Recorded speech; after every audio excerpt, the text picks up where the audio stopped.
Parker passes to Reed. And again, New York with the triple.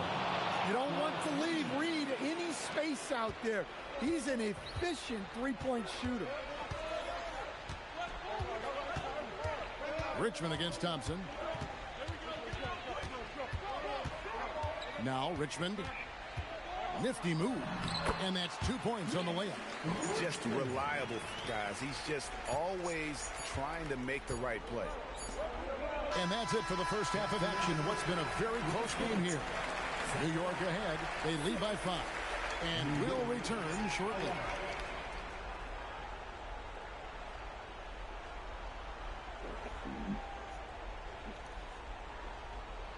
Klay Thompson with a strong contribution so far in this one.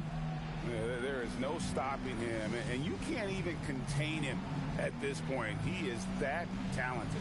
Yeah, he makes defenses look utterly helpless. It's like pick your poison trying to contain him.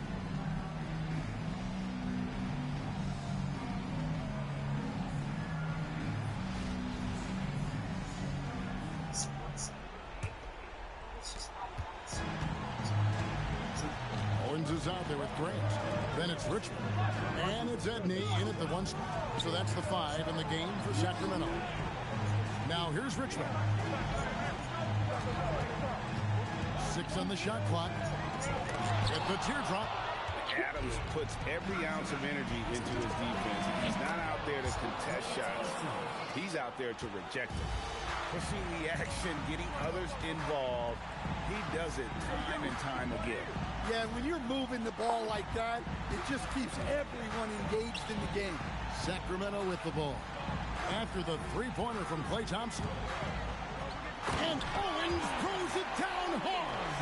Nice vision. When a teammate's got that much room to operate, you got to get it to them. Reed.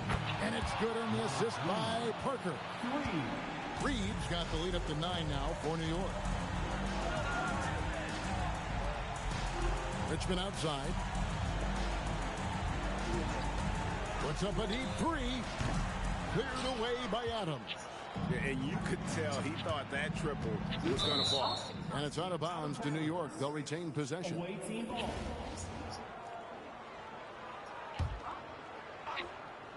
Thompson, a three-pointer. Good. Taking no chances. They go on one last run to seal the deal. Yeah, this run has poured a bucket of water on any ember of a potential comeback. Now a timeout called by Sacramento. Guys, your thoughts? And I don't think they'll be able to climb out of this hole. Well, I've been in this spot more times than I'd like to admit. All you can do is tell your guys to hold their heads up and finish strong. Simmons with it. Now defended by Adams. Stolen by Reed. I ran away for one game. Knocks down the 3. Put me in the game. We up already. From deep, and you see the defense trying to react, but to no avail. Ben Rice hit a 2-run home run in the first Yo, inning. I just made my player over. So whenever you come fuck with me, we both gonna be low, and then we get low teammates. Yeah, they matching me up with only 68s and shit right now, cause I'm only a 69. Yeah, you start your guy over. Cause I had to make a new one. Everybody got different builds. You know, they need a different position. Pause. And my son could dribble. My other son can't dribble. He could just play defense and shoot. This nigga could dribble. I gotta bop some niggas sometimes. Look, they got me guarding a center. This is crazy. This nigga is 7'2". I'm 6'9".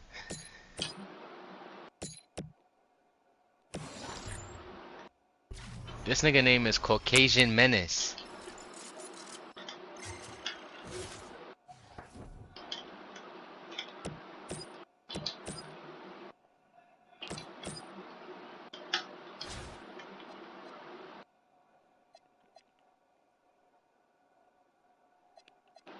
It smells funny in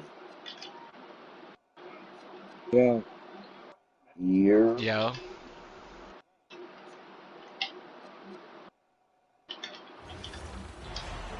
You got Ben Rice for a home run? Who? Ben Rice. What about him? You got him for a home run? I have nothing on that game. Yeah, I just got in the house. Oh.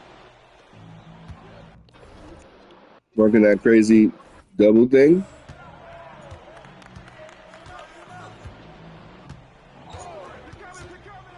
Get ready to go. Say it again?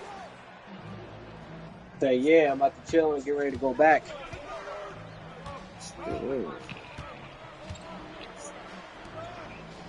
Manya.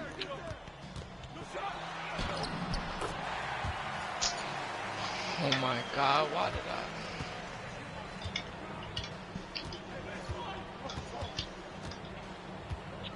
You good though? Huh? You good? I hear you. I said, are you good?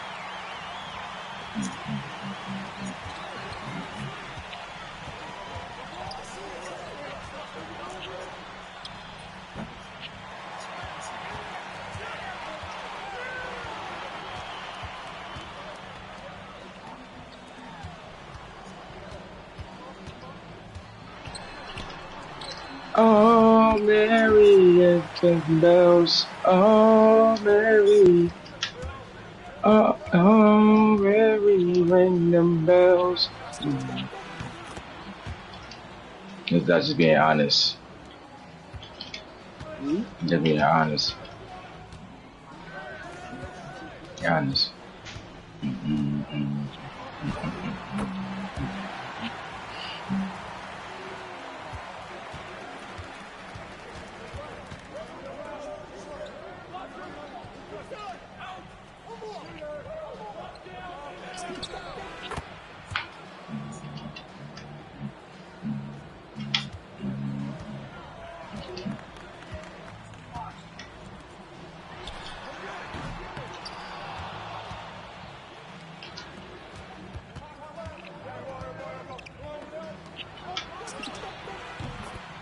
In his mouth.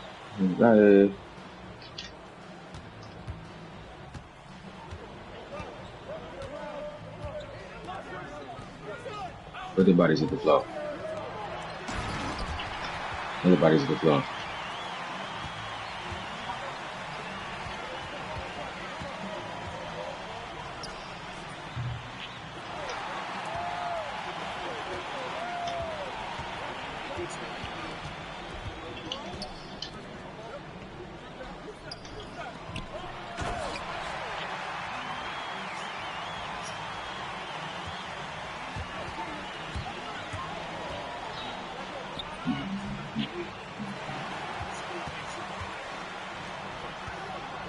Yo, Mike. Yo. Follow me back on the gram. You don't even have to. You don't even have to follow me back. But just acknowledge that that's there. Matter of fact, yeah, you gotta follow me. I need to follow it. Facts. I need to follow it, bro. I need to follow it. Bro, I'm posting job links, all that. My man's at work, workout, everything, anything with work in it. You too, Swift. Follow me back. I text you too. You know what I'm saying? Some funny shit. Look at your new followers.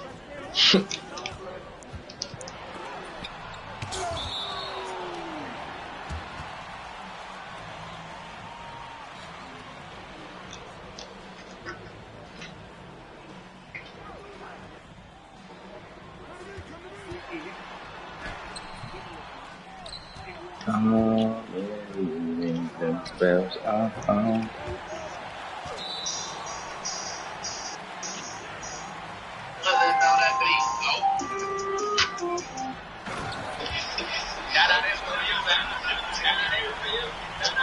That nigga ain't good, huh? There's everything between, huh? Hit that Cardi on and listen out that shit.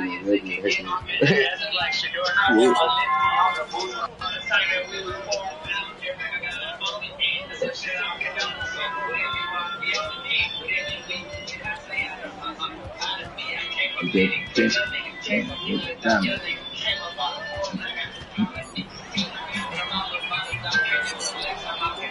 the nicest one of them concrete boy niggas.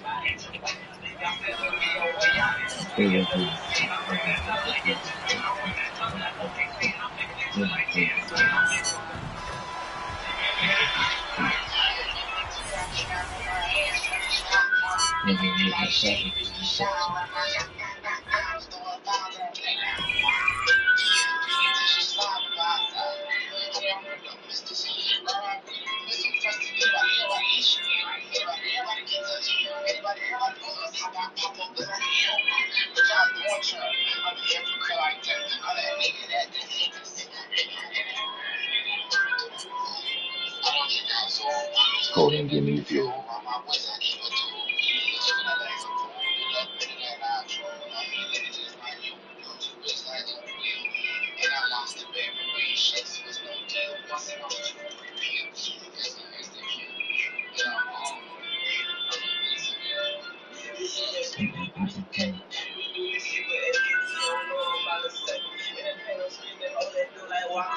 Flame.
Man, this shit crazy.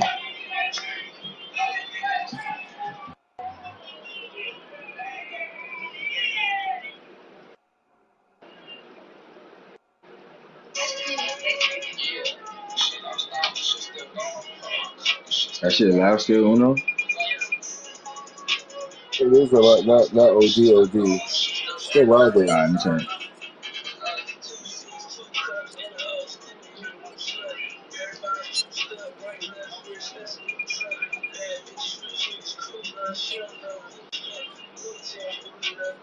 She don't know who the fuck.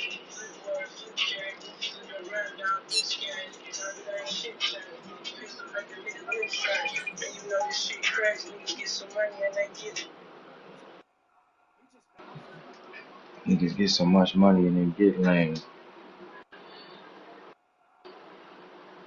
43-5.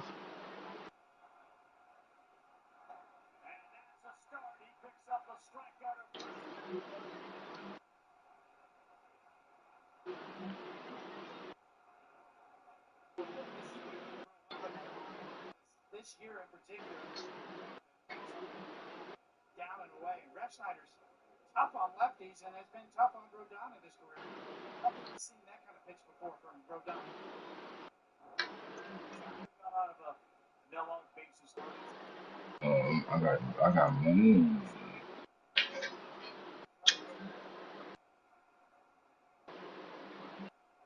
You see? Do I feel like playing some? Nah. I play Wanda.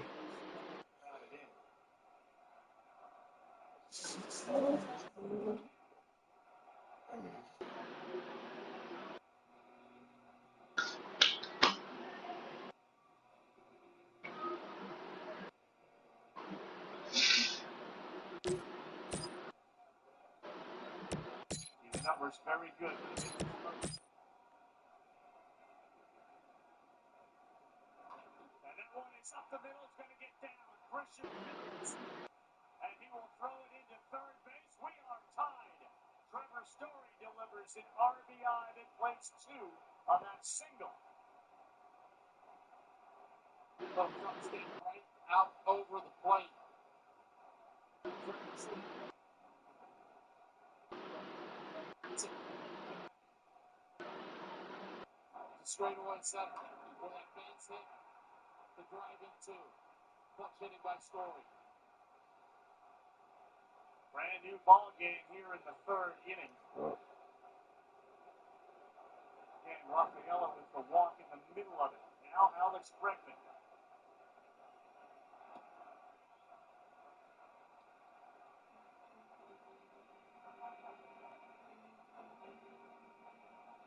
Bregman's big hit last night towards the corner in left field. Bellinger still shaded, so there's plenty of room down that line.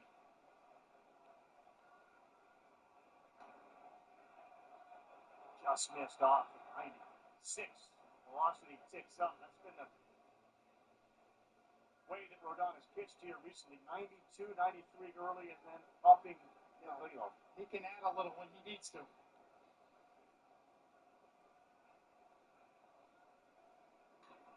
Bregman, Chisholm, fires to Volpe, to first. Nice double play by the Yankees to end the threat that the Red Sox were putting on. Not an easy one. That's part of the game that Jack Chisholm brings to the New York Yankees. It's not only the bat and the legs, it's the defense. Great turn and feed to Volpe. Strong arm to get two.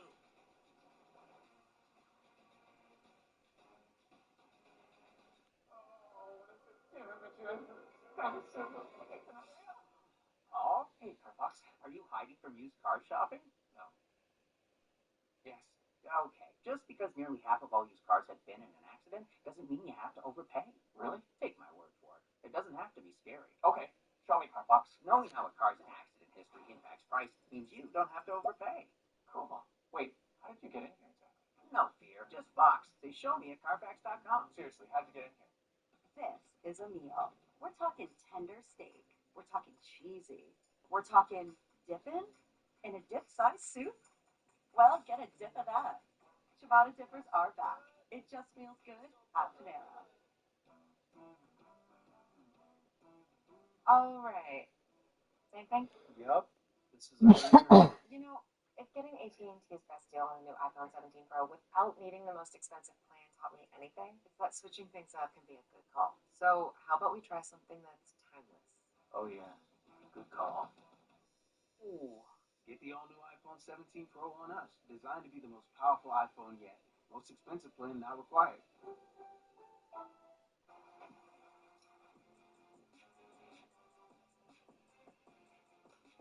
So you think you fast? Just like he moved on StockX.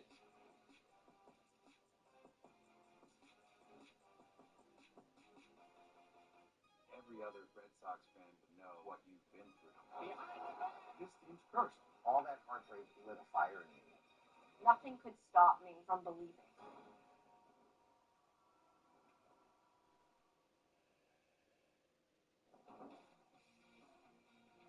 Not an easy play for Chisholm, who's firing to Volpe, and you watch that back foot drag to kick that bag, and he threw out Bregman for a big double play. Yeah, straight up athleticism. And Carlos Rodon pumped up with his defense coming through. Carlos Narvaez catching Brian Bayo tonight. It's a move that Alex Cora made similar to, as he said years ago, when he brought Christian Vasquez in to catch Rick Porcello. They needed offense. It's just kind of a new battery here with Bayo and Narvaez. It's an excellent point, Carl, and that's exactly what Alex Cora told us. He just wants Narvaez's bat in the lineup. 9-hole hitter Ryan McMahon did not play last night. 1 ball, no strikes. 1-1.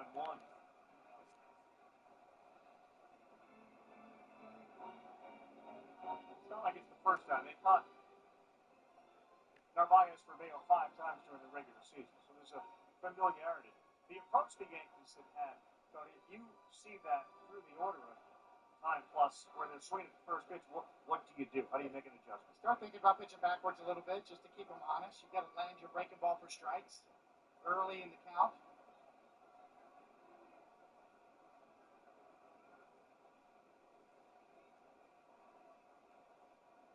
Man, a 214 hitter solidified the defense when he came over. And that one is into right field. A changeup he was all over, and the 9-hole hitter leads off with a single. A reminder right here on ESPN after our game 2 of that set between the Reds and the Dodgers. LA's trying to close it out. They exploded for a whole bunch of runs. You didn't see early on Shohei Ohtani, one of his 2 homers in the first. It's also streaming live on the all-new ESPN app. Dodger bullpen hasn't been strong. They gave up some runs last night, but it's a pretty comfortable walk from the Dave Roberts team. Now Christian with 1 on, nobody out. That ends up being bonus offense. Anything you can get from the 9th spot for the Yankees and turn over the lineup for the big boys is a plus. McMahon at first base, no outs.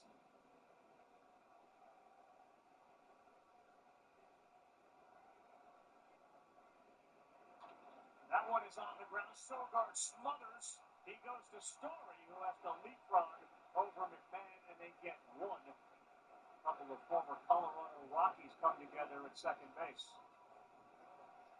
Oh, we're seeing some really good defense at second base already early in the game. Talked about Chisholm. Sogard not bad at all right there. Excellent feed and play. Great defensive alignment, too, playing Sogard over to take away the hole. Aaron Judge steps up for the second time. Rounded out to third his first time up.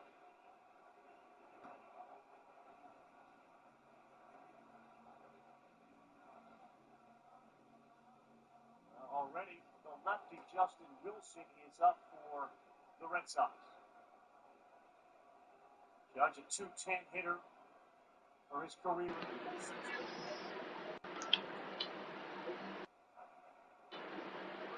And you saw in his first plate appearance. How you 11-1? I'm 17-3, and you the fucking ace. I'm putting in pain.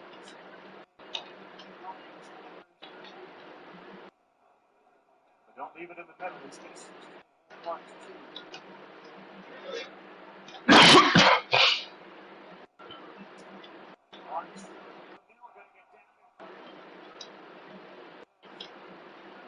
But he is getting on base.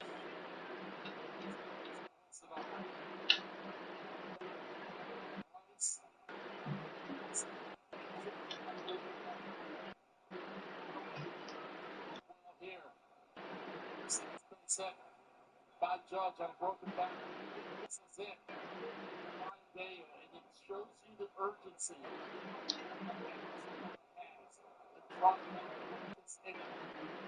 He is making a change.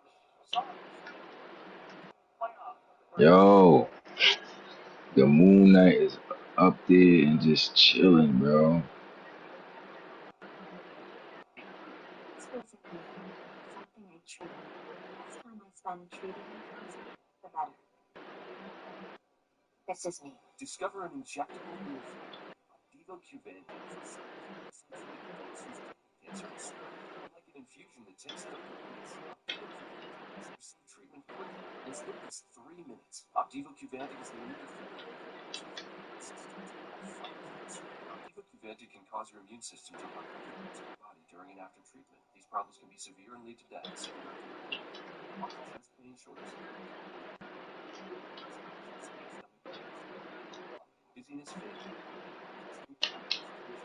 thirst or urine, rash, itching, confusion, memory problems.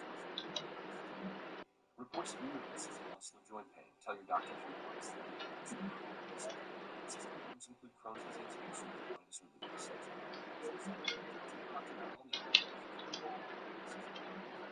Plan to have an organ or stem cell transplant. Chest radiation. Nba2k26 can harm your unborn baby. A chance to live longer.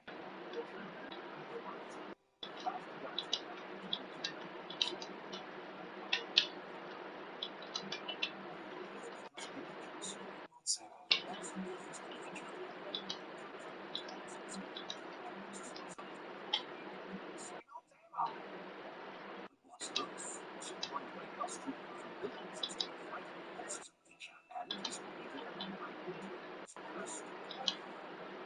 Yeah.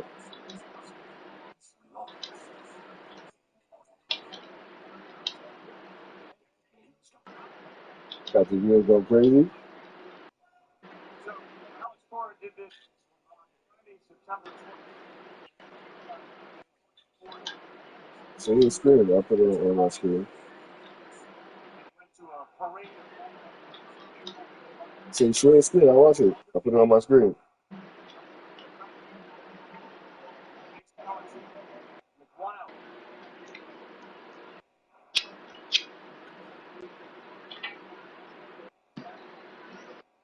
Watch the Yankee game.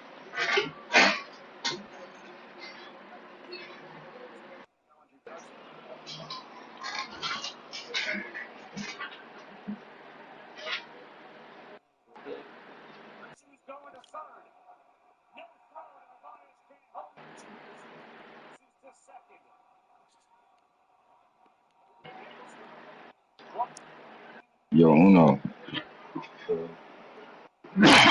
Yo, Uno. What time you gotta go to work tomorrow? What'd you say? 7? I don't. Bro, I know you don't, bro. I never know about.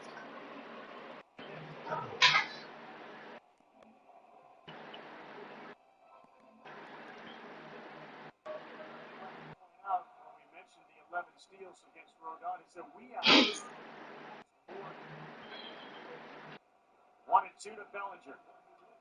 Reaches out, sends it to left. Fairly shallow. Durant has it.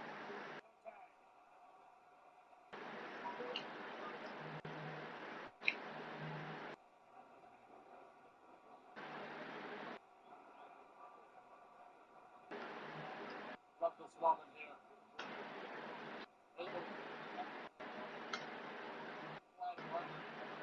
Rice, who was on the bench yesterday. Now he's an opportunity to hit against the left-handed pitcher.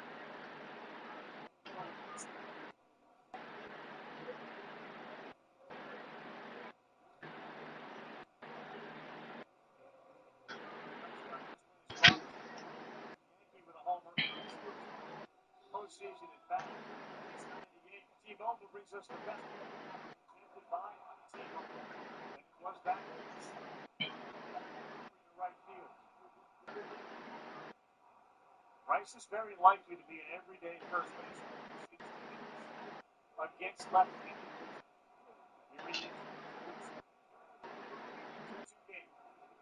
With 2 outs.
Scoring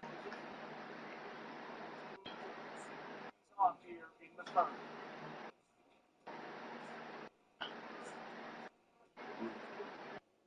Was leaving home to protect his family and yours.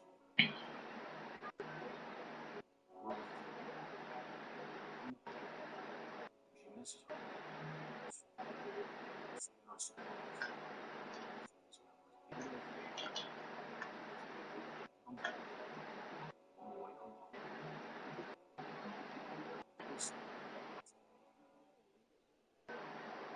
Let's go sideways. You ready? Meet the new 1200. A solar generator, light more capacity, more light and recharges twice as fast, all at a fraction of the price. The blackout, lights, TVs, medical equipment,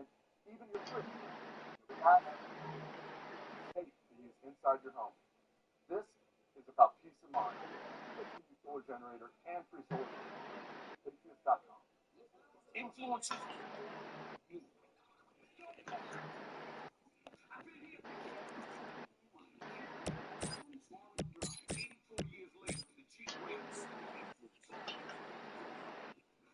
Some create trends,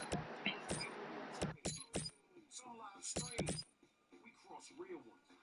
Some slang approach.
He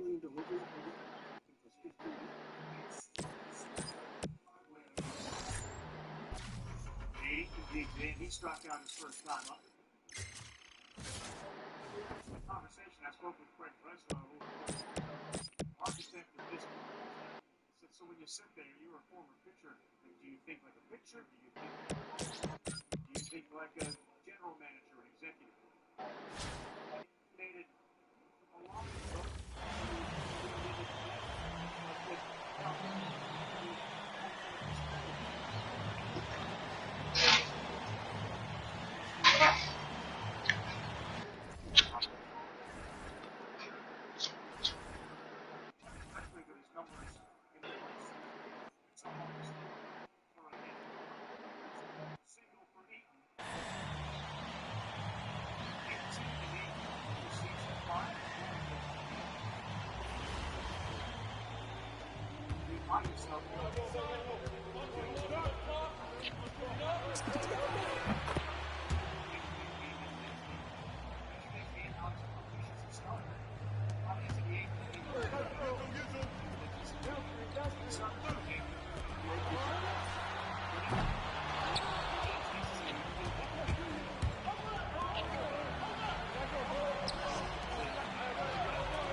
Goes out on 10.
On the corner.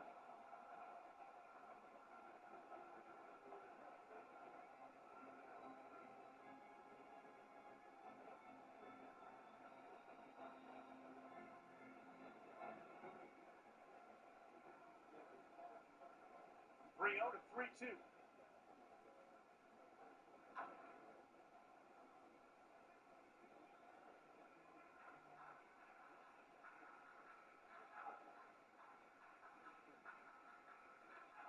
The veteran Justin Wilson's been around the block. 38 years old. Had a couple of different stints with the Yankees. Really revived his career this year. Changed his style, more cutters.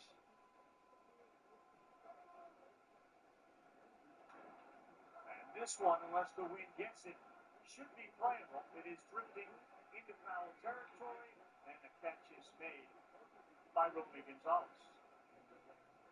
On NHL opening night's triple header Tuesday on ESPN. You got the Florida Panthers and the Blackhawks at 5. At 8, the Rangers and Pittsburgh at Madison Square Garden. The Avalanche and the Kings at 10:30. As you take a look at the Devils, center Jack Hughes, 27 goals, 70 Got this screenshot. brother, 7 I bet. $1 deal for the 22-year-old as the NHL on ESPN. Another great season in hockey.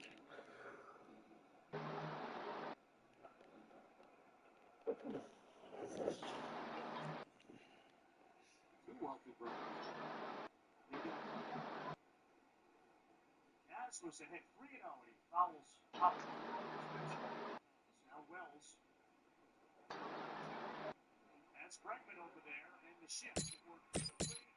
And Chris do the job.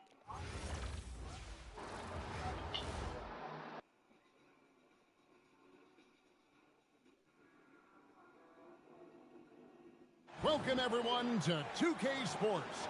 We've got an exciting basketball coming your way in just a moment. This is Kevin Harlan, joined at the broadcast table by... Let me get right, because I'm playing around too much now. So it's Durant sitting on the bench. Here's the group that Billy Donovan has on the floor. They've got Reed, Parker out there with Thompson. And then there's Steven Adams, and it's Bowen in at the 3 spot. And for New York, Johnson is out there with Thomas. Then there's Moore. Then there's Ewing, and it's Houston at the 2. So New York wins the tip. Reed the pass to Parker. The 3. Off to a good start as he hits his first shot attempt. Definitely a guy you have to take seriously at the arc. Parker showing the range. Here's Moore, covered by Parker. Here's Ewing. No good that time. Adams, some nice D. Thompson Thompson for the triple. They get it back. That one's in. His first shot this game. You have to put a body on Adams. He's too good of an offensive rebounder to not pay attention. Pass to Houston from deep. No good. Shot missing. Yeah, they had some botched coverage that turned into no coverage. Thompson in the corner. And again, New York with the triple. And talk about playing to your strengths. Getting Thompson a look from the corner, that's as bankable as almost any play you can call. Here's Ward. Pass to Houston. They need this. And again, it's the Knicks missing. We'll see if they want to trade 2 for 1 here. Stinging that bitch. To do so. Good! Thompson makes it look so easy. And you know what? They've been on a nice run here. Had the ability to widen the gap. Now they are rolling. Yeah, but we know momentum can flip the other direction very quickly. You can't get complacent now. And the Knicks decide to take their first time out here. Please give a big round of applause to your best team. Give him a hand, fans. Your best team.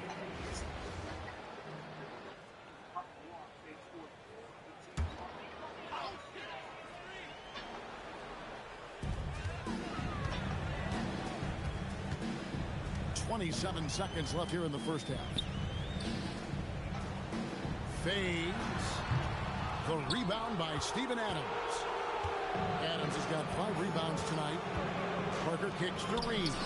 Come on, it's all types of distractions and shit. Kill somebody. All right. Such a confident shooter. Reed was ready as soon as the ball got to him. That one's in there. The New York lead is cut down to 11 on the bucket from Ward. Yeah, Rocky. So that brings the first half. Rocky got the follow back. What's up? Right after this. See.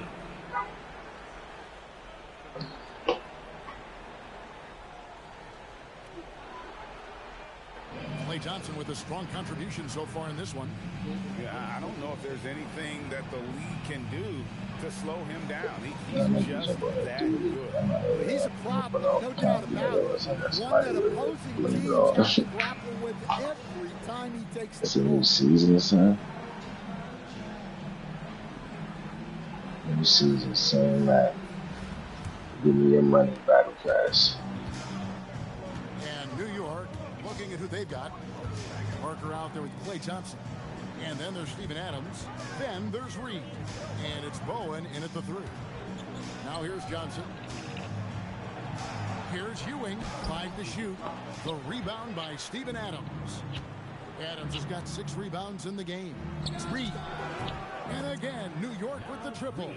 Well, Reed has only become more confident as time has gone on at the arc. He will not hesitate. And there's the call. It's going to be an illegal screen. Beyond the leaning, you could see his feet more set on that screen. Easy call. Look, you can get away with a lot in terms of screens today. You can't make it that obvious. Parker outside. Pass to Reed. Here's Bowen. Covered by Johnson. Here's Adams. Ewing gets the rebound. Not really what we expected. You know he wants that one back. Parker with the steal. Thompson. And good. From way outside, it's in. Yeah, they can count this one in the win column. It has been a tremendous effort. Yeah, look, sometimes you just break your opponent's spirit, and I think this has been one of those times. Got it to go off the glass. And so it's Parker with it. He'll bring it up for New York. Adams sets the pick for Parker. Now Thompson. Puts up the 3.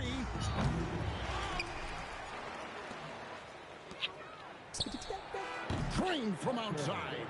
And they have been relentless from deep. And you see the defense trying to react, but to no avail. Look, when the 3 is falling like this, there's not a whole lot you can do defensively.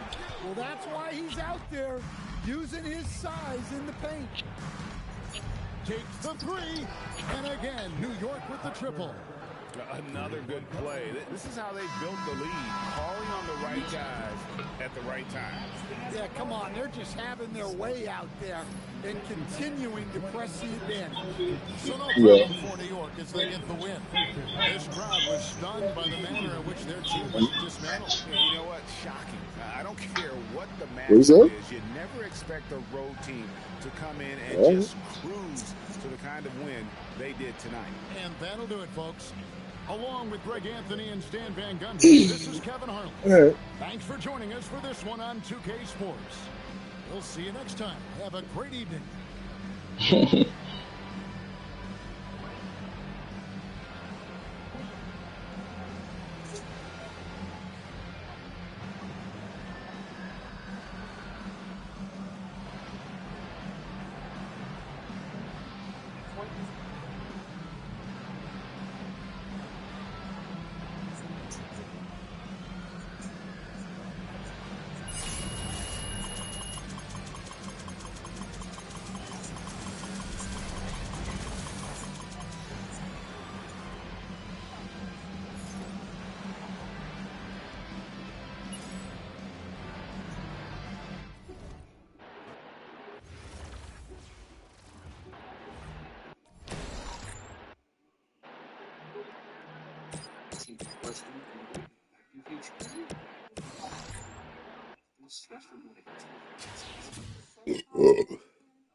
Professionals are committed to excellence. That's why it's got to be a CFB.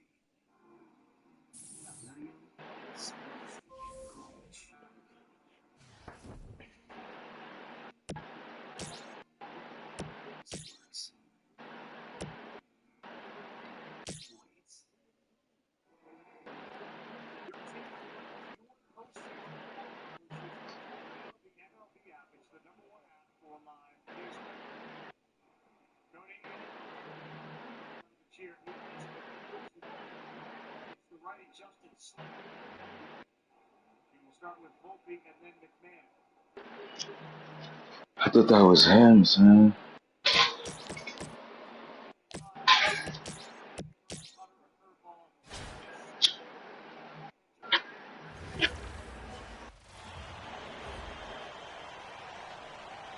I thought that was you, man.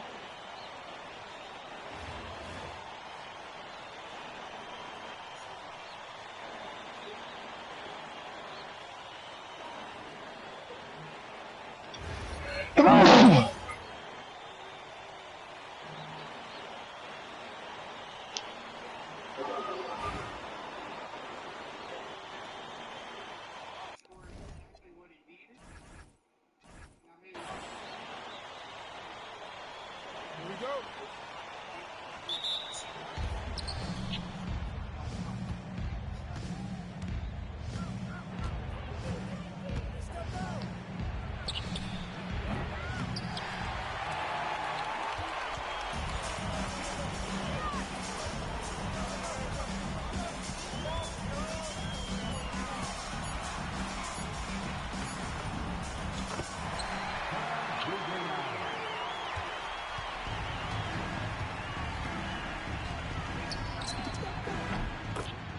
Clay Thompson.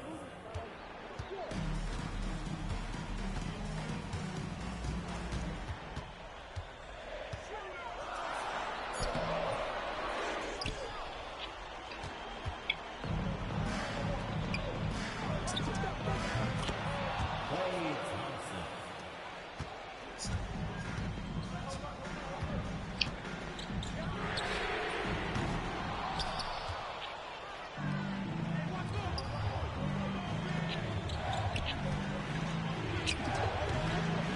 Bruce Hall.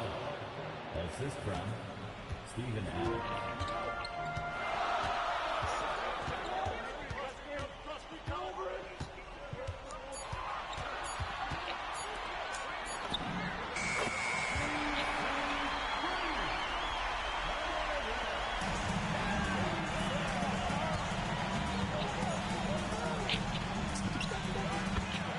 Bruce Hall. 3-point field goal.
And bitches don't hate. Get with the motherfucking program.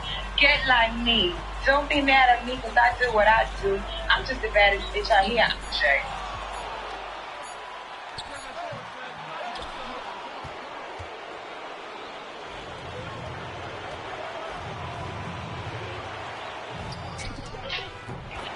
Because I want to.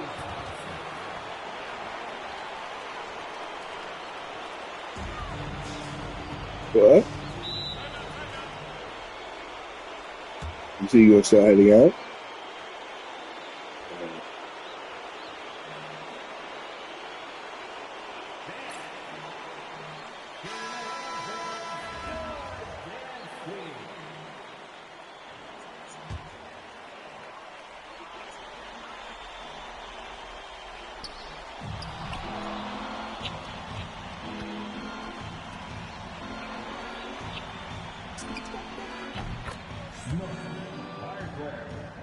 Three-point field goal.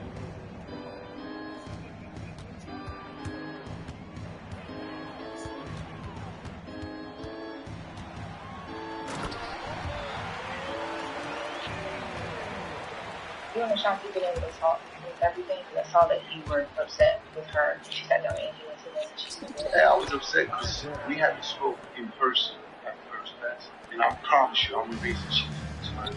Herb made the record because Herb was nervous.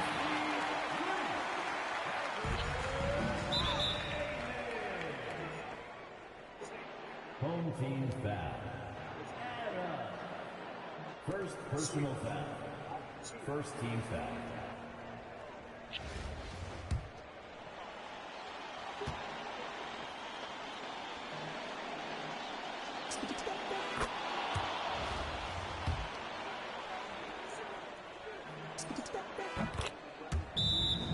Timeout on the floor. Home team timeout. Hold on, how you do it? What? Nah, we don't have to do that. Fuck that. Okay. Weird ass shit.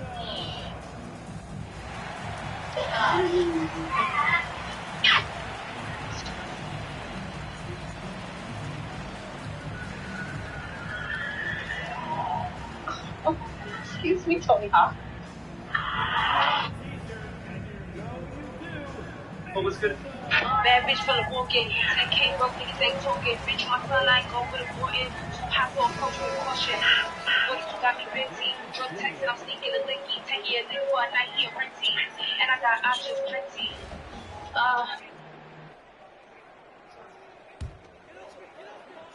Y'all know it.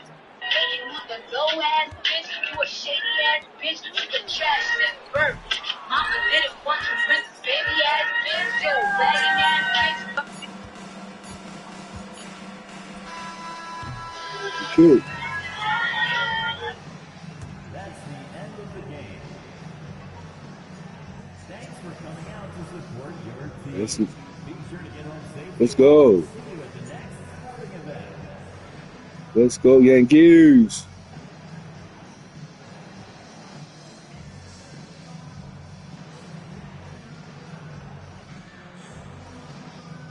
It was cracking, boy. I don't own that shit. Yeah, I have. I do. I just ain't been pressing. I mean,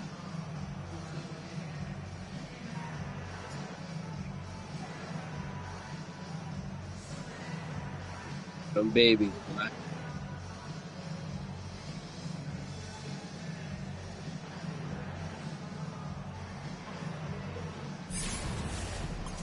Out them babies, man.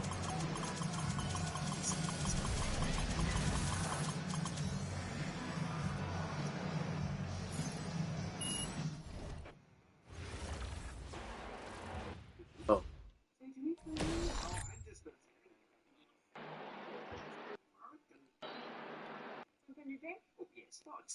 Gotta do a daddy tailgate.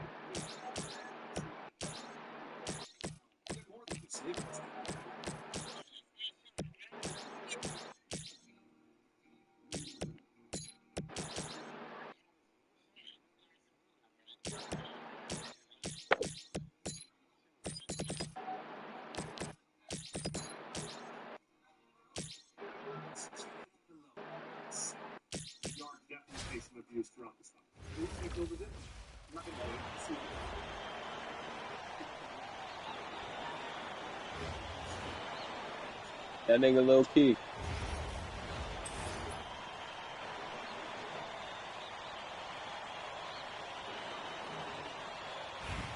Yeah, that nigga jumping in the pool with his phone will forever be a highlight. Man.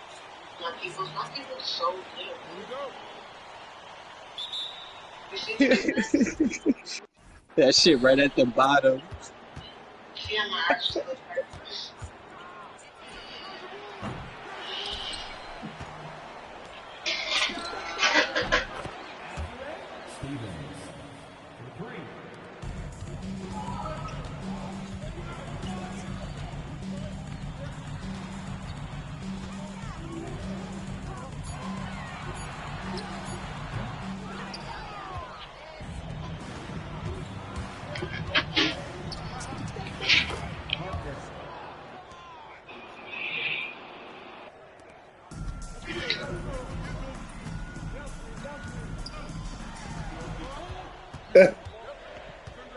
They call start another game. Yeah, I know that feeling.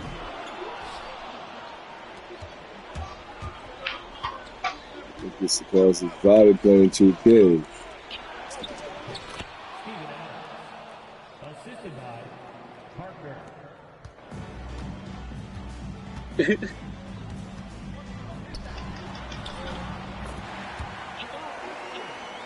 They chilling. They in Greece, bro. Hell yeah. Private school and all that. In my pockets.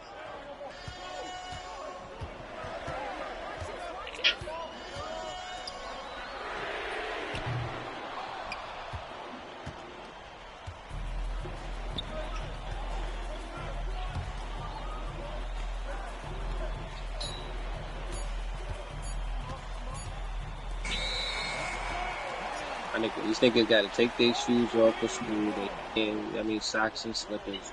Ain't got like 40, 56 kids in the class like we do.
Parker. Assistant, Stevens.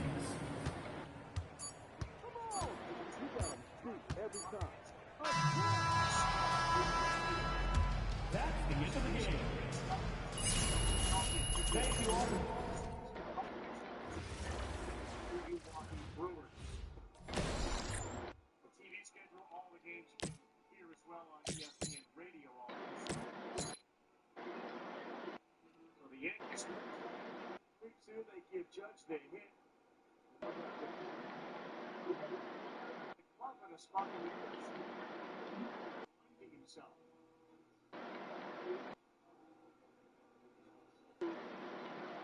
Rodon's pitch count is pretty efficient, 72 here into the sixth inning.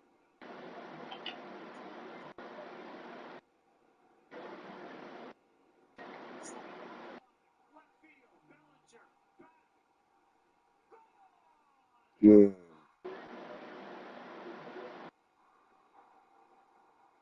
Trevor's storybook season continues with a game.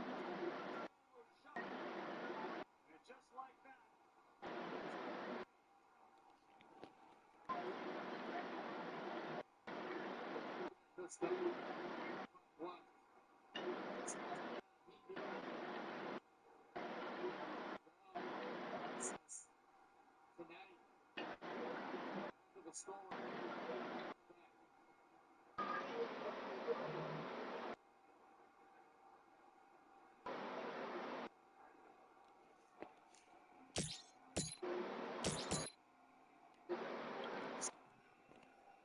Talk about up and down. This has been a roller coaster tonight.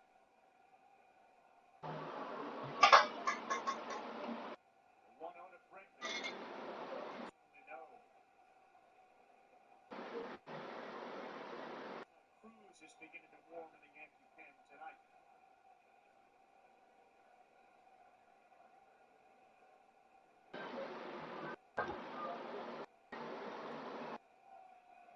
Yo, Swift, I'll be right back. I'm going to get some food from my mom's crib real quick. But join my lobby though. A hug, kiss for me. Huh? Hug and kiss for me. Oh, I got you.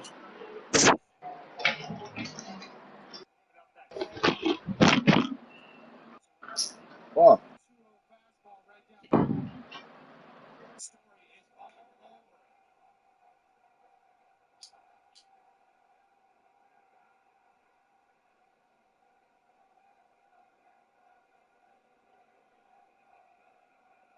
After that home run, 4 straight balls to the next batter.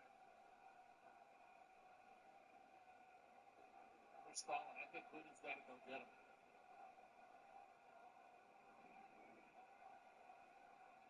Here comes the manager of the New York Yankees.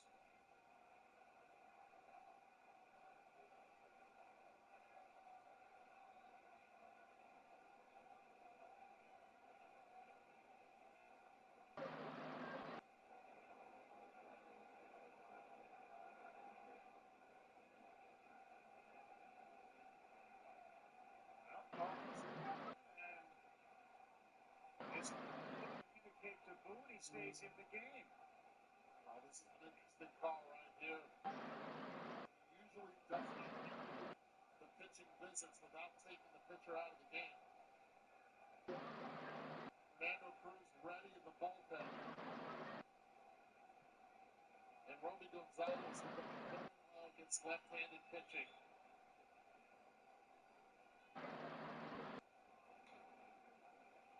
Tony, you've seen all the so many of them. How often does he do that to a starter and then leave him in the game? A few times. He's done it with Max Friedman. That needed to happen in last night's game.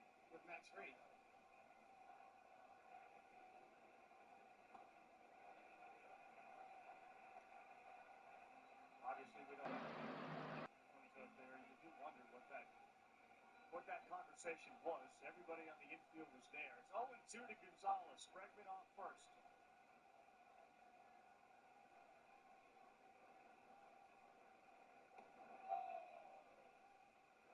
Funny, you know what was interesting about that? When Joe Torre managed you, he would jog to the mound when he was going to give the starting pitcher a chance to talk his way into the game. In this case, Aaron Boone took a long, slow walk.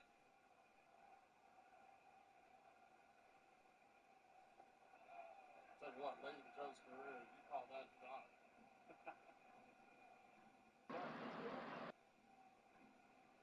Roby Gonzalez was 0 for 5 last night. He's 0 for 2 tonight. And pops this one up on the infield. Price has to retreat to first. Jazz sits and listens. Waiting for this. You're okay. Roby Gonzalez is 0 for 8 in the series.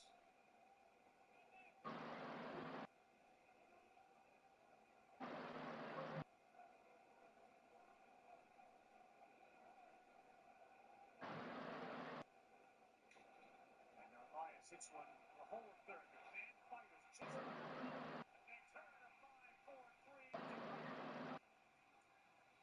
Aaron Boone sticks with Carlos Rodon, and that pays off. The home run hitter, Ben Rice, comes up when we come back. It's a 3-3 ball game and a must-win for the Yankees. Game 2 card here in New York.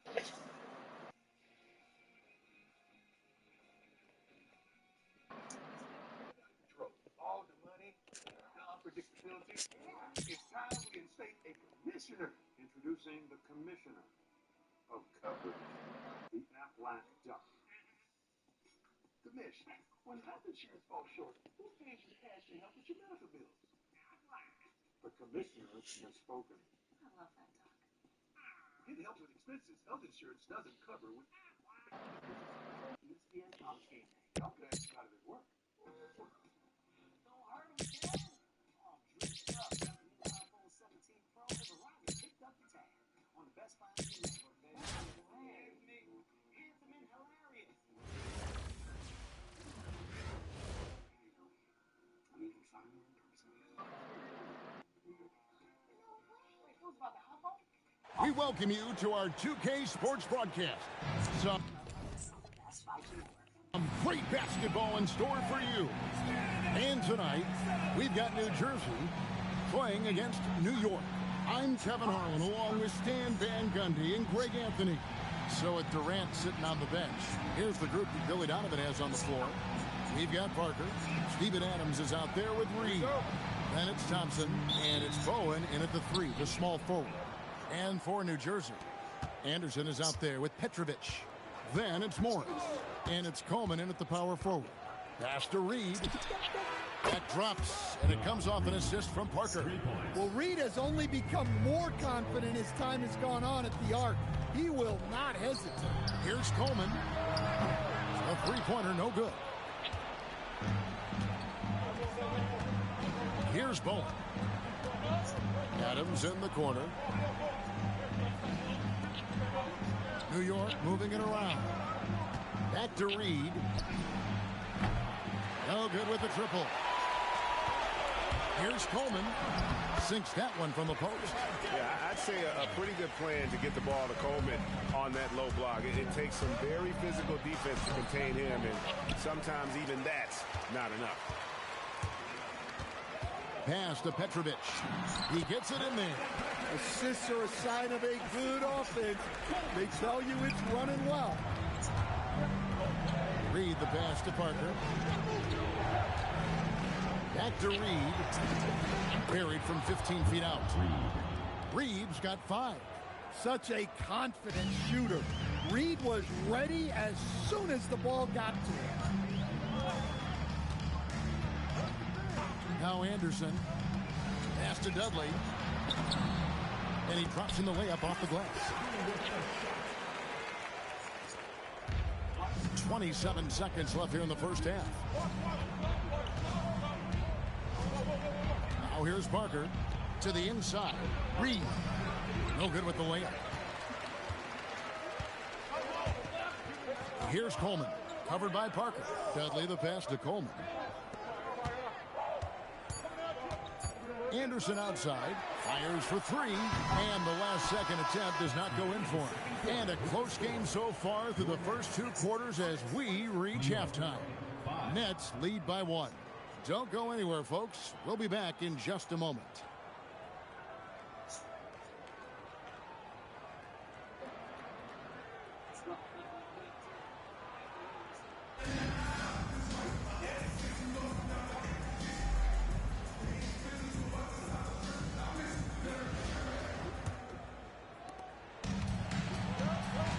They've got Morris. Anderson is out there with Petrovic. And it's Coleman in at the 4-man position. So that's the lineup on the floor for New Jersey. Well, Anderson, a clever passer. And if a teammate's open, he is looking to deliver. Now, here's Parker. At the top of the key, Reed. The shot from 20 feet away. And he sinks that one in the back of the rim on the way in. Oh, great job of recognition, finding the open man. Anderson outside. Here's Coleman. Guarded by Reed. Morris with the screen for Anderson. And a miss there on the triple. Here's Reed. That drops. And it comes off an assist from Parker. Parker's got 3 assists now in this one. Now Morris. That is world class. Yeah, and I can say from experience, his coach just breathed a huge sigh of relief. And so it's Parker with it. He'll bring it up for New York. Nice Reed. Knocks down the 3. The defenders need to recognize the importance of staying on him as we get into crunch time. The Nets call time. And talking about the approach now, what are they looking at? Hey, they do have enough time here. If they shoot quickly to get the 2-for-1, we'll see if they try it.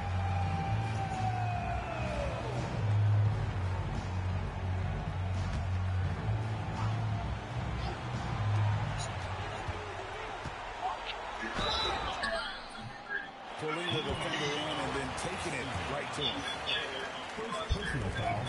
First free throw is good, and that brings them within 2.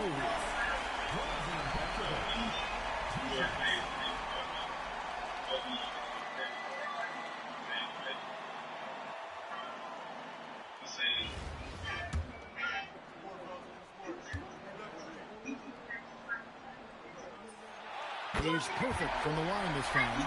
Well, that's what you expect from him in this situation. We can probably expect to see him slow it down now. Yeah, I think you want to milk your possession. Well, we talk about icing his veins a lot, but this guy personifies that. What a clutch shot. Now here's Anderson. About 7 seconds separating the shot and game clocks. Dudley with a screen for Morris. A 17-footer.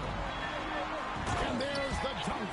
Well, first he sets a solid screen, then he shifts into a scoring position. I mean, that's exactly how it should be done. Yeah, you can't let him hold the ball and just milk those last seconds away. The lead is 2, and they go to the intentional foul.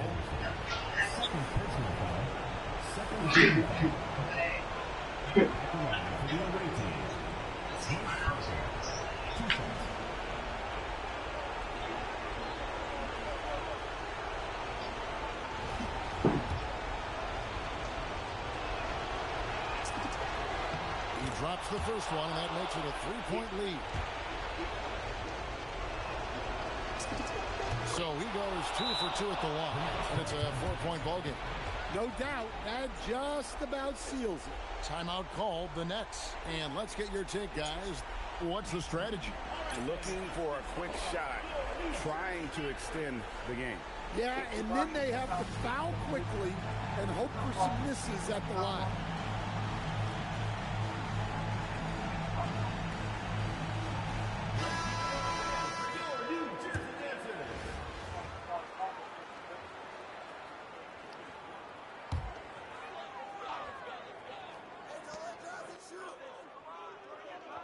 Launches it. Cleared away by Autumn. And there's the intentional foul. No choice but to stop the clock here. First personal foul, third team foul. At the line for the away team, Steven Adams. 2 shots.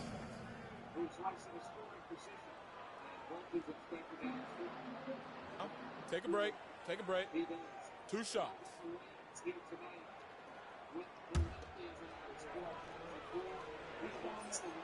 Good on the first, and that puts them up by 5.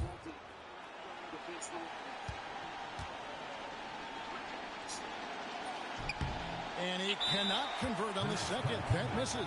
Timeout called, the Nets. And what's their best move at this point? And I don't think they'll be able to climb out of this hole. Well, I've been in this spot more times than I'd like to admit. All you can do is tell your guys to hold their heads up and finish strong.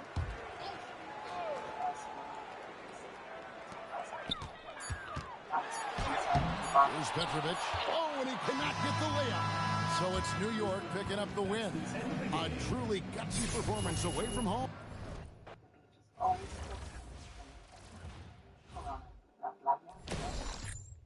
The Jimenez family are having battery issues. But from the AutoZone, test their batteries and help them find the right Duralast battery to get back on the road.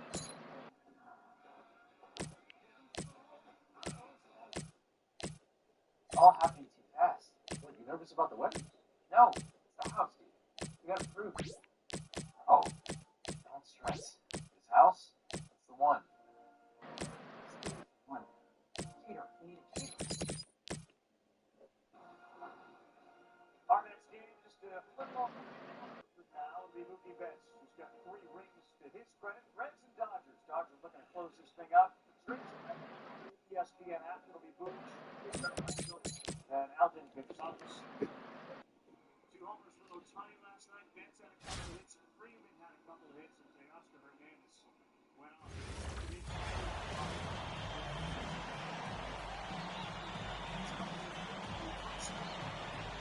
Homers have come off.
One with the cutter right there. Should be sitting cutter right here, 3-1.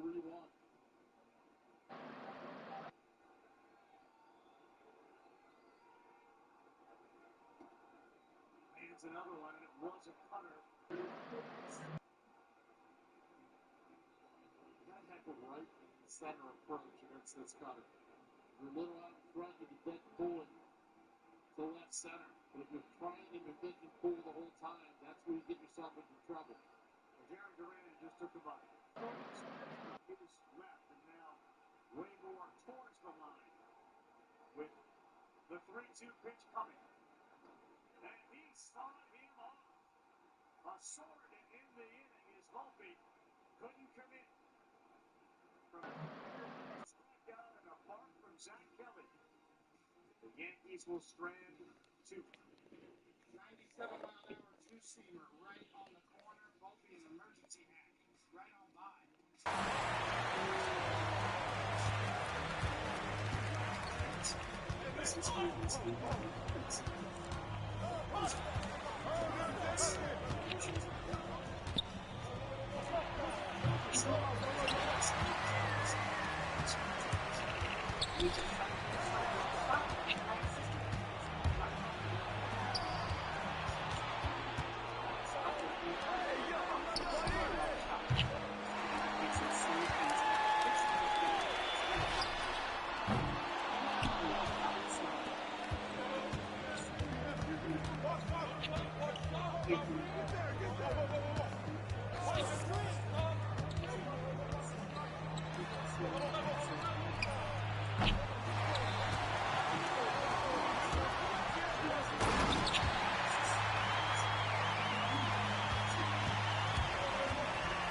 Six in a row. It's going to be hard to double up Durant if he puts it in play, but right now, most likely, he's keeping here 2-0.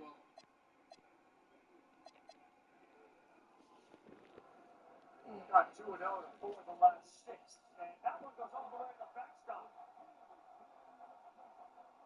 Rodon almost looks into his catcher to say, slow it all down, but a 3-0 count to Durant and the go-ahead run at second. No visit from any of the infielders or his catcher. Sinker this particular inning had lost a complete feel for it. Looking at his fingers, trying to get the feel of that two-seamer, and he's lost it. And that one hit him. It'll be first and second. They're going to send Eaton back. That would do it for Carlos Rodon as he nearly hit him on the prior pitch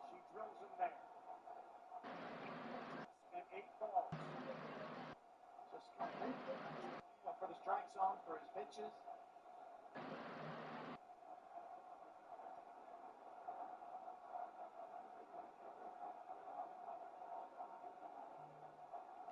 Maybe you think the Red Sox are thinking with Rafaela coming up, runners at first and second and Cruz. He's going to bunt. You got to make the defense play. You got to move those runners over. Alex Cora was so darn. He could have anything on. We'll come back. Trouble brewing here for the Yankees. 2 on, nobody out in the top.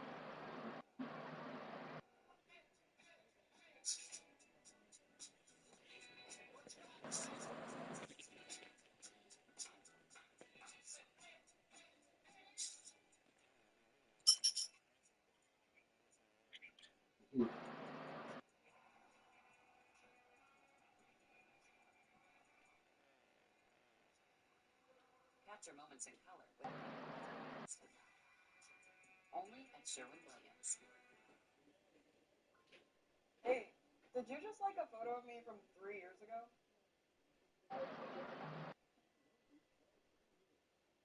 Goldfish, actually. You like goldfish? I didn't know you studied abroad.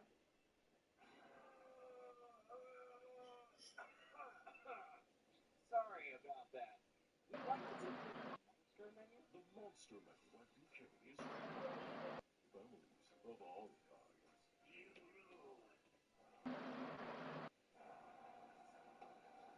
Brandon Cruz is the next pitcher for the New York Yankees in a difficult situation. They wanted to say the assumption is that will put some pressure on him and lay a bunt down. There are the numbers for Cruz in 49 games in the regular season. Fernando Cruz signed with the Mets. Same stuff and same background. Johnny Ramos signed him. Couldn't hit, he could field. Then all of a sudden discovered that splitter, they put him on the mat. Good fielding pitcher.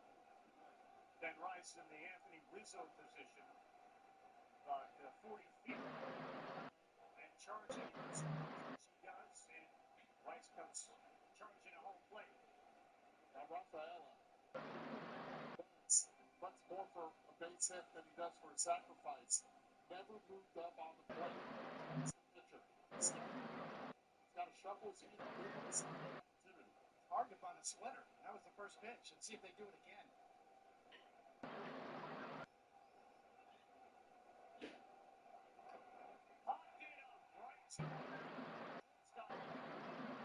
Former shortstop, the way he reacted after that catch, and Rafaela, well, has been a hero in this series with his ability to draw walks, cannot lay the bunt down. Another splitter. You can see him go, and then he kind of gets hold on it. I mean, he's got hold on the splitter. He's out in front, trying to bunt. Nick Sogard ended up on second with that double.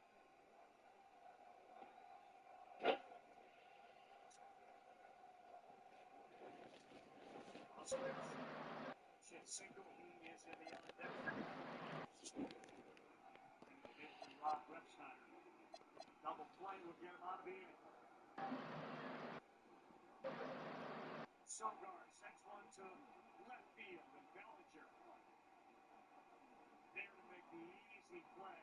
Cruz comes in and gets it.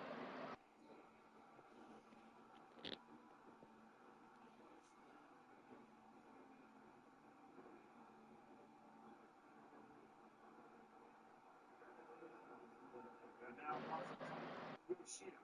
Remember yesterday it was against Weaver. It was a nice pitch, fastball, coming in pitch hit. Expect Cruz to go to the splitter first pitch. 2-run single last night, 7th inning pinch hitting.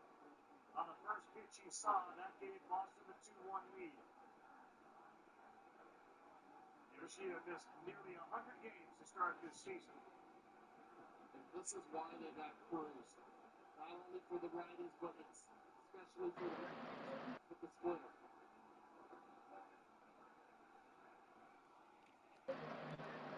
said about Yoshida, it was about a month ago where he started to show up early for some extra hitting, which then Cora and the staff realized he feels good. He's healthy again.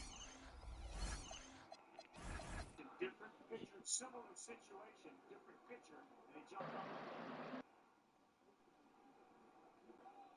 3 balls, no strikes. Trevor Story already with a homer on deck. All runs driven in by Trevor Story in this game. Turning loose here? No.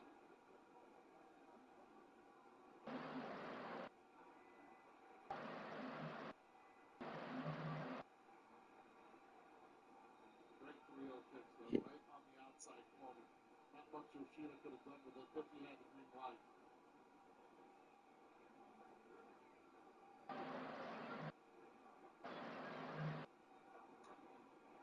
Back to 3 and 2.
Great job behind the plate to block that one. Wells. Let's see, Wells uses the glove. That one's way out in front of home plate. Toughest part for catchers, do I go full block mode, or do I try to pick it? And Wells picks it. Eight at third, Duran at second, Yoshida at first.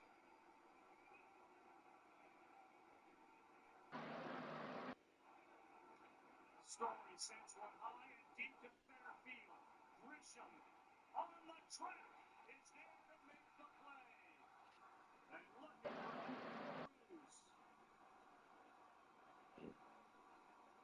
They get Rafaela to pop it up to him to start the thing.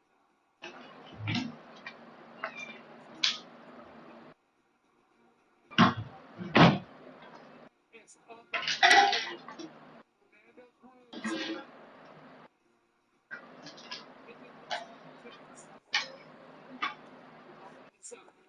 Here we go.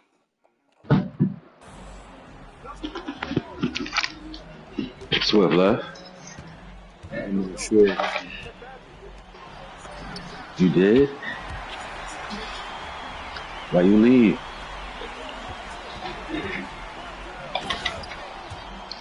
My mom, she doing mad extra shit. I'm like, yo, just give me this shit. She like, nah, let me do what I do. I'm like, yo, just give me the shit, ma. Like, put it in the oven. Why you doing all that? So it could taste better. Told you. Where you at? Oh, they not even on that shit no more. You see? Oh. Oh, everybody left.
What the fuck is silent technique?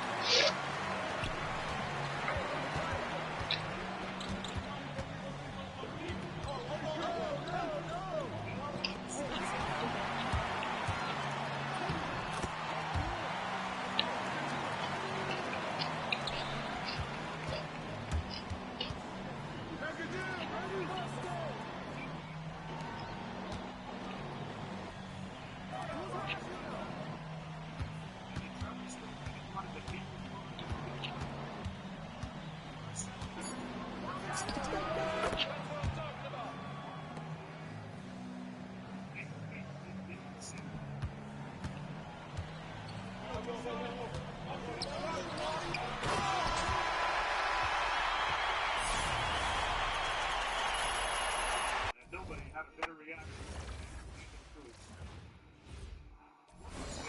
To him, what their opponent means to him. Hard to put into words.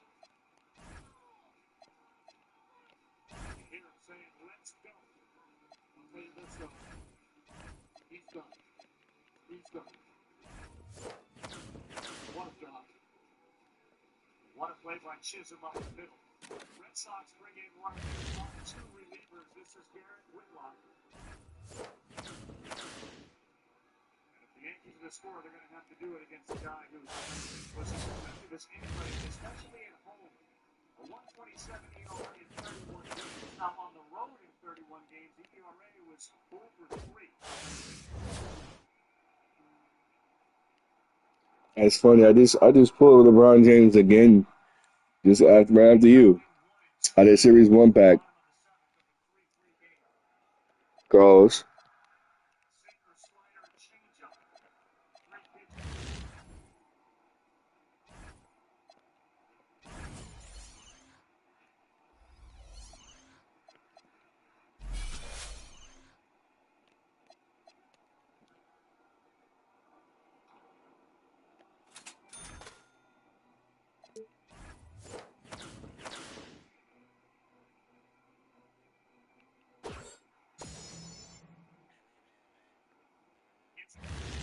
Yeah.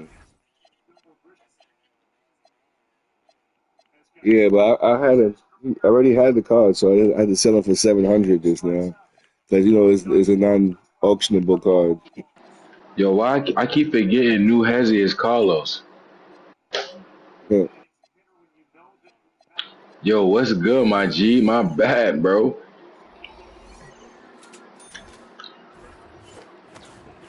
Most likely he sees it through.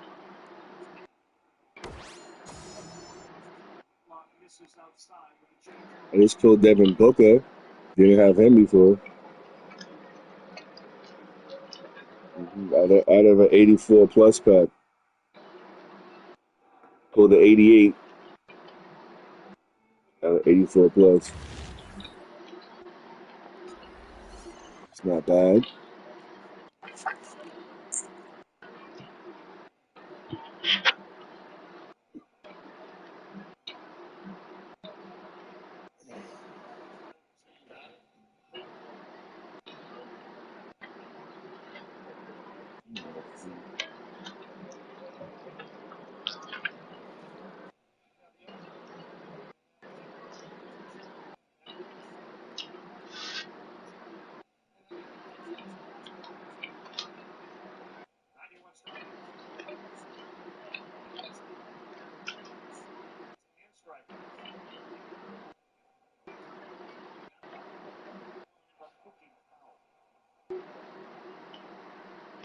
Pay attention to is this is O'Toole.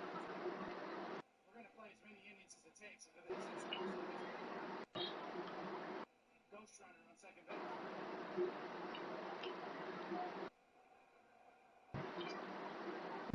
Look,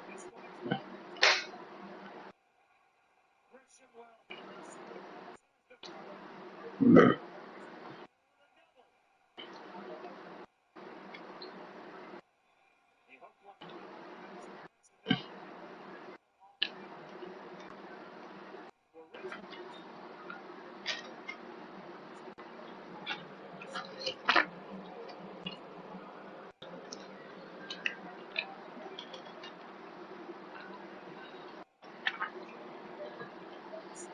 Several changeups.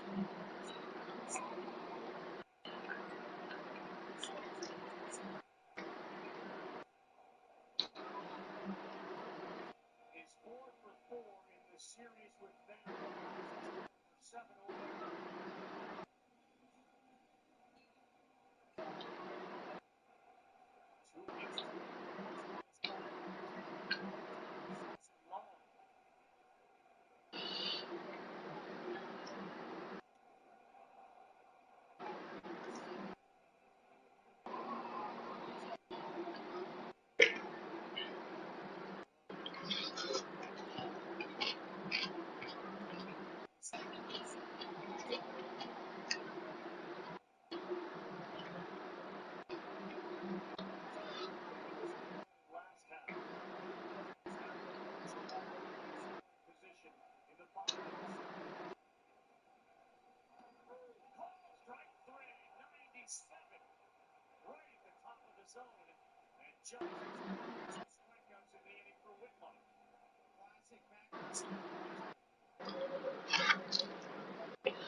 Hmm?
So bad, sir. Look at that.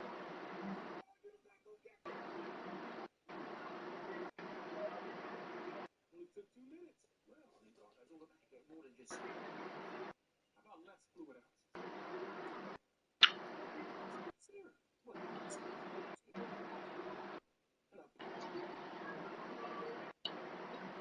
You took all of them. Get more than just savings. Get more with Geico. Have a nice flight. It's the nation's fastest internet connection. But you rely on it every day. You can't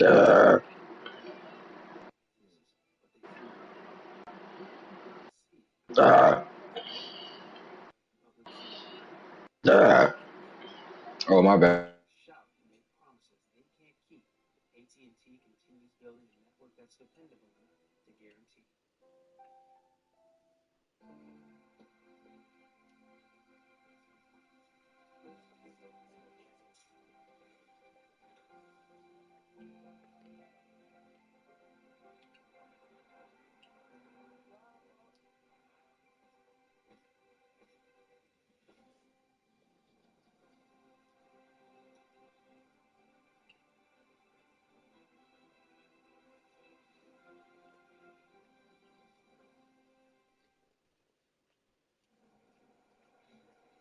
A reminder, Saturday, we move to the Division Series round. Our friends at Fox and FS1 got the ALDS. Winner of this one goes to Toronto Tigers. Your Guardians play game 3 tomorrow and then go to Seattle. TBS has the NLDS. Reds Dodgers winner against the Phillies. The Brewers will host the winner of the Padres and Cubs. Devin Williams on to face Alex Bregman. We start the 8th.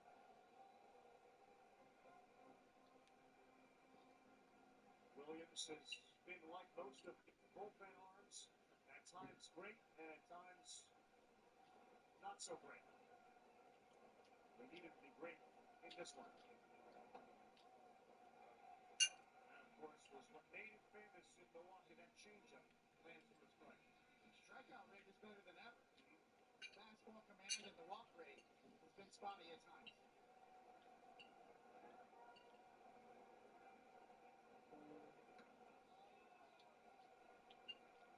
Has it been his lack of command with the fastball, or are we going to see? That's exactly what we've seen throughout the course of the season, especially early in the year. He's much better lately in the latter part of the year.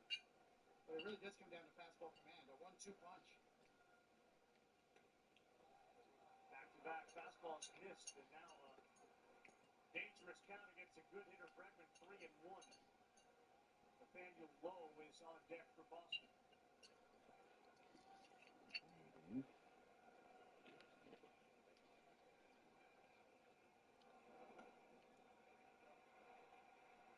Benefit of the doubt there. 3-1. 3-1 changeup. It's a rare one, doesn't even make contact with the strike zone on the K zone. But he gets it 3-2.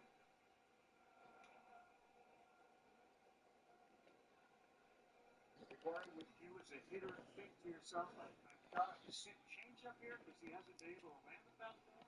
No, as a hitter right here, I'm looking at the top part of the zone. He does good fastball. I have to give myself a chance. I can spit on the changeup down.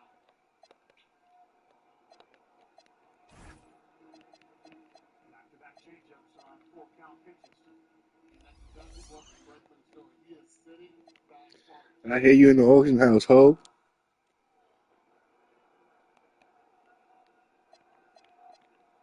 Eighth pitch of this at bat. Leadoff hitter in the top of the 8th. Another changeup, and that one is down. Ballinger makes a nice stab at it to keep Bregman at first. In the third consecutive inning, the Red Sox have got the leadoff man aboard. Another changeup. Really good hitting by Bregman. He finally keeps one fair. He's been yanking them foul. And Bellinger on this side. I mean, it looks like nothing, but getting there and getting that out. If that gets by Bellinger right there, that is trouble.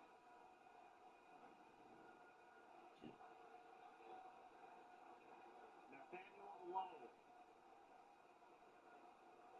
He's hitting for Romy Gonzalez. Another fastball that misses. team's offense putting pressure on the other team's pitchers. They haven't been able to punch one across. All sorts of traffic in the seventh.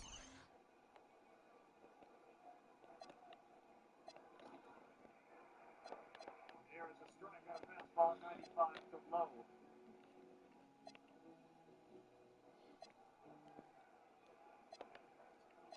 Oakey hit the seventh. He lined out. Finished the game playing first base.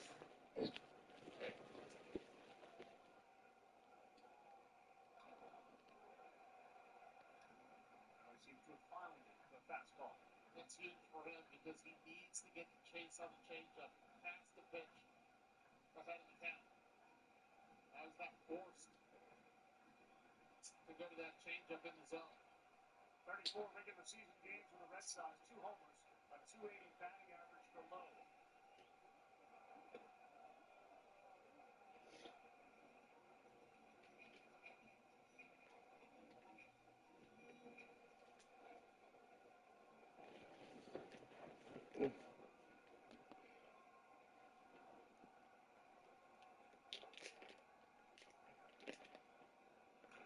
Back up the middle, fielded cleanly. He'll throw high to Volpe. And Anthony Volpe does a great job to come down on the base and make the throw to first to double up Lowe. Anthony Volpe, got a lot of criticism here in New York, has really turned it around the last 50 games. Good adjustment. Catch the ball first, land on that guy, and in one motion, throw the feed, a good feed back to Rice.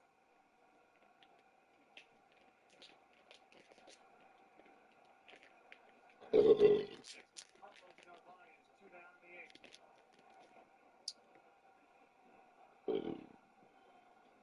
Ball 1 low.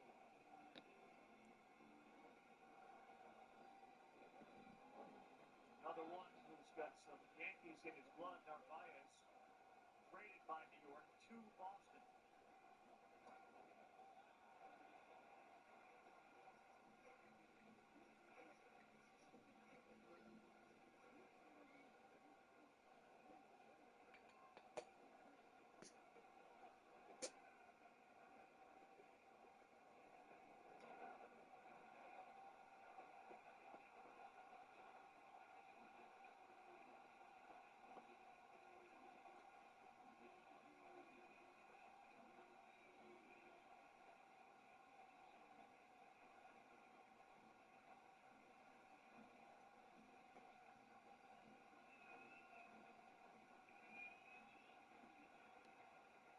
Home runs during the regular season as Williams pitches ahead 1-2.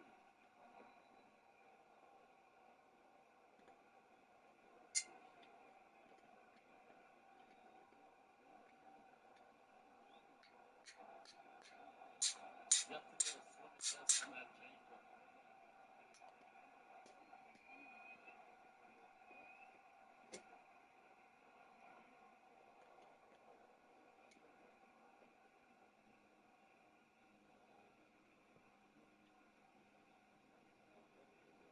Talk about the variance. That was always the most impressive part to watch Williams. He throws the changeup at 83, but he has 96, 97 in his arm from a fastball perspective.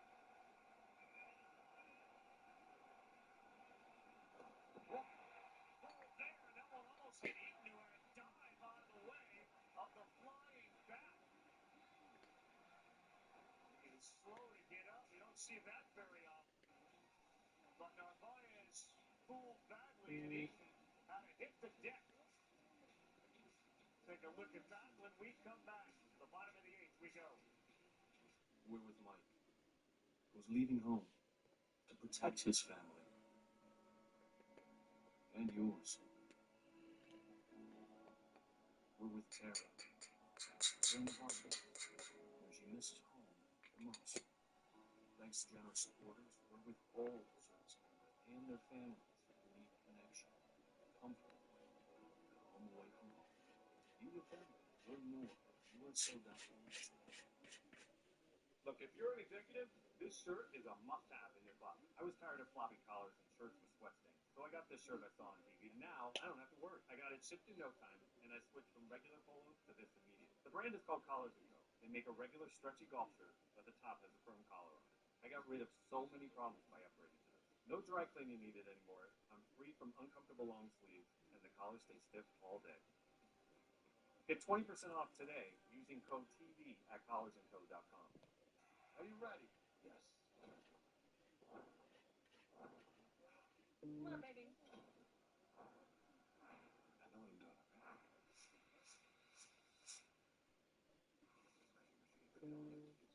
Buy the Old Spice NFL collection. Buy the Old Spice NFL collection. No, like this.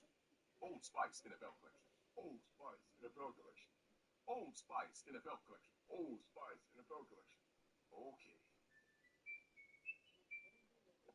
Mark Kerr, a man on a mission to be the greatest fighter in the world, or will all his hopes and dreams come crashing down? Are you ready? Yes. The Smashing Machine rated R. Get tickets now. This copyrighted telecast is presented by authority of the Office of the Commissioner of Baseball and may not be reproduced or retransmitted in any form, and the accounts and descriptions of this game may not be disseminated without express written consent. Ben Rice will lead things off here for the New York Yankees against Garrett Whitlock. Nathaniel Lowe will stay in at first base.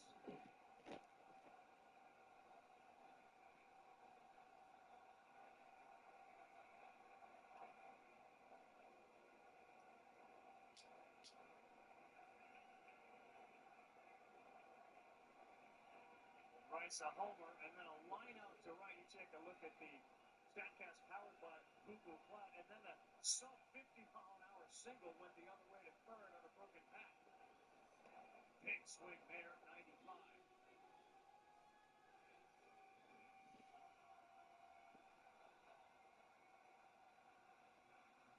Rice to the Carlos Stanton, Jazz Chisholm. All Yankee farmhands right now on the mound, behind the plate, and with the bat.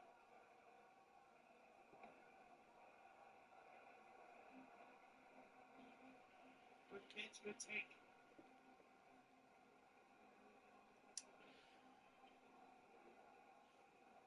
Eaton stays in right field. That bat that was lost actually did get him. Take a look. This is dangerous. Watch the bottom left fielder screen. The bat alters direction and sends Eaton to the ground. He's been flexing his arm out there in right field. Another good take on a slider from Rice. After that happened, Carl, he got back to the dugout. Alex Cora pointed to an athletic trainer to check him out, but he just ran up the outfield.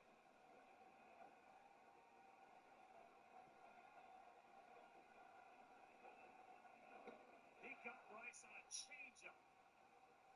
Garrett Whitlock's nastiness continues here tonight. It's as good as it gets right here. I mean, look at the grip and watch the location, the movement, perfectly located. That thing is a strike the whole way until the very end. Well, from one dangerous hitter to another. Giancarlo Stanton had one up in the zone. He fouled it straight back.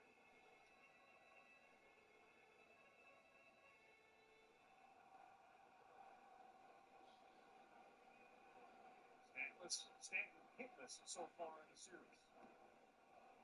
Awkward swing and a slider.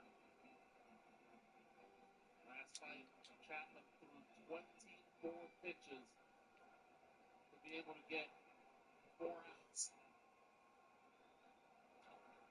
On the ground, and it's Story.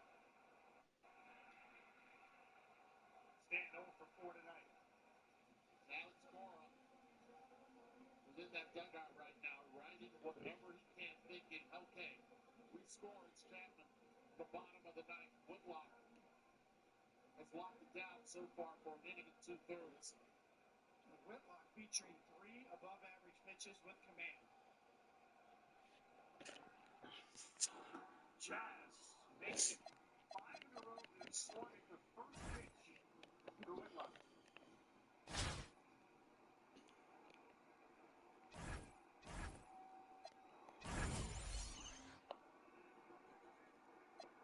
three, if there is one tomorrow night. All the chips being pushed to the center of the table by Cora. The rookie pitcher expected to start.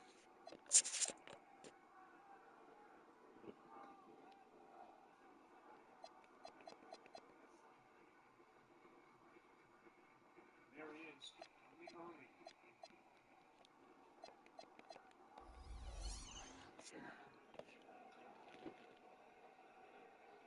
Every left-handed hitter that did not start yesterday has been able to get on base, offensive impact. This ball game, the only one that has it, Jazz Chisholm, 2-2. Both the team's closers are warming in their respective bullpens.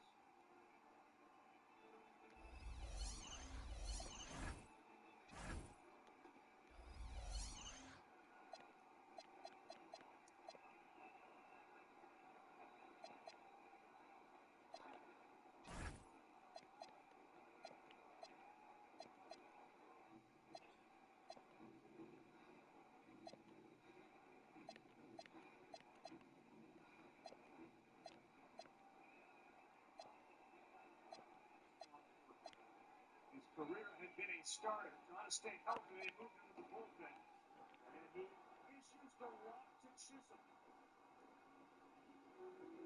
Now you have lead speed at first base.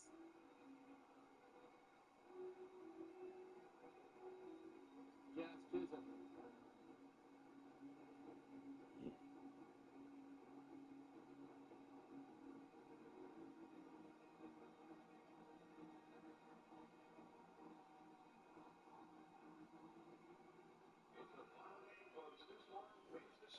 Struck out with the cheap seats. Important things aren't worth compromising. At Farmers, we offer both quality insurance and great savings. Here, take mine. We are Farmers.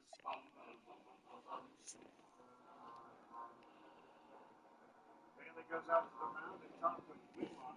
Last September, Whitlock went to Cora and said, I have an idea. I want to prolong my career. I think I can help you as a player. Cora's reaction was, love that. Need you to be healthy and can use you in the bullpen. He has been as effective a weapon as there's been in baseball. Yankees trying to touch him for the first time in a long time, so he would give up a run.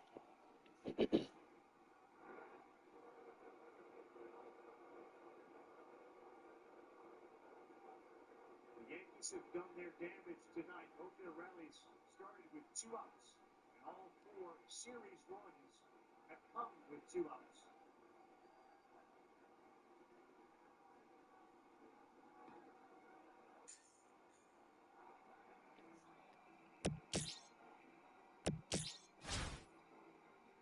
Whitlock, not especially quick to home plate. He's got a pretty big leg kick. If Chisholm gets a read, he should go. 31 steals for Jazz. That missed pretty badly on a changeup. Whitlock knows the set. Because if you have the ball back, it's 2 balls with no strikes.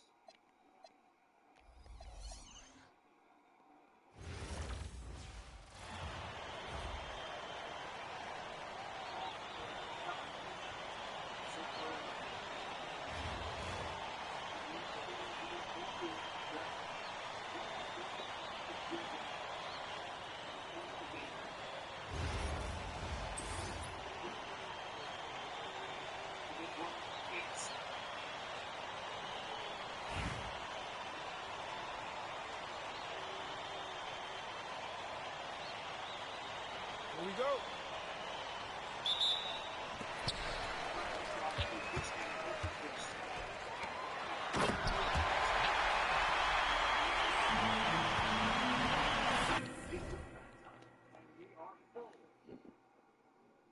He is rested.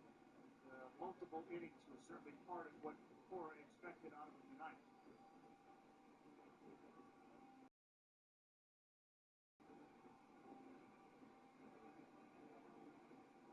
Surprised the outfield hasn't taken a few steps back with 2 outs, 3-2 right here. Especially with Chisholm on the go.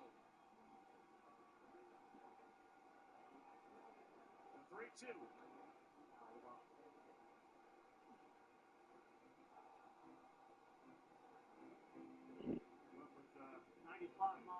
Sinker. India set him up for a change-up away. Seventh pitch of the at-bat coming to Austin Wells. And he lines one into right field. Chisholm to third. He's being played. Eaton coming home. Here's the throw. Let's go. Let's go. Huh? Watching the game, bro.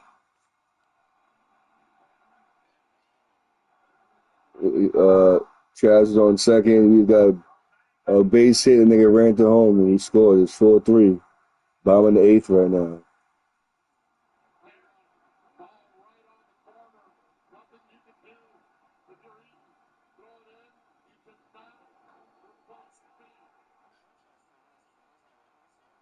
Huh? You said what's working? My niece?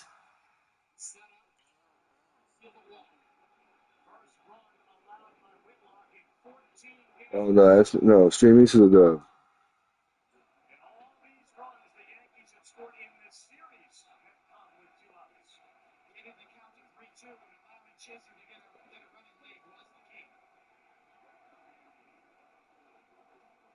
But the Yankees hang on and win. Jazz Chisholm is the star of the game. He saved a run defensively, and he creates a run with his tremendous speed.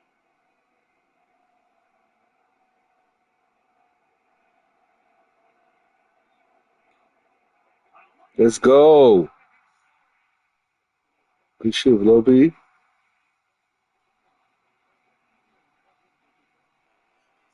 Yeah.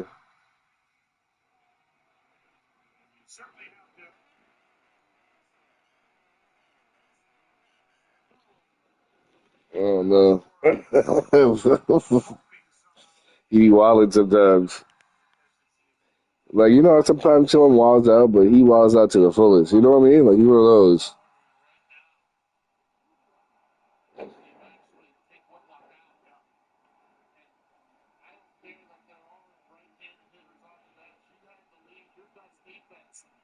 Defensive players at the plate, and you are not going to pitch hit from McMahon.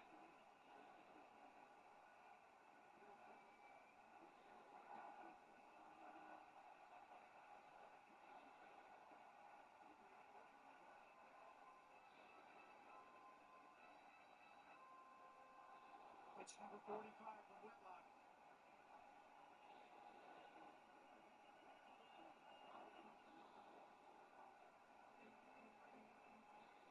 We talk about the impact of Jazz Chisholm and how he changes the dynamic of this lineup. We saw it with the defense, and now appreciate the base running.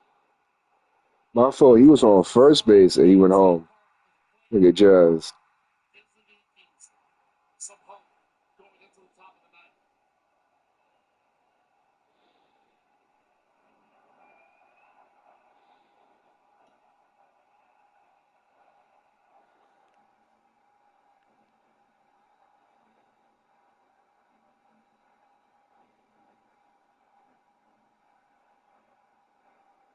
You have to think this is the last hitter that he will face, regardless of the outcome. Pitch 30 of the inning, and he missed inside with a walk to load the bases. You know, got bases loaded. He just walked the dude.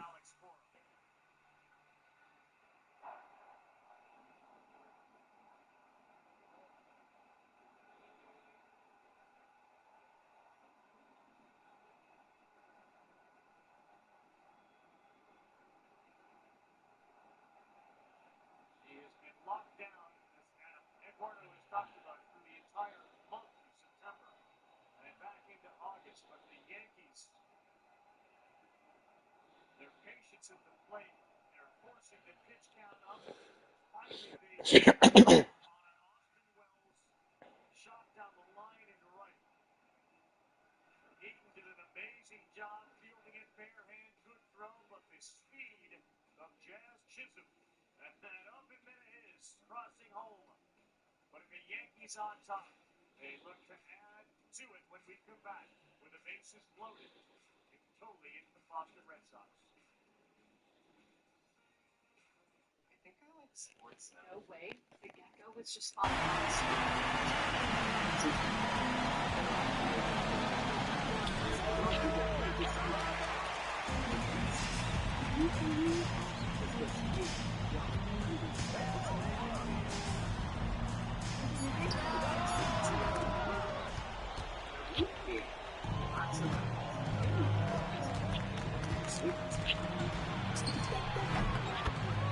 Bruce Bowen.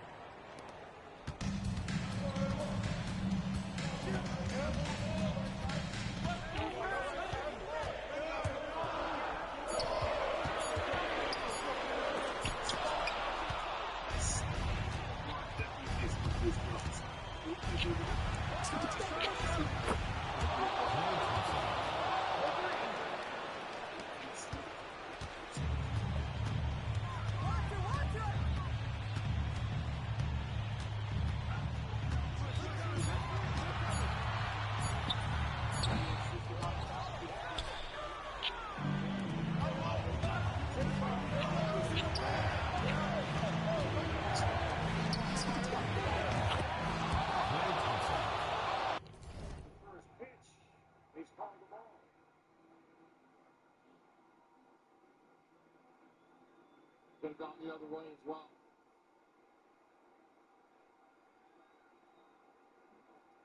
Frustration on the Red Sox side as Christian swings big and misses.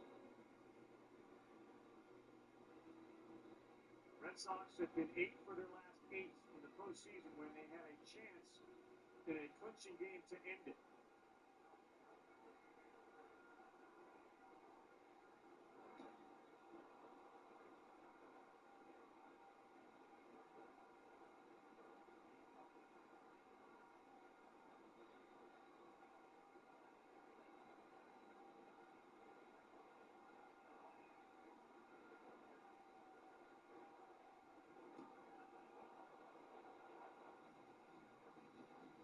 Close pitch. And there have been a couple of them in this plate appearance. And if you were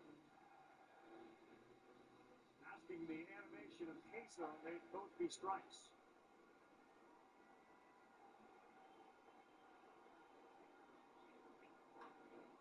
2-2, and this one is out of play.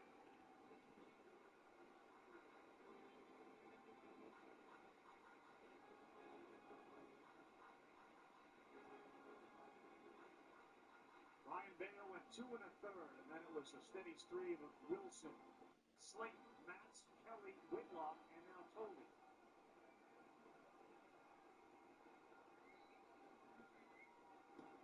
Full count 3-2. The other story for the Yankees with 2 outs.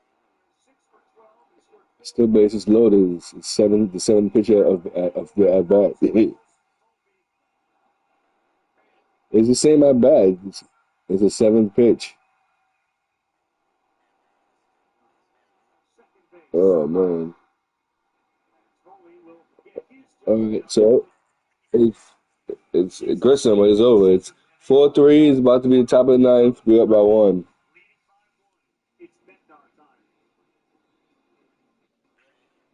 Yeah. Morning, guys. I'm studying to be in the T-Mobile commercial. Keep me so damn. Oh, I couldn't possibly.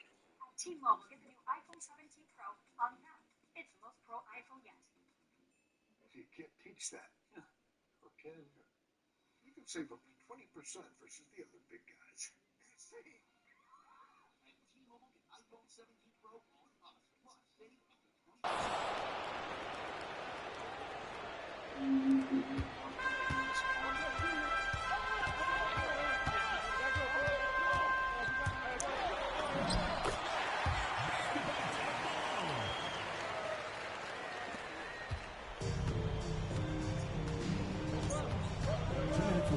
What? 3? Yeah.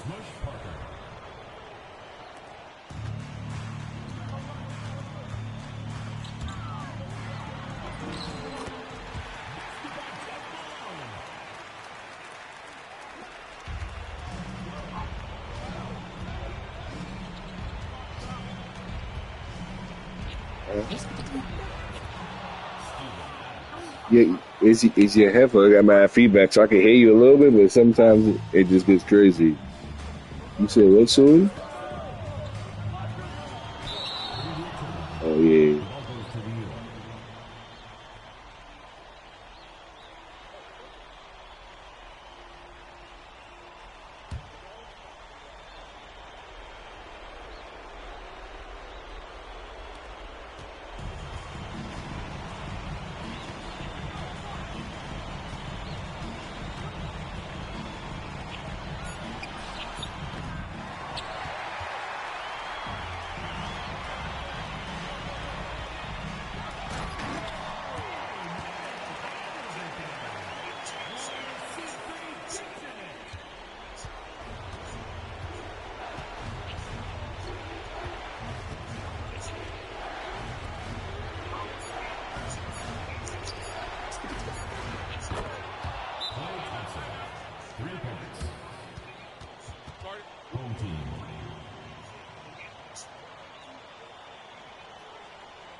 First baseman.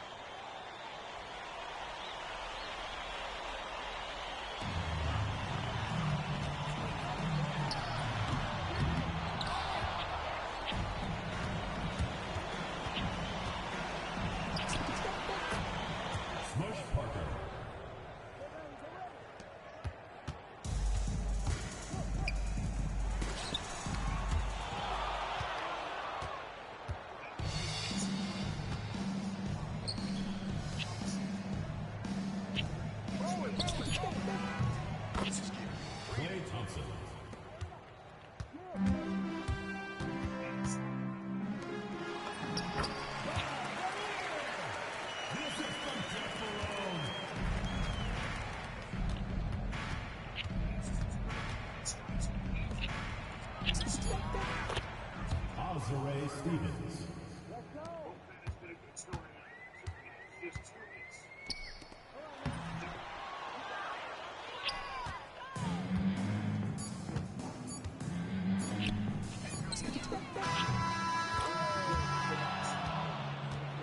That's the end of the game. Thank you to everyone for coming out and supporting your team. Please get home safely. Let's go.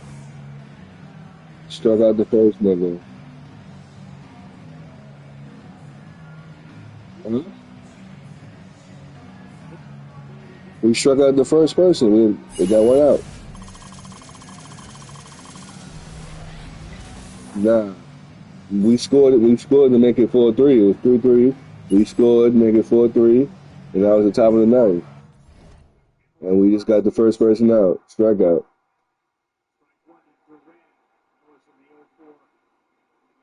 Series in which Robert stole second, they ended up winning in that come from behind 3-0 deficit, but no base runner on first to get Hamilton in the game. And Duran behind 0-2. Duran. Right, that's what I don't know why you asked. Duran, the nigga on Boston.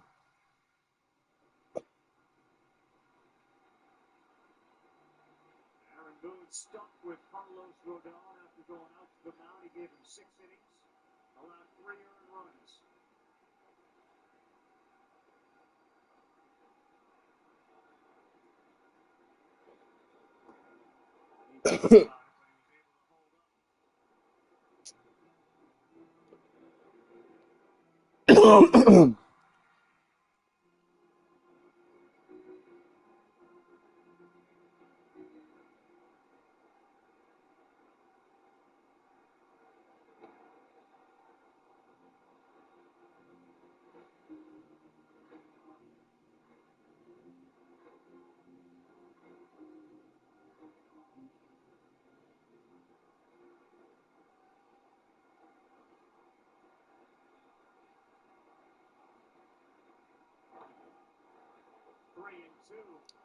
It's 3-2.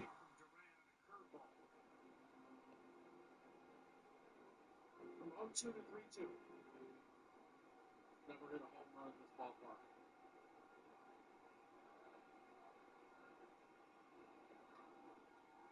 On a play. 16 of them on the regular season. Durant, of course, involved in one of the key plays tonight, trying to chase that ball down in left and went off his glove. The Yankees grab the 3-2 lead. Another payoff pitch. Struck him out. Let's go. 2 out. One more.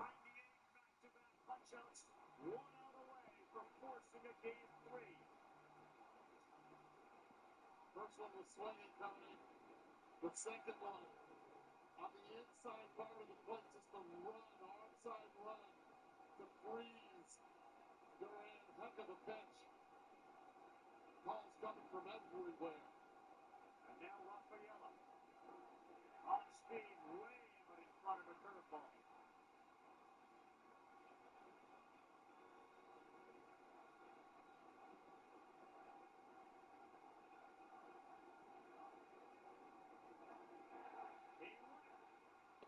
Zero two. Let's go.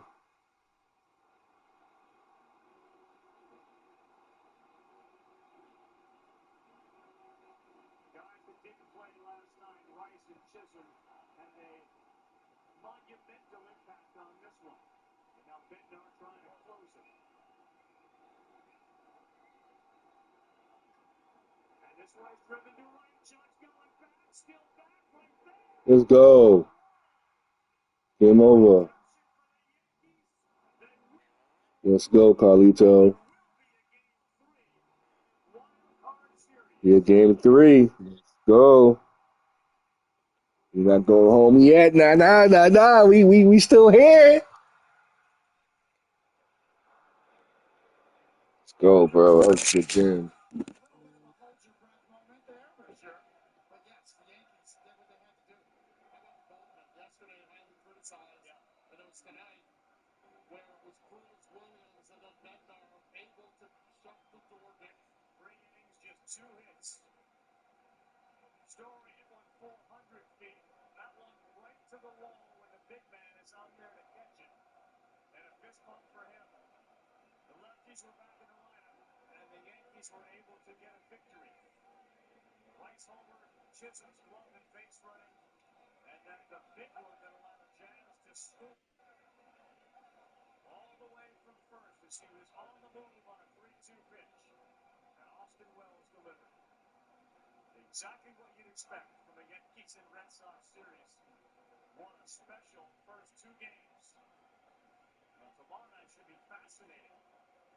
Not sure how the Red Sox schedule their pitching. And it's get going for the Yankees. Turn the rookies loose. Baptism by fire. Buster, you ready? Go ahead. There's 2 rookies pitching tomorrow, Carlos. That's crazy. There's 2 rookies pitching tomorrow. The Yankees rookie and the Boston rookie pitching tomorrow.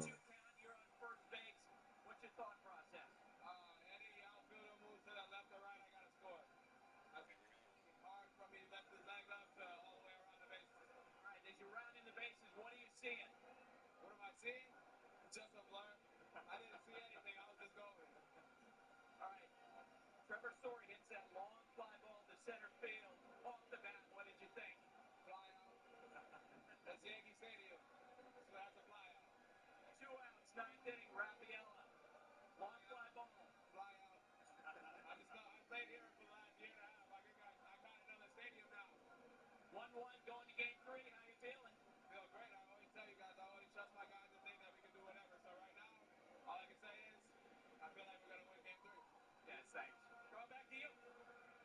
What an interesting interview there with Jazz, who knows the yard, he knows excitement, and we're going to have a game 3. You think Cincinnati can make it 4 for 4? You'll see. We'll see next. It's the Dodgers and the Reds. We have 3 game 3s tomorrow. You can hear Buster say that was fun. It sure was. For Eduardo Perez, David Cohen, Buster Olney. So there's 3 game 3s tomorrow. Can the Reds make it 4 if they can beat the Dodgers tonight?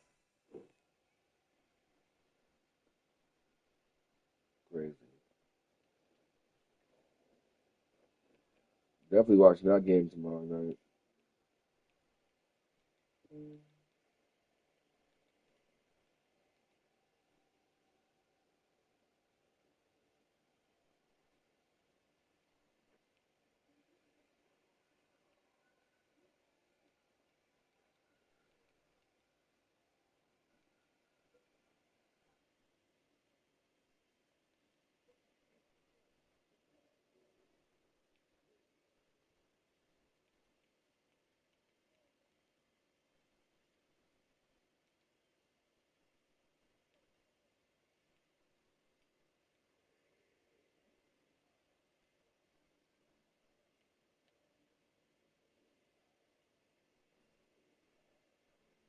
I'm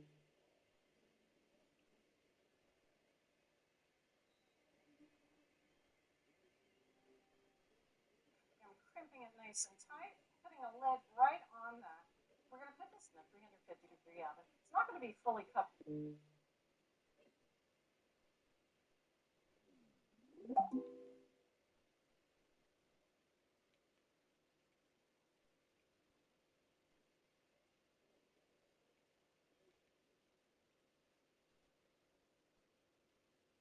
Hey, what is up here?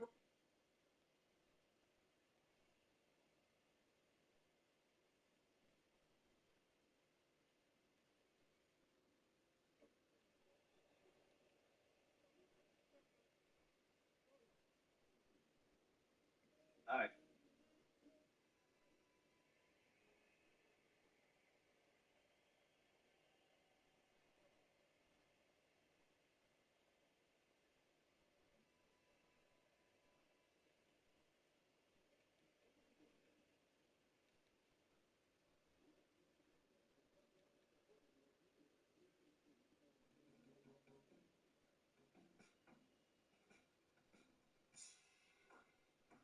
As a teen, I'm always tired. So what do you do to keep yourself energized and alert? I was always tired at your age too. I think because you have so much going on. You have school, sports. I think the best things I do to keep myself healthy are getting the right amount of sleep every single night, eating properly, but also drinking a lot of water. That helps me a lot too. Okay, so, I just gotta say, I love this season so far. I've had a great time with all the weeks. All the games have been amazing for the most part. There haven't been many duds, and the storylines have been great so far. So, good job, Roger. You've done an amazing job. But, boy, am I getting progressively angrier. And, Tom, you're gonna want to cover your fucking eyes for this Raiders rant later. You're gonna want to cover your eyes. I can't do it. I can't do it, Squidward. Man, I love these types of games to start off the week. And I don't speak in hyperbole. I thought I was having a fever dream in the first half. And what more can I ask from Thursday Night Football than that? Kyler Murray threw a pick because Marvin Harrison started hallucinating mid-route. Then Seattle fumbled, forced by his own man, and the Cardinals got it back. And this game was so boring. The only thing from my notes for most of the first half was, do the Cardinals add anything inherently positive to society? And I think the answer is overwhelmingly no. But we'll get to that Cardinals documentary when I'm mentally healthy enough. And I mean, Marvin Harrison, bro, that motherfucker. I totally didn't take him in like 5 fantasy drafts and expected a breakout from this generational fucking wide receiver prospect that never happened. But he had a weird arc in this game. In the first half, he had 2 miscommunications with Kyler, 1 route stopped, and 1 horrendous drop that led to a pick. All in the first half. So I was losing my shit. These two teams were playing unwatchable football. Oh, but it doesn't matter, okay? We're all saved because the entertainment was delivered when little fucking John came out for halftime. Yes! Sorry about that. But the fourth quarter, things started to change.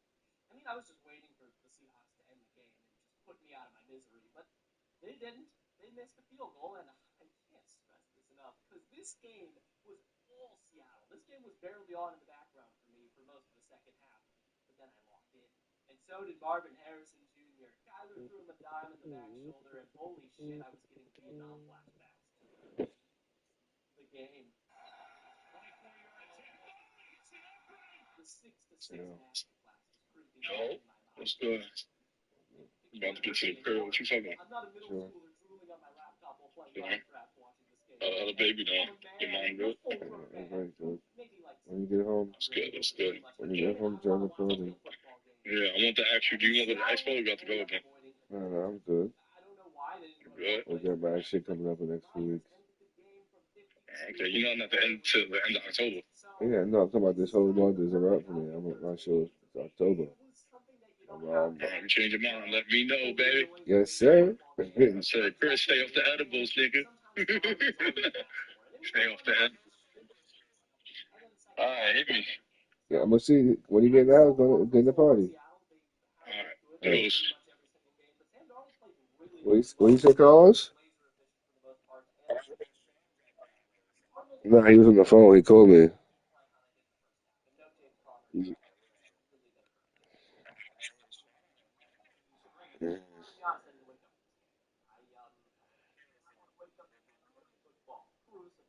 Don't worry, I watched the condensed game, and yes, I am sad.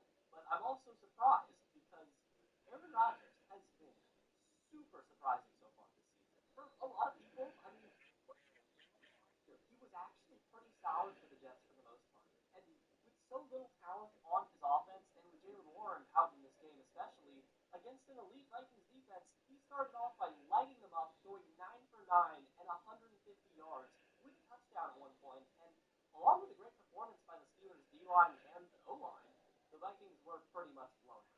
Yeah, the score was close by the end of it, but this entire game in the second half was just Carson Wentz dropping back and praying JJ or Addison was down there somewhere. But I guess he looked pretty solid, and so far, he's profiling as a pretty efficient quarterback. But I don't buy it whatsoever. I really don't. But in the end, I think this is encouraging for the Vikings as well as the Steelers, because Minnesota is still heavily injured. Van Ginkel was out in this one, and they lost a lot more meat in the O-line in this game, even though Darisaw's back. So maybe if JJ McCarthy can play football well, things can turn around.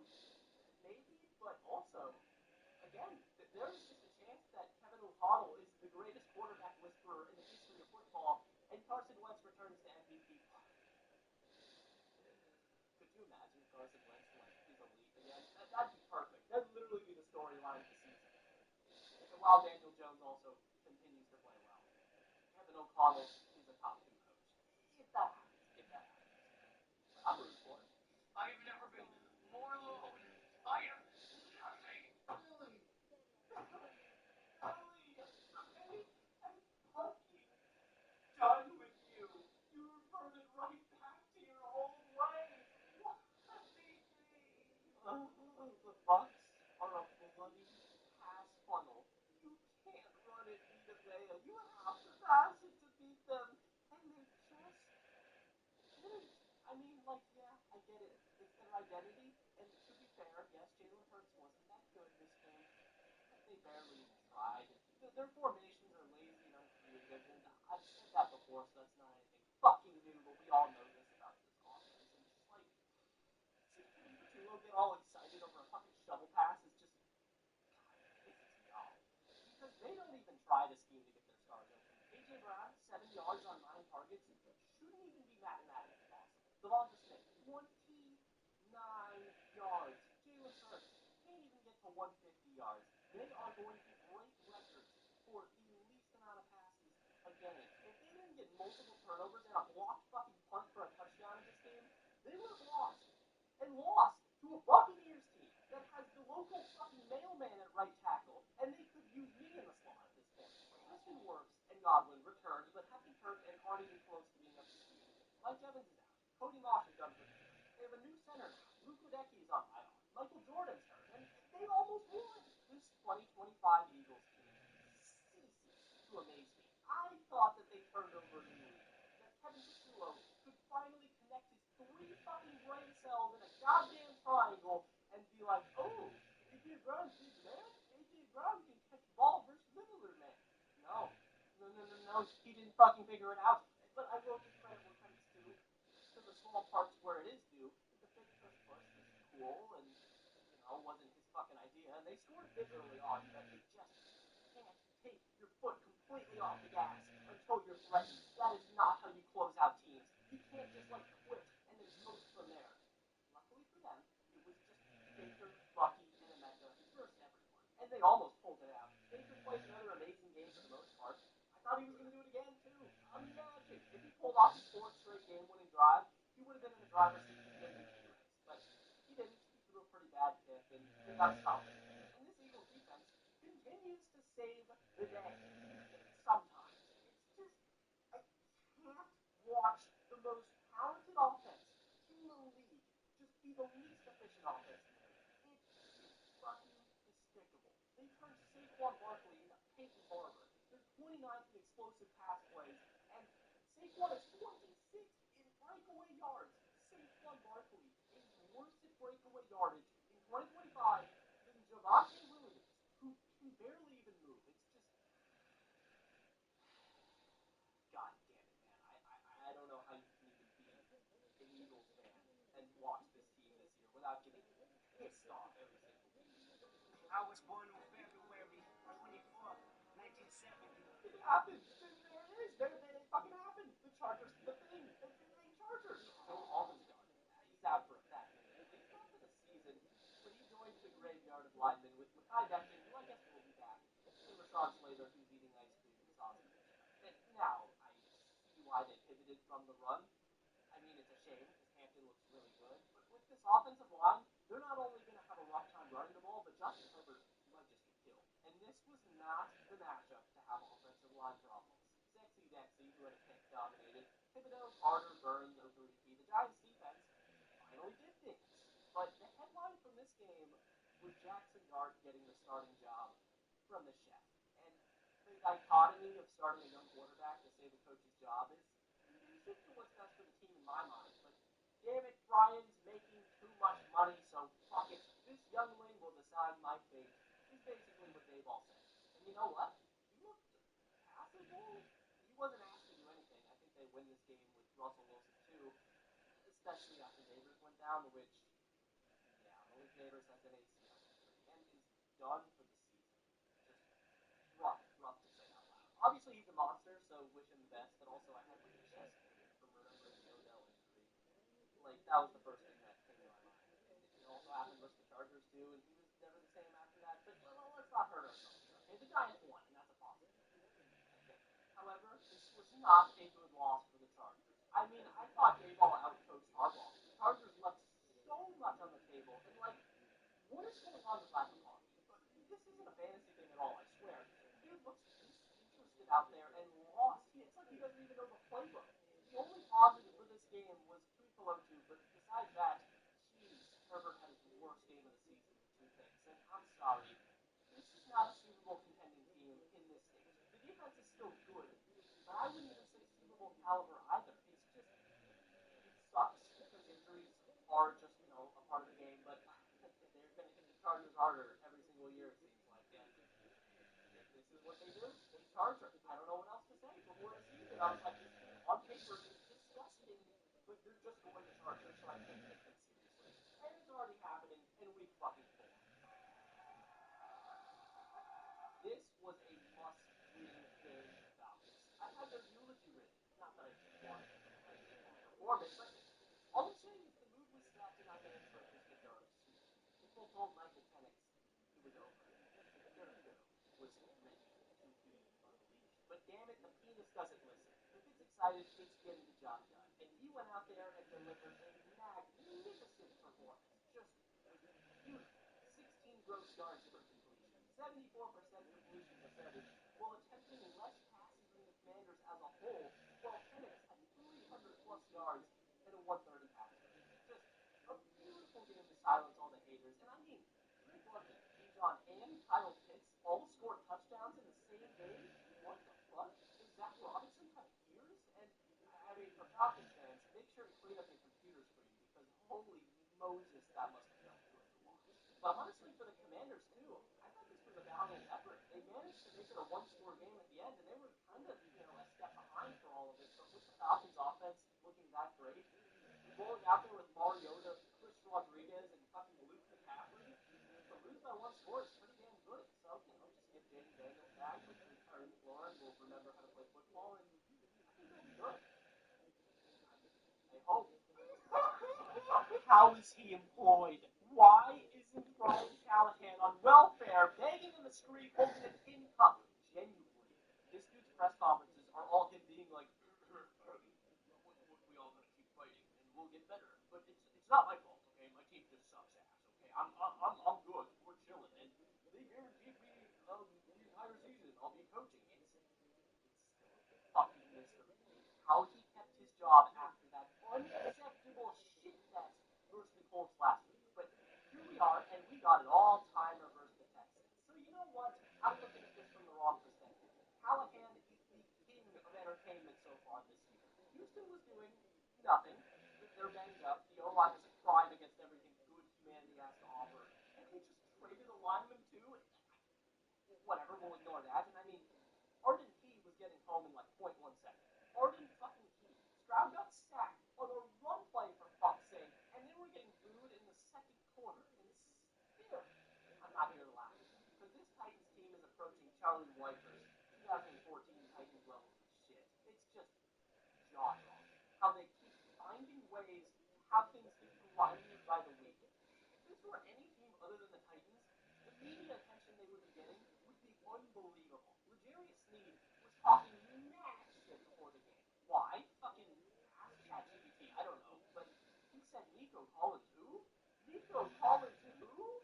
Brother, you haven't even played 2 good games in Nashville, and you're shit-talking an all-pro receiver who ate your lunch and picked up a 2nd and 33 on you? I mean, what are we doing here? And the offense trailed the entire fucking game. Barely managed to get 100 passing yards. I mean, Campbell just said it himself. This team is shit-ass. They have nothing positive whatsoever. It's just, the scheme is broken. Callahan needs to be fired as soon as possible. He's already made the mistake of teasing him around going into this season. So at this point, you just need to accept the sunk costs and get rid of him, or else Cam Wood's development is going to be permanently broken. Fire him now. I can't say it any other way. Now, Tennessee. Every Browns game this season is going to be the same damn formula. This is the most frustrating team in football, but nobody cares. It's Cleveland. They had so many drops, had putrid special teams play in this one, and had so many turnovers, leading to great field position for the Lions, that it's like padding the stats of the Lions offense, making their defense look worse than it actually was. And I'm still keen to get rid of Flacco right now, which is sad, but he just hasn't been fun this season either. He's not winning, and he's not only inefficient, but he currently has the worst EPA per game in football. So what's the point? And this Browns defense has been getting wasted. Still, Myles Garrett, Andy Collins, Mason Graham, Isaiah McGuire have been the most unstoppable pass rush we've seen in a long time. Like, genuinely, they're all ranked like top 10 at their position, and the secondary is third in DVOA for pass defense. They almost have no weakness, yet they're 1-3.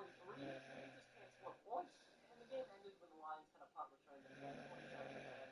Despite the Lions offense getting relatively clamped and a former quarterback off. But, for the Lions, like, whatever. You ran into, like, the best defense in the league. There's not much you can do. And they still won by, some blowout amount. So, good win for them. They're still a top-tier team in the NFC. And for the Browns, I think it's Dylan Gabriel time. What percent of the time do you cry? 80. An absolute destruction of points. The Panthers look great, but they are awful. So, Andy Dalton played. 157 passer rating.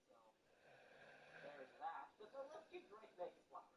He's executed this offense to the best of his abilities. It's been so efficient so far, limiting mistakes for the most part. And again, he's doing this with the most fumble-heavy backfield in football. And still refuses to play Travion Henderson, even though he hasn't been the most efficient, admittedly. And fucking Keyshawn Boutte as his number 1 option damn near. But Andy's not the only one who's impressive passer rating, as Drake May had a 155 rating and 100 completions. He was a dog, and this game is on a trade away from winning games. As for the Panthers, this is what the season's going to be. Just kind of like this, at best. I think it's more going to be like this, and then maybe come up for a little bit. But this team sucks. Bryce Young is going to be inconsistent at best. And, this is what we kind of profiled him as last year. Nobody thought he was going to be a superstar, or at least the people that thought that are just wrong. I think his ceiling is like the 16th best QB in the league. And for the number 1 pick, not what you want. Buffalo, can we, again, just move on from this game and pretend it never happened? This is their 4th straight offensive game of 30-plus points, which is But if Brandon Cooks catches that touchdown, this is a totally different game. I don't know, man. I think that the only thing holding the Bills back from being the best team in the league is their defense. Their defense is actually the truth, and it is sad to see that Matt Milano is like actually the worst player in the NFL. This team has issues on defense, and I wouldn't be shocked if they don't trade for a big player in a month or two. They really need some help on defense. But again, this was a trap game, and I guess they survived. But please play better. I've been a New York police officer for 22 years, and part of the job is working with many prosecutors. And Donnelly let killers go free and get less than some can't pass. The New York State Troopers support Nicole Lewis, who I trust to keep us safe.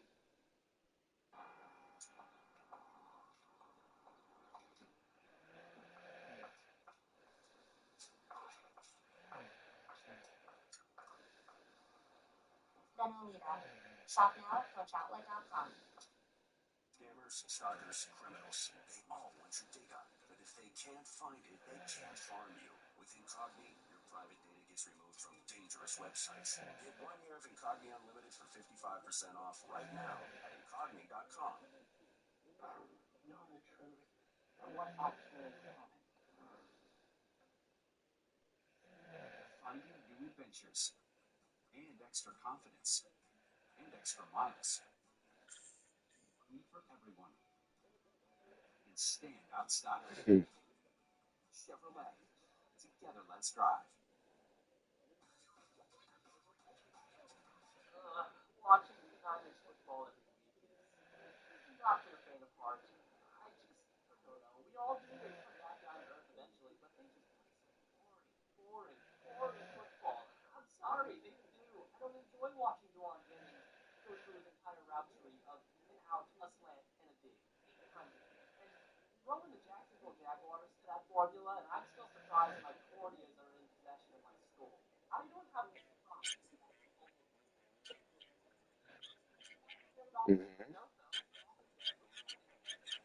wants for the they can't catch, so that's a bit of an issue. But they had chances to win this game. 4th and 1, and they had a false start. And there were more penalties to come in this one. They had 12 penalties in this game for 100 yards.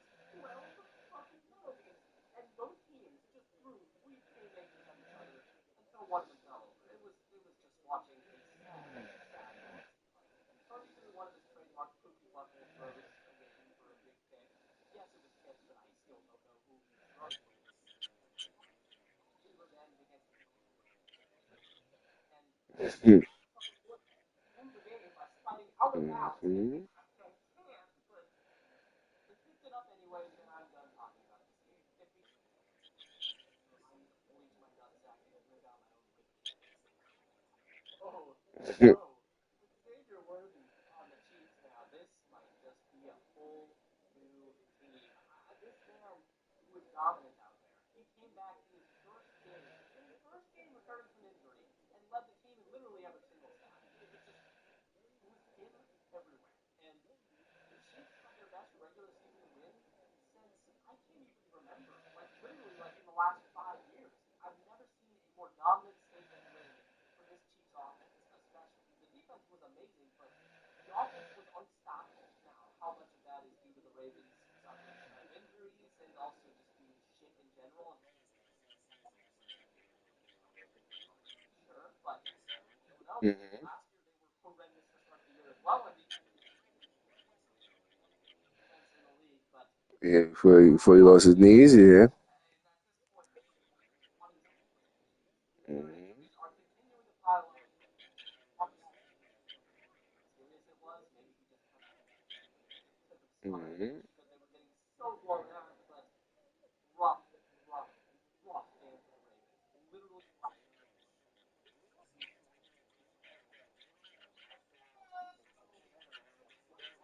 Mm-hmm. and I maybe not entirely in this video, but it's just sad because not even from a team perspective. Again, I've been so beaten down that I literally don't. It doesn't affect my mood whatsoever. It really doesn't, and that's sad. It's even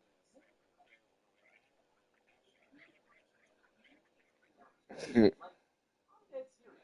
In this game, he was the only reason why we weren't losing by 30 in the very beginning. Like, the dude had multiple passes defended. He had a fumble force himself. He batted another pass and picked it off himself and just absolutely finally had a great basically defense being horrendous. But our stars on and the defensive side played amazing. It's a fact. Geno Smith, however, did not. Geno is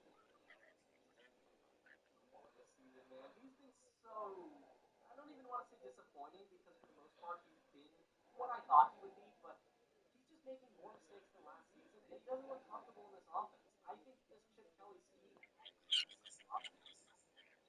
are starting to creep in more and more. But I just think his offensive line has been so shit that you can only do so much with it. Like, Meredith might be the worst player in the NFL.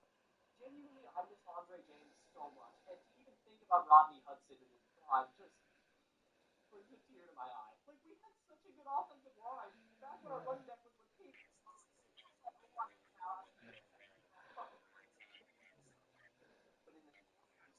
But in the Bears, fuck me, this game. The third quarter, and to wake up a bit. It was kind of just an oddly good performance by our defense, but when we needed them most, the Bears went straight down the field and scored a touchdown. I should have let them in earlier, but whatever. They scored. We still have plenty of time. As long as we manage this clock, what do you mean that they have 40 seconds left? What the fuck do you mean? We called HB9 doing the biggest play of the game instead of letting Gino go out in space and picking up the fucking first down as if we don't have a that we can't promise to get 2 yards. 2 yards with Brock Bowers on the fucking. I don't know. It's hard. I can't do this anymore. Okay, whatever. At least we have Daniel Carlson, the fucking best kicker in the league. Magic is nice now. 50-plus yarder. Easy. Thank God we got the Chicago Bears. The Oakland culture is gone. Our soul is. The Raiders, as we know it, are not the same team that we were for 60 years. We lost our identity. And I thought Ashton did, drop the bring it back, Mm-hmm. It's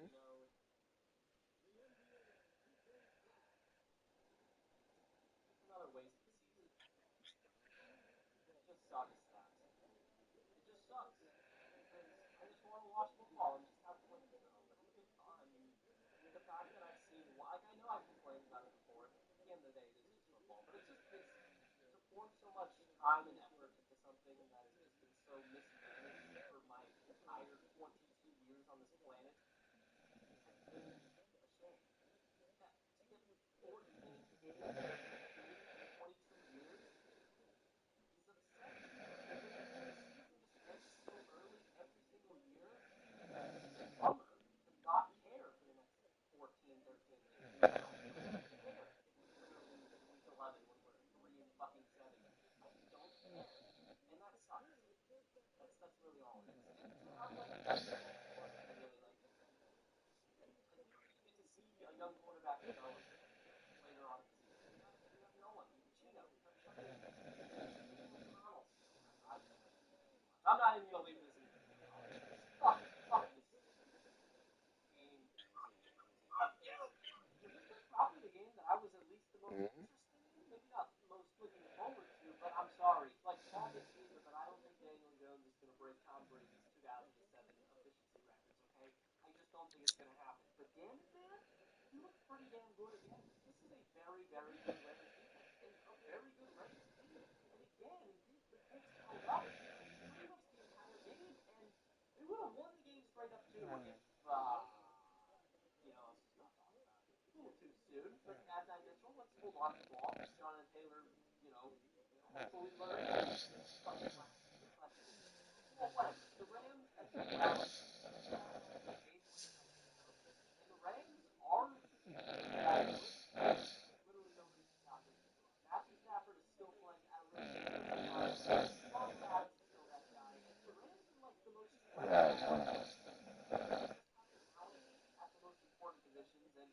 now they're talking to the wins. But Indianapolis, good loss. And if they can beat the Jaguars eventually, they might have a chance to make the playoffs. You are aggressive, Will. Let that heat flow through you. Doug, your candidacy for the Packers? Like, are we serious? Okay, so early on, maybe it's a hard thing to talk about without just going straight to the ending, but early on this season, the Packers were a tough team. They were getting after the quarterback, and as they should be. But everything changed when the PAT was blocked and the Cowboys took control. A little bit towards Dallas, and then at the very end of the first half, I don't know, Joe Burrow was getting a little too careless with the ball, and from there, it became clear that this was going to be a toast. I still don't know what happened with the Packers in the second half. To be honest, I am still rooting for the Packers. If I had to pick a Super Bowl winner right now, Packers? I don't know. At the end of the day, I might just default to the Chiefs. I don't know. The Packers just have such a high ceiling that when they're all playing at their highest, they have too much star power. But honestly, Dallas looked really, really bad in the second half. But I like watching them play. They also got throughout the rest of the game. But in the second half specifically, the team was dominating. And I know that people kind of marketed this game as like the underdog game because of the division. But the Seahawks really, really played amazing. They looked kind of unlike the Cardinals. The team looked great out there. And without CeeDee Lamb, CJ Stewart couldn't stop the fucking Johnson. So Dak was balling out. But at the same time, Jordan Love and Josh Jacobs couldn't keep up. Or I guess take the lead at one point. It was just putting it all in one game. Back and forth. Punch, punch, punch, punch, punch. Well, ultimately,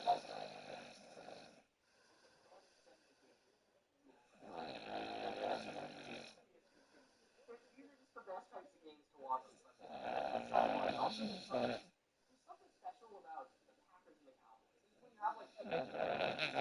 It makes things a little bit more fun as well, especially in Dallas too. So I don't know. There were plays where Jordan Love like dropped back, and I was like, had a free play. The amount of screams coming from the stands when Rodgers dropped back. He had died. I can't. I miss Aaron Rodgers in his prime. But the overtime was super fun because it looked like Dallas had a free win. They went right down the field, but Micah Parsons saved a Dakota Prescott touchdown, and the Packers answered Hmm? horrendous clock management. Absolutely horrendous. And that is two straight games Nah. from Matt LaFleur where the Packers managed the clock as horribly as they possibly could. I don't know what's going on. Nah, I'm chilling. Top like 2 to 3 coaching on mine up there with O'Connell and McVay, but Matt, what is You going on? sleeping. They almost lost the game at the very You sleeping. they had 1 second left, but maybe just Nah, they got you lucky. sleeping. You So think I'm sleeping. That's how much you sleeping. right, 40-45. This is going to entertain the shit out of you today. This is not encouraging. Like I said, like I said, huh? How's that work? The special teams, though, ended up pulling up the points on you, but well, as for Dallas, a good game, 40 something to be proud of. Why? Why did you have 2 Monday night games?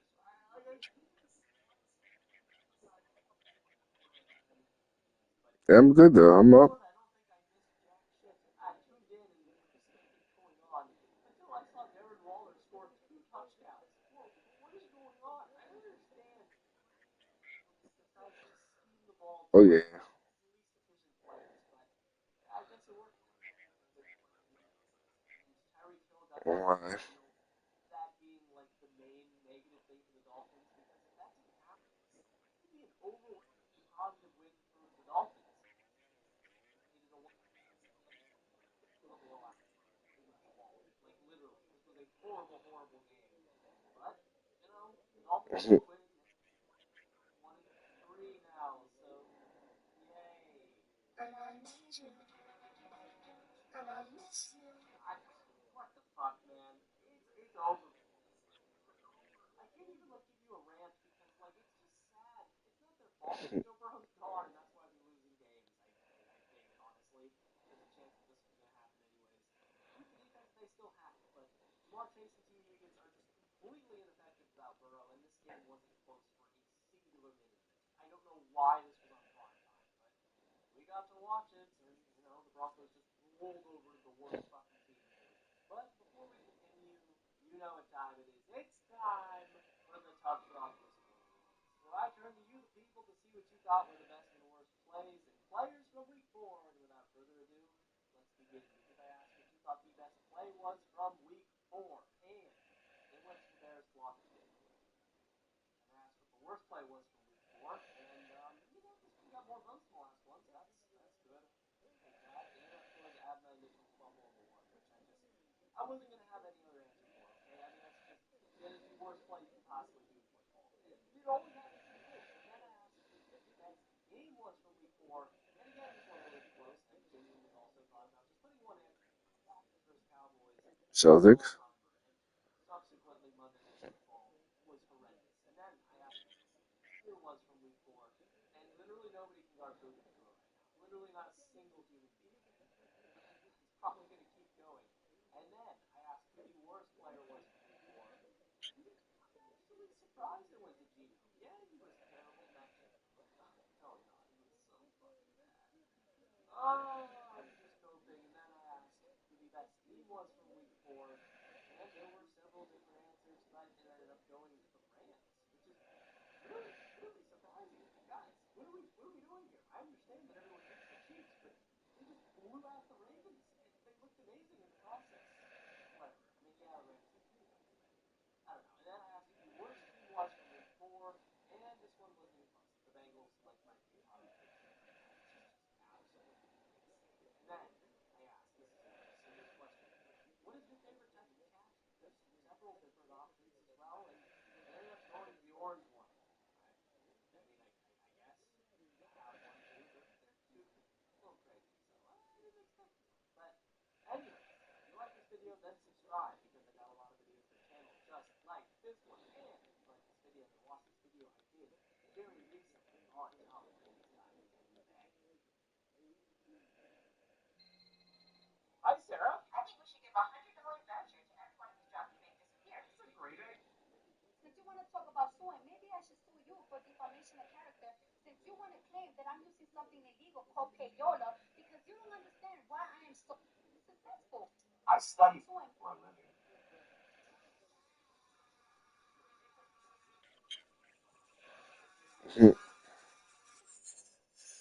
I studied for a living. Ladies and gentlemen, in today's episode of Lobbery in Gentleland, the feminine estrogen-drenched sexy red stepsister messed with blessed bar spitters, heavy hitters. And what was delivered? A special slaughter leaving Sandra's son suing. New music, but it's not moving. I said not concluding, it's not amusing. The biggest waste of my damn that was at. La Brianna spiraling over Iceman 8, while Nicki Minaj makes a quite bad fate, fighting Cardi B, YMCMB going mad, slowly sad a tad badder than the days of best I ever had. Was Young Money always full of all clowns? Let's break it all down, but first smash your small round thumb on the like and subscribe buttons till they fall down. I studied rapaholics for a living. Now, lovers and gentlegrams, I've been listening to a lot of Big L lately, so these intros are going to consist of a lot of multi-syllabic rhyme schemes, if that's what you call it. I study Big L for a living. If you guys never listened to Big L, you're missing out, because he was a monster. And speaking of monster, weren't the days of Young Money so much simpler?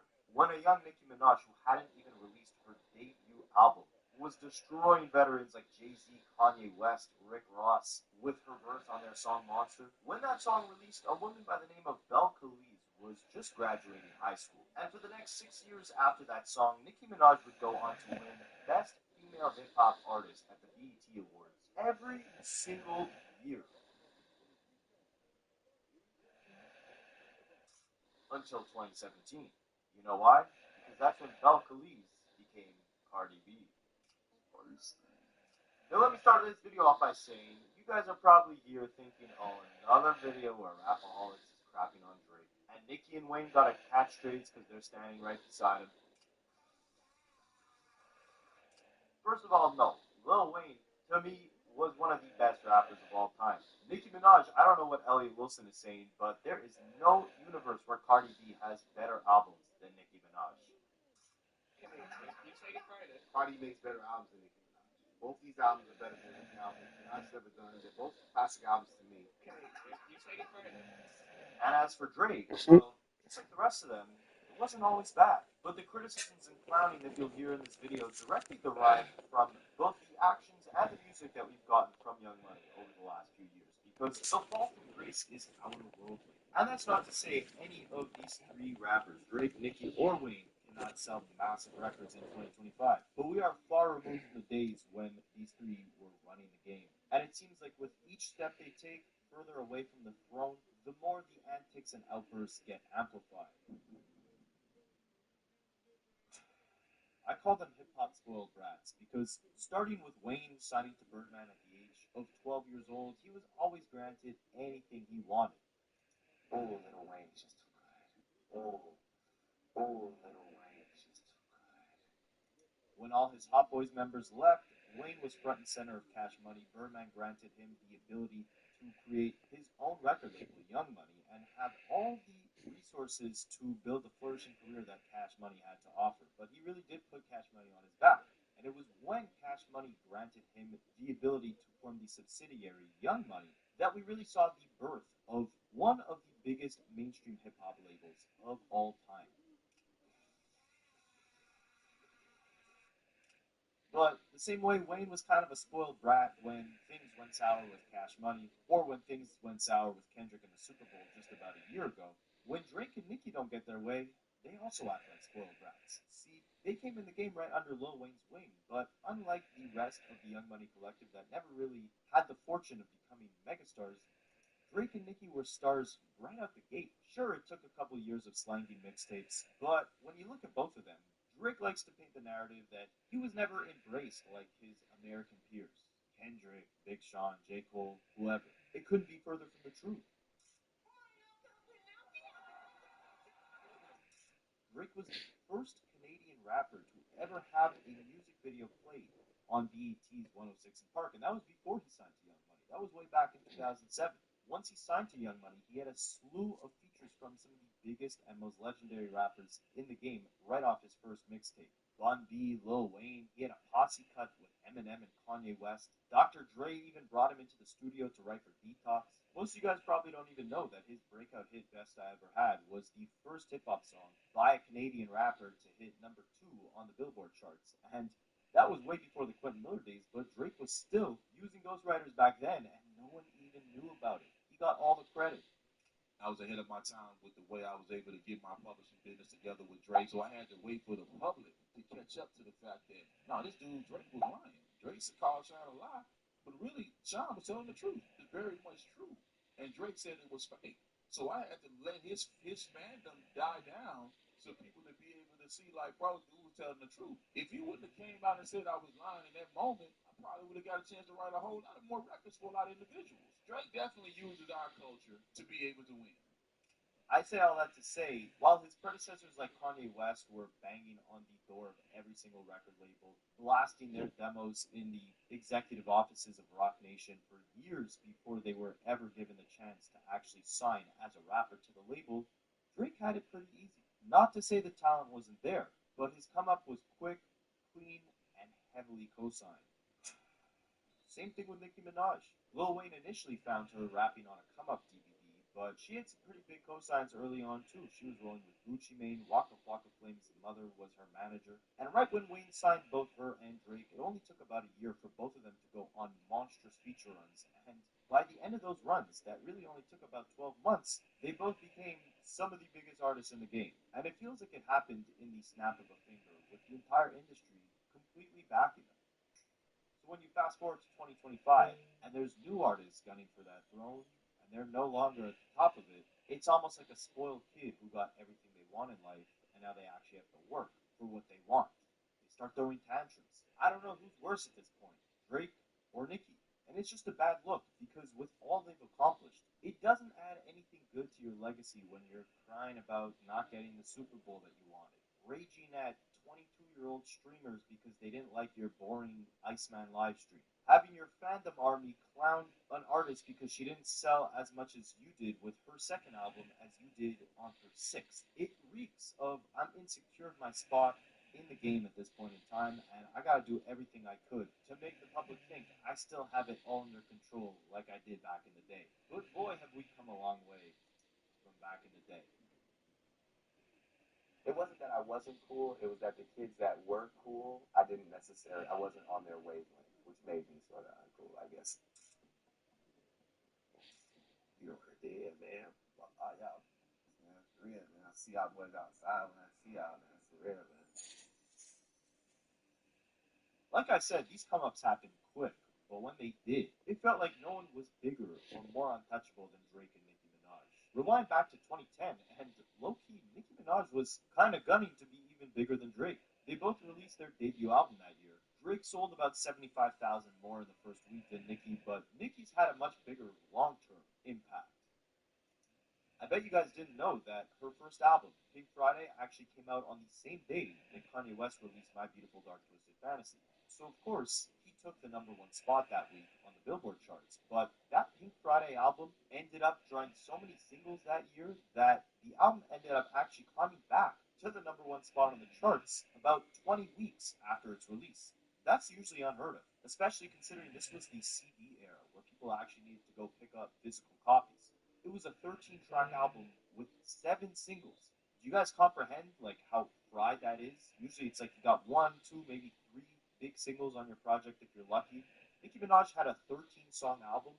Almost half the album ended up in the top 50 of the Billboard charts. She goes on tour with Britney Spears. She's got these massive global hits like Super Bass and Starships. Funny enough, she actually performed at the Super Bowl in 2011 with Madonna. Was she the first rapper to ever perform at the Super Bowl? Let me know in the comments.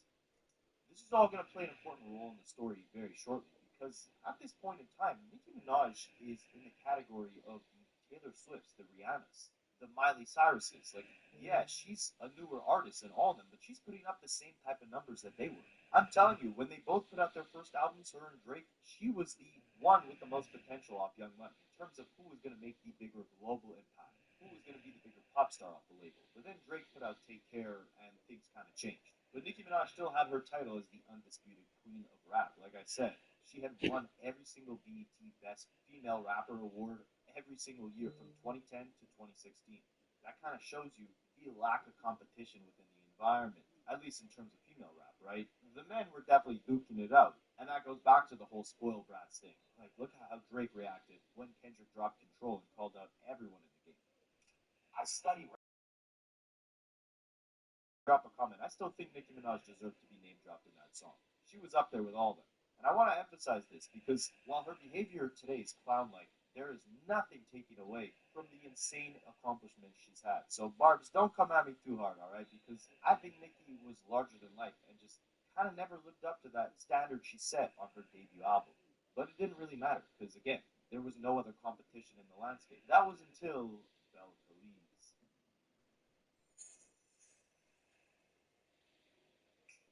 But before Belle Khaliz, we got Remy Ma. In August of 2014, after serving 6 years of an 8-year sentence for assault and illegal weapon possession, Remy Ma was released from jail. Notice the dates there. She was incarcerated from 2008 to 2014, around the same exact time when Nicki Minaj was on top of the game, zero competition. In 2016, Remy Ma releases the song All the Way Up with Fat Joe. And that song was everywhere. It was a hard-hitting New York anthem, straight bars, triumphant hook.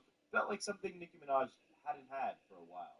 Sure, she had the big pop hits. She had the raunchy rap hits like Anaconda, but she didn't have an All the Way Up. Especially 2016. That was kind of like an off year for Nicki. The last album she released was 2 years before that. Now, correct me in the comments if I'm wrong, but I think her little issue with Nicki Minaj started when she rapped a freestyle on Nas's New York State of Mind, where she said, "See, your whole style biting, pieces ain't hidden. When I said it was written, I was talking about y'all B-word. Y'all try to play chess, but why would I play you? When I could knock the whole effing king board off the table. All this talk about me and your son, I'm hot, and your whole world revolves around me. I'm the son." And of course, Nicki Minaj was always rapping, all these B words are my son, so a little allusion to her. Mm-hmm. Remy emphasized in an interview, saying, "Whenever I had a problem with any female in this entire game, I will say your name. I'm going to say your government. I'm going to look it up. I'm going to say your mother's name, your father's name, your kid's name. I want you to know that I'm talking about you." But Nicki Minaj wasn't on that same type of energy because a couple months later, she puts out a song with Jason Derulo called Swalla, where she raps, "I gave these girls 2 years, now your time's up." Bless her heart, she's throwing shots, but every line sucks. Of course, because it had been 2 years since Remy had came out of jail, right? And then a couple weeks later, Nicki Minaj gets on a track with Gucci and raps, "Oh, you're the queen of this year? 1 platinum plaque. Album flop. Beware. You see, silly rabbit, to be the queen of rap, you gotta sell records. You gotta get plaques." Of course, referencing the fact that had that one major hit all the way up. Nothing else to really follow it up, right? Well, she would most definitely follow it up with one of the most ruthless diss tracks we have arguably ever heard. I study feisty for a living. People forget about this, but forget Cardi B, forget her beef with Megan, forget Lotto, forget whoever. This was Nicki Minaj's Not Like Us. She Remy Ma did to Nas's Ether instrumental, and she ripped Nicki to shreds. First, remember the whole Suns bar that Remy was rapping a couple months before this? Nicki said wasn't a shot at Nicki because if she was going to mention someone that she had a problem with, she was going to mention a name. Well, on the Ether record, she makes it known that Nicki Minaj may have low-key stole the whole "These are my sons" line from Remy herself. Remy had a tweet in 2009 saying, "Snot-nosed kids on the run, y'all bees my sons. Don't care if you made a little funds. Payday, y'all need help. Y'all done." And on Sheetha, Remy rapped, "Let's be honest, you stole that line about bees being your sons. What you got a free agent card? Jail tweet and run." Then Remy takes Nicki's butt shots. Talk about bringing knives to a fight with guns. And the only shot you ever took was guns. She alludes to the fact that Nicki's ex-boyfriend Safari was writing all her raps back in the Pink Friday era, dropping hit after hit. She said, "We seen Drake penning, Wayne penning, and since your first boyfriend left, you ain't winning. You're an internet troll, a web browser. I'm sorry. You can't get it online without Safari." Embarrassing.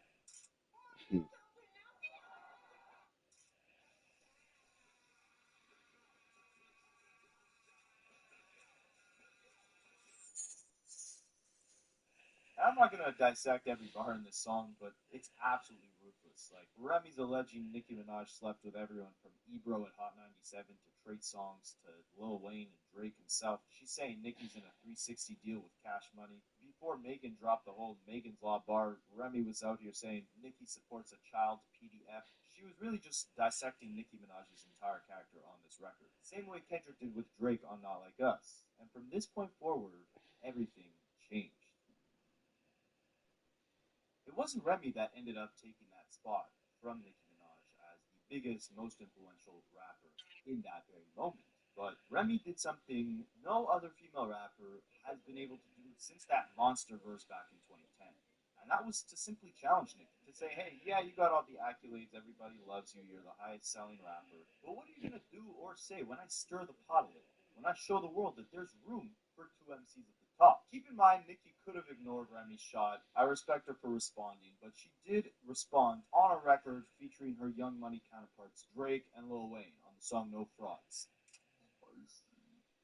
And if you want to get an understanding of why this kind of made Nicki appear weak or like she was having other people help fight her battles for her, imagine when Kendrick Lamar ended up popping out and dissing Drake. Drake drops a response record with J. Cole and J. Electronica. It doesn't work, right? It shows you're not confident in your own ability to take on this battle yourself. But Nicki had a bigger battle to fight because that summer, Remy Ma headlined the Hot 97 Summer Jam Festival, and she showed the world that female MCs are stronger united than divided. She brought out a bunch of female rappers throughout her set, but the one who stole the show was a young Cardi B, who had not yet released her breakout single Bodak Yellow, but was on the verge of superstardom. She had been a star already on Love and Hip Hop, but her personality, unlike Nicki Minaj, was kind of a complete 180. It was a lot more unfiltered, untamed, relatable, a little more maybe down to earth. Again, when Nicki Minaj is at the top, she seems larger than life. What she's doing is like completely unattainable. But Cardi B's story seemed a lot more relatable,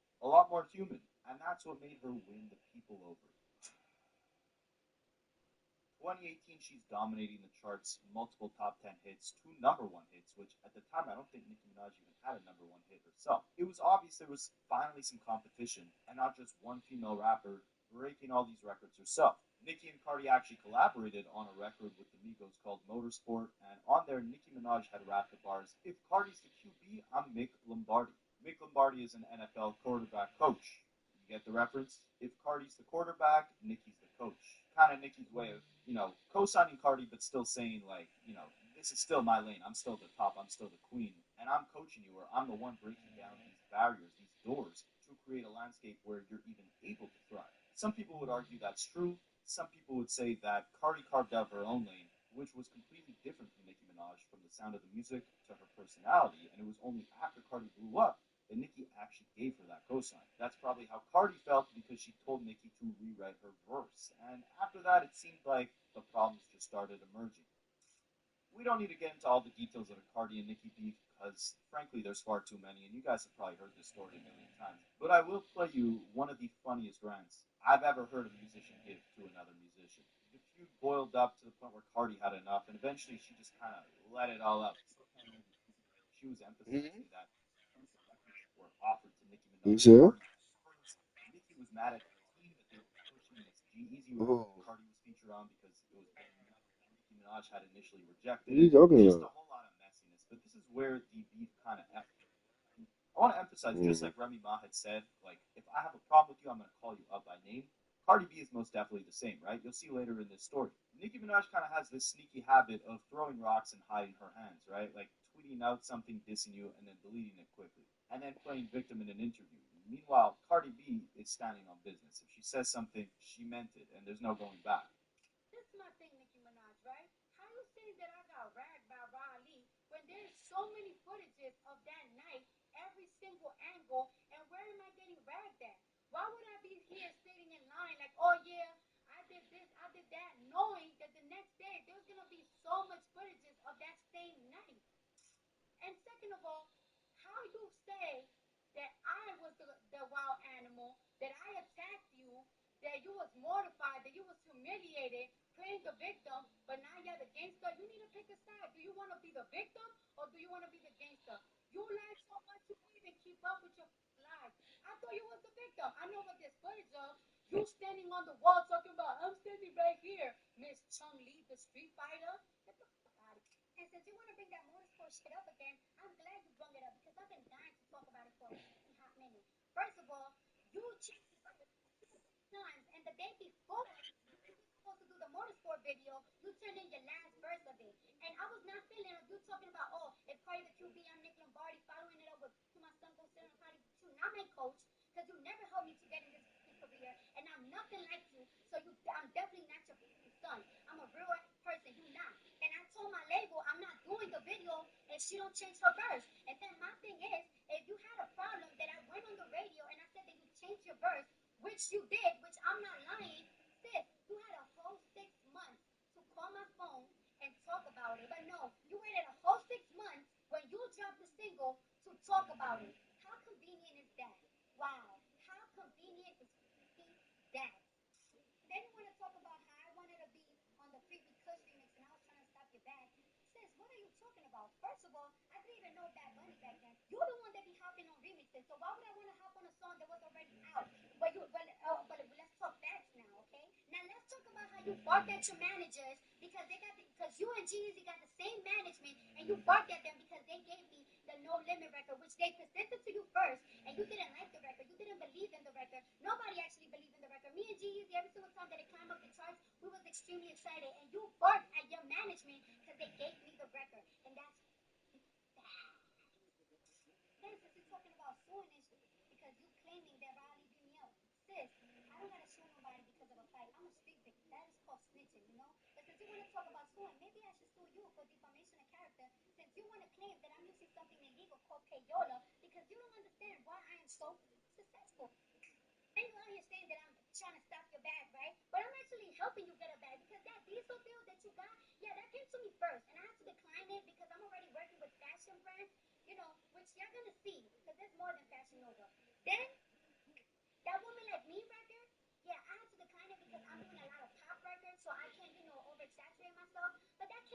verse, and then they give it to you. Oh wait, but let me show you.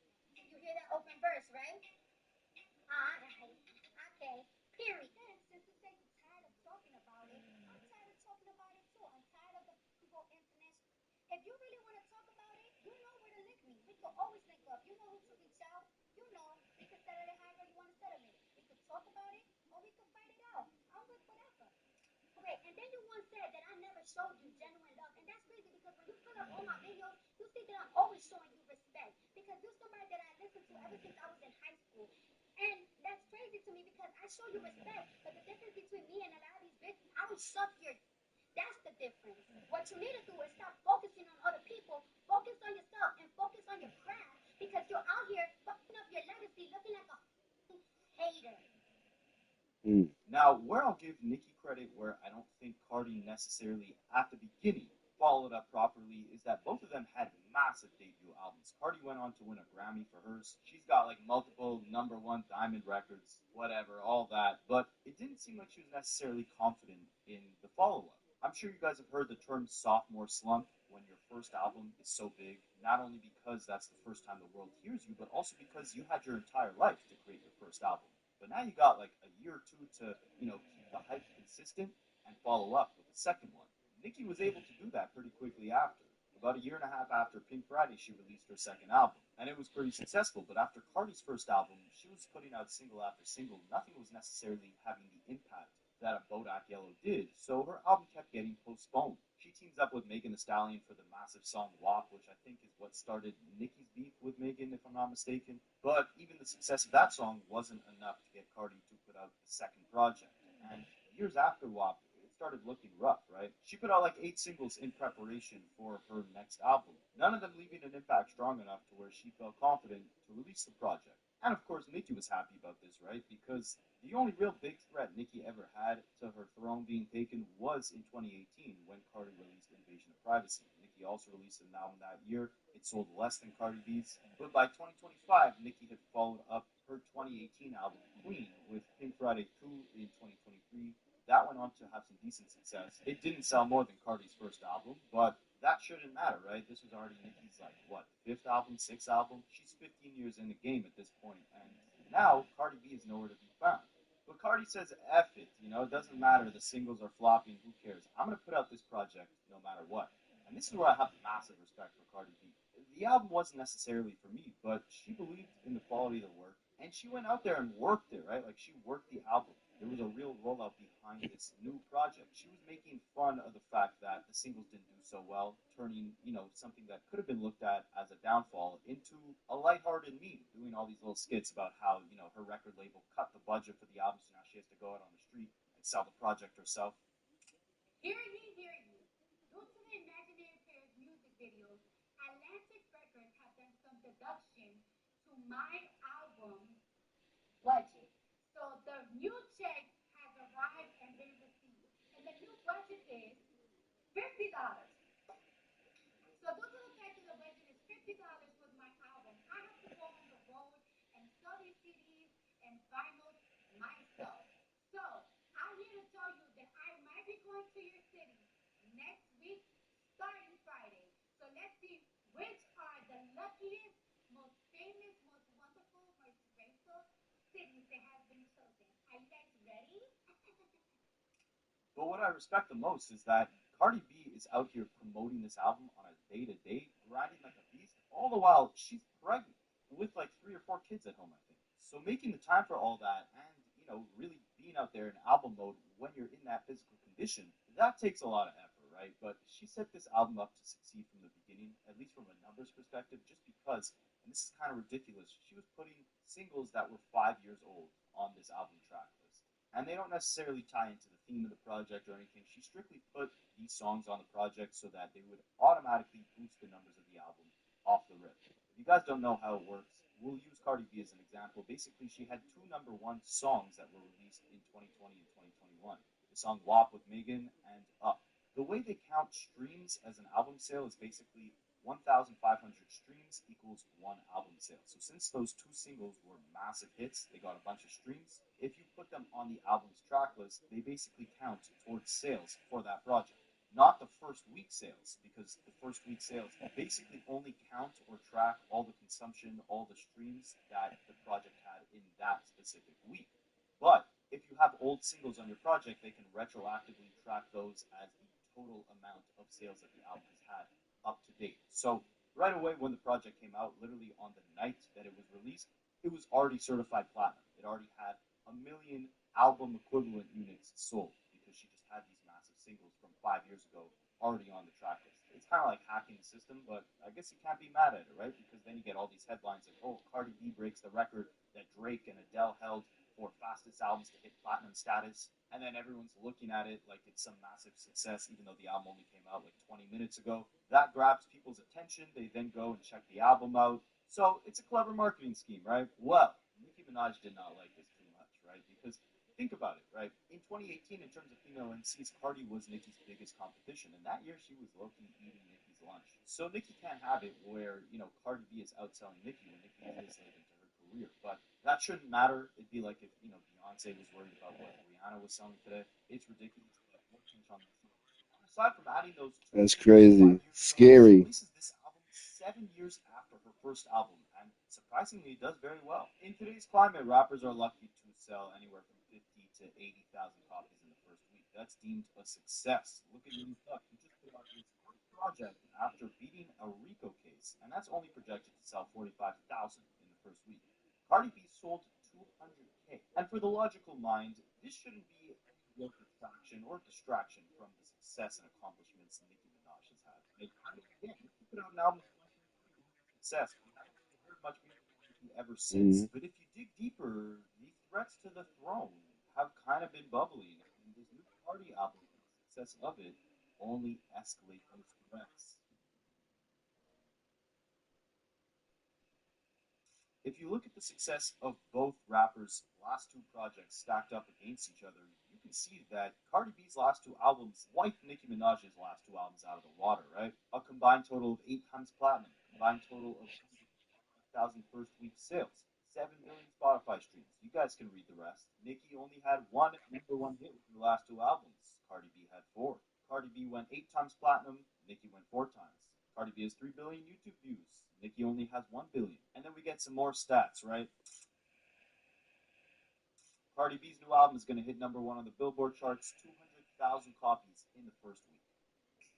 Cardi B's new album is already 2 times platinum and becomes the only multi-platinum female rap album of the decade so far. And again, even if Cardi B is selling more than Nicki Minaj in 2025, this shouldn't be a real threat to Nicki, right? Nicki is 6 albums into her career, 15 years plus. All you gotta do is keep putting out phenomenal music, and no one except for the lunatic fans on Twitter are gonna try to pit you up against another artist, let alone another artist who only has 2 albums under their belt while you got 6. Well, that doesn't matter for Nicki because on the week that Cardi released her brand new album, Nicki comes out of her almost 2 year hiatus to announce her next project, which is going to drop in 6 months from now. March 27th, 2026. Now, this is petty on so many different levels, and I spoke on this with Drake as well, right? Like, after every move Kendrick made on his victory lap after the beef, Drake was trying to make a move to one-up him in that same time period. Kendrick drops his GNX album. Drake that same week drops his lawsuit against UMG. Kendrick does the Super Bowl performance. Drake, less than a week later, drops his new album with Party Next Door. Kendrick performs in Drake's hometown 2 nights in a row in a stadium, performing Not Like Us. And on one of the nights that Kendrick was performing in Toronto, Drake schedules a live stream with Kai Cenat, and then mysteriously cancels it at the last minute. Kendrick pops out at the Clips concert in LA performing with Pusha T. The same day, Drake posts that he just purchased Tupac's Death Row chain, which might be fake. There's a slew of other examples. My point is that both Drake and Nicki Minaj are making it their business to shove their name into the mix anytime their perceived rival does anything notable. I mean, we're in 2025. When was the last time you saw an artist announce the release date for their album 6 months in advance? That never happens nowadays. Especially considering Nicki Minaj has been silent for the last basically year and a half ever since she released her last album, and all of a sudden she picks this week to announce that her new project is coming. Interesting timing, to say the least. But okay, cool. You're now inserting yourself into the conversation of whether or not Cardi B is your competition when she definitely shouldn't be this late into your career, but it is what it is. It's also worth noting Cardi B dissed a slew of different female MCs on her album, from Bia to JT, I think Ice Spice as well. She didn't have anything to say about Nicki Minaj. Don't get me wrong, Cardi B is not one to hold back, and she definitely didn't. We'll touch on that shortly, but it does seem like it's always Nicki starting these conflicts, and for what reason, to this day, I'm still not sure. Keep in mind, the last time Nicki Minaj tweeted before this slew of tweets where she just announced her new album in the midst of Cardi B rolling out her album, the last time we got tweets from Nicki was over a month ago in August. I say that to say her picking now to announce the album and to start, getting super active on Twitter again, it's just kind of funny, right? So when the final sales figures for Cardi B's new album come out, 200K in the first week, initially it's reported that she sold like 199.5, something like that. Whatever the case was, Nicki was celebrating the fact that she still holds the record for, highest selling album by a female MC this decade.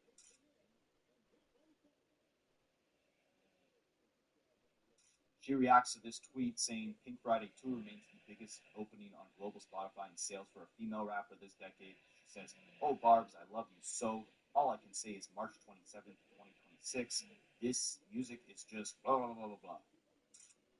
She also retweeted a tweet celebrating the fact that she still holds the highest first week sales by a female MC this decade for her album Pink Friday 2, which it's like, all right. Again, Cardi B is not supposed to be your competition, right? You're claiming you're the queen. You're leagues beyond Cardi B. Why are you celebrating that you beat Cardi B by such a slim margin, 28,000 copies? But it doesn't stop there. No, not even close. It was allegedly also National Sons Day on the day that Nicki Minaj decided to get active again on Twitter. And that ties into her whole famous line, "All these bees are my sons." But also allegedly it was her son's actual birthday on this day.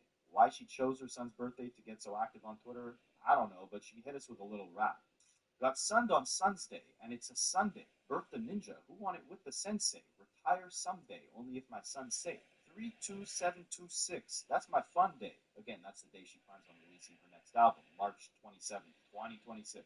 She also had this strange thing to say about the Barbs. I don't know if this is a prayer or what this is. "God save the Barbs, for we wrestle not against flesh and blood, but against principalities and powers, against spiritual wickedness in high places. God is in control." I don't know what she's wrestling with necessarily. Did I miss something? Did Cardi B come out and take a shot at her before Nicki started, going on this random tweeting spree where she's talking about the Barbs wrestling against principalities and powers? If you don't get it, I mean, neither do I. But essentially, she's trying to celebrate the fact that she sold more in her first week than Cardi B did in hers. Even though, again, Cardi B sold 200K. That's not something to just brush off. But anyways, on Cardi B's new album cover, she's posing with a bunch of crows. So Nicki Minaj then posts this.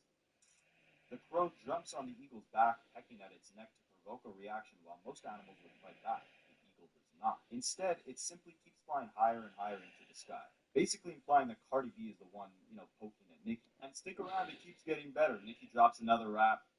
"A, B, C, D, E, F, G, surgery to look like me. Tell the rat and tell Jay-Z. Rico fraud and perjury." She's talking about Desiree Perez, the CEO, I believe, of Rock Nation, and then, of course, Jay-Z, and referencing Cardi B getting surgery to look like her. So Cardi claps back. "The power I have make these bees come out of rehab every time. Go to your effing room. Nothing more annoying than a bored bee. You must have missed me, huh? Crazy. Now kiss my feet." Nicki then tweets out Barney B, basically saying Cardi B, I guess, looks like Barney. She also tweets out another rap, "A, B, C, D, E, F, G, rap like Barney, but still ugly." She also makes fun of Cardi B for discounting her album to $4.99, again, to boost the numbers a little bit. She can't live down the fact that Cardi B sold 200K in the first week. But this is where things escalate. Nicki tweets out a little threat saying, "To every enabler, you never provoke a writer while they're writing. You joined the game as a willing participant. Don't try and back out now. March 27th, 2026. Rock Bottom Nation. Rock Inflation. Rico Nation, you failed. Let the reindeer games begin. We win again." And this is where Cardi takes things to another level. But keep in mind again, right? Cardi B is like pregnant at this time, right? Not to say she shouldn't be held accountable for her own actions or the way she responds to, people taking shots at her. But I don't know. Don't you feel a little guilty putting like extra stress on a woman who's, damn near about to give birth? But Cardi B doesn't fail to clap back, calling Nicki Minaj Cocaine Barbie and rapping her snatch P-word. P-word tastes like honeycomb. Your bro be touching 12 YOs. And if you guys don't get the really dark reference, look up what Nicki Minaj's brother was arrested for. She also tweeted out a picture of, I believe, Nicki Minaj's brother's mugshot and photoshopped a pink wig on it. She also emphasizes, and again, I don't know if this is true, correct me in the comments, but that it was Nicki Minaj who picked this fight with Cardi for no particular reason. She tweeted out saying, "Nah, because I was really baking ribs and making blondie brownies, and here comes this bee bothering me on a damn Monday." But here's where Cardi B comes in with the truest statement, the thing that I've been saying for this entire video. She tweets, "Why you keep bringing up my album? It's not the gag you think it is. You've been in the game for 16 years. You need to compare yourself to your peers that started around your time. Rihanna, Taylor Swift, Drake. Those are the numbers you need to be competing with. And you can't because you're doing lower than all of them. I was in high school when you came out. What the hell are you comparing yourself to me for?" And that's exactly it, right? Like, all this obviously stems from an insecurity Nicki Minaj has, right? Go back to 2018 when Cardi B was running up the numbers at a much higher level than Nicki. It obviously made her ego a little fragile. But again, Nicki's a legend. She shouldn't have to compare herself to someone who is only on their second album at this point in time. If she just lets Cardi be great in her own lane and ignored this entire thing, no one would pit these two against each other. Nicki Minaj should be in a league of her own. She should be competing with the Drakes, the Rihannas, Taylor Swifts. She was putting up the same numbers as them, believe it or not, way back in 2010 and 2011. So for her to now be almost regressing, comparing herself to rappers who have not accomplished a fraction of what she has, just makes it seem like she's not confident in the legacy she's already built out. And to do it in such a ridiculous way when it's allegedly your son's birthday and you're out here tweeting and deleting the fact that, you still hold the record for the highest selling album of this decade. It really goes to show that Nicki Minaj is adamant on living in a world where there is zero competition. And just like way back in 2017 when Remy Ma stepped up to the plate, when Nicki Minaj is faced with competition, she doesn't really know how to react. And she lets her insecurities kind of get the best of her. At least that's how it's reflected in her public behaviors, especially online. And this is where it gets darker, right? They start tweeting out things like this. Nicki again focusing on the fact that she's the highest selling female rapper, tweeting out another little rhyme scheme, ABCDEFG, falling off the charts with a big belly, running trains, barefoot, still smelly. Still, you cannot outsell me.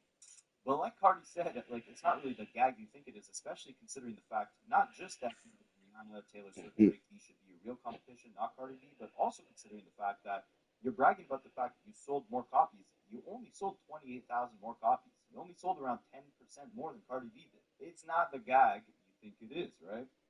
So Nicki posts more pictures of Barney B. Barney photoshopped into Cardi's face. She assigns 15 minutes for her fans to be allowed to go drag Cardi B online. Cardi B claps back. Like, damn, how are you pressed over an album that you didn't get hit in or mentioned in? Nicki's feelings are hurt because I didn't pay her any attention.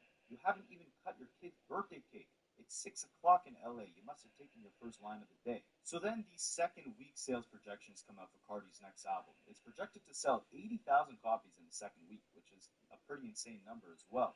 Only 7,500 pure copies, meaning like in terms of people actually buying physical albums, it's only 7,500. The rest comes from streams. Again, very respectable numbers. I don't know why Nicki chose that to go off of because it doesn't necessarily make Cardi B look bad in the slightest, but here's where we get her longest rant. And again, remember, this is all a response to a tweet that said that Cardi B was about to sell 7,500 physical copies in her second week of release. So Nicki says, I'm the Barney B and the flop? I'm lying about fertility when the queen has never once seen or spoken to a fertility doctor in her life? This is because Cardi B was alleging, I don't know, Nicki Minaj went to a fertility doctor or something. She couldn't have kids because she was popping too many perks. Gross allegations being thrown on both sides. Nicki continues, I'm the one sleeping with Trade while hubby effing sweetie and taking my big gooey hole for alimony? I'm going to be sued when the queen show her medical records to the courts, basically threatening to sue Cardi B. Oh, Rock Bottom Nation, we win again. Desiree, I have your medical records too. The lawyer said we're going to have Cardi B homeless within 36 months. Praise God. Lucky we eating cake right now. Barney B, I know you don't know this, but some women plan their pregnancies, you dirty Heineken. We don't let people F us while we're pregnant for the next trade who got 4 other people pregnant. You see, the devil has come to collect. You sold your soul. You made a pact, but you lost. hear this. Every word you speak on me or mine will now curse your enablers more than your dizzy brain could ever fathom. I was pregnant for my first love, got married, and the next year got pregnant for my soulmate on purpose. You see, Barney, we planned it. Your medical records in the strip club to now look embarrassing, and your father, well, anyway, you're about to shrivel up. Anyway, I used double the protection in every relationship until I was ready. See the difference between a HOE and the queen. And to me, it's just crazy because you're talking about this is the difference between an HOE and the queen. Meanwhile, you're trying to put yourself in the same category as her, right? Think about how backward the situation is. I've never seen someone tell another person who's attacking them, stop attacking me. You have accomplished far more than me. You're far more successful. Attack someone more successful than you. That's what Cardi B is essentially telling Nicki. She said, I didn't mention you in my album. I don't know what your obsession is with me.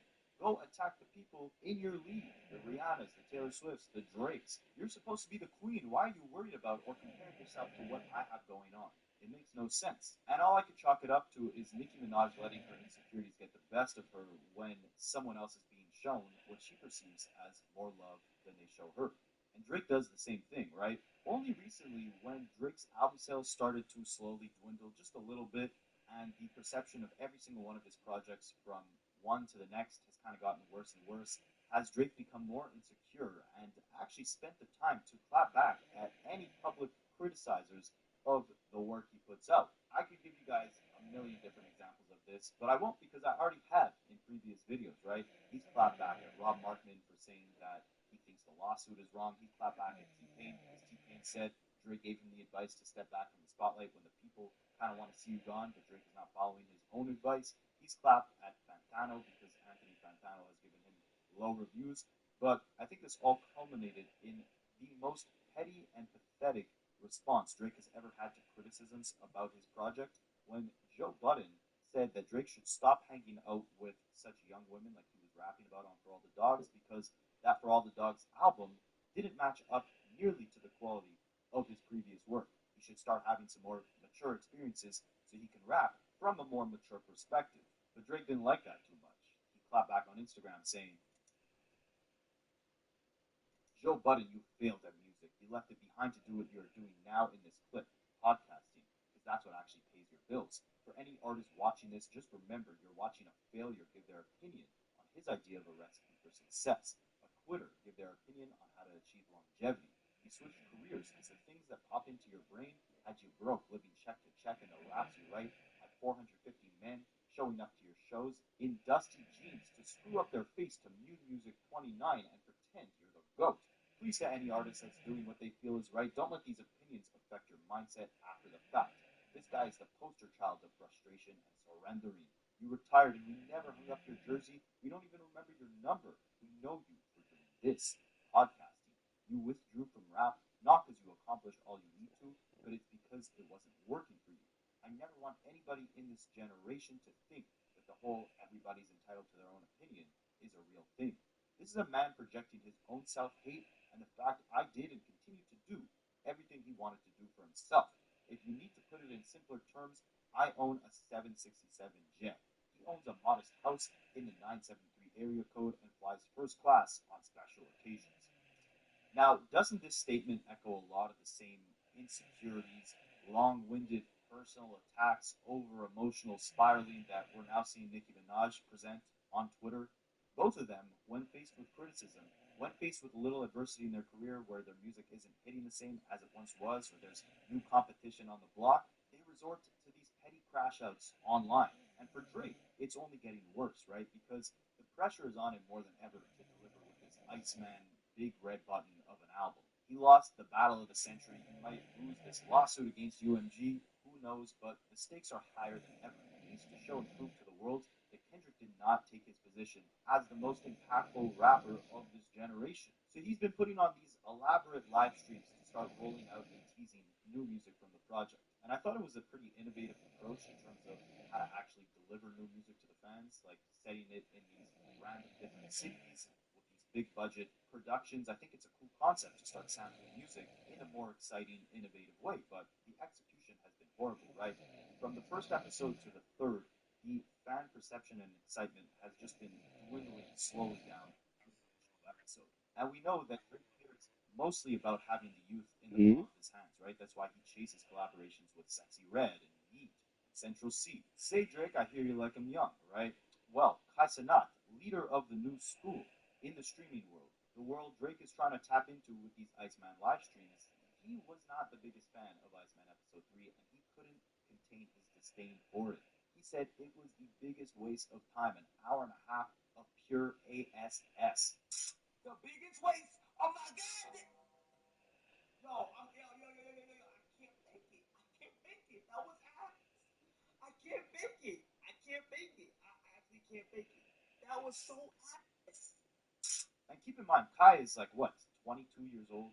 So for Drake to take that criticism as anything less than just a kid who has a low attention span would be ridiculous. But Drake being Drake in the big 2025 takes any little bit of criticism to heart. So he shared a picture on his Instagram of Kai Cenat's hairline. Then, when Kai Cenat tried to actually talk to him about it, he wouldn't pick up Kai's calls, and it looked like he actually blocked Kai's number. Then, Kai gets one of Ovi Ho's close affiliates, Ben the Don, on his stream, and he asks Ben, yo, like, why was Drake sharing these weird pictures of my hairline on his Instagram? And Ben was basically saying, like, bro, you should not be criticizing Drake's music the way you have. In the Ovi Ho community, it is unacceptable to not glaze any little thing that Drake does. So for that, you will feel the wrath of the sassy, sexy red stunt double. Yo, what's up with your man close my hair like that, man? Oh, you my Drake? Oh, it's because you was. He said it was slick because you like on the shade on your music.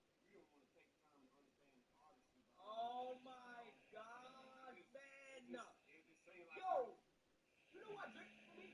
Because I'm an honest. Yeah, but sometimes you take the honest thing and you be like, oh, I'm gonna be honest. Oh my God!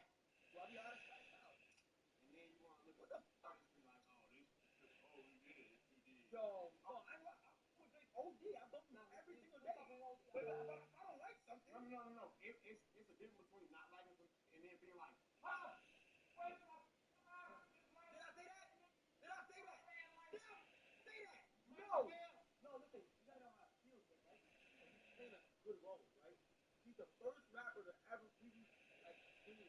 Yeah. Live stream. Not like I'm not talking about like TV. I'm talking about like on the streamer, a streamer rap. Imagine waiting an hour and a half. First of all, when he drops episode 1, it's all the way up here. Yeah. So what? So that's what I'm expecting. You gotta understand from an artistry perspective, you can't drop all your crazy shit right here. So episode 3 was dropped. I thought it was confusing in here. I don't know, but I ain't the artist. You know what I'm saying? I'm looking at it like, what the fuck am I missing? Like, what did I miss? And if you notice, Ben couldn't even say that, Iceman Episode 3 was fire. He was saying it was confusing as hell. But that doesn't give you reason to criticize it, right? Because you can't criticize anything Drake does or else he goes on a temper tantrum. And Kai Cenat emphasizes he liked, the single Drake put out, What Did I Miss? But he's allowed to emphasize when something is amiss. And Ben replies saying, the real thing is on the way. The real big red button is coming up. We haven't seen it yet. Even though I thought Iceman Episode 3 was supposed to be that, right?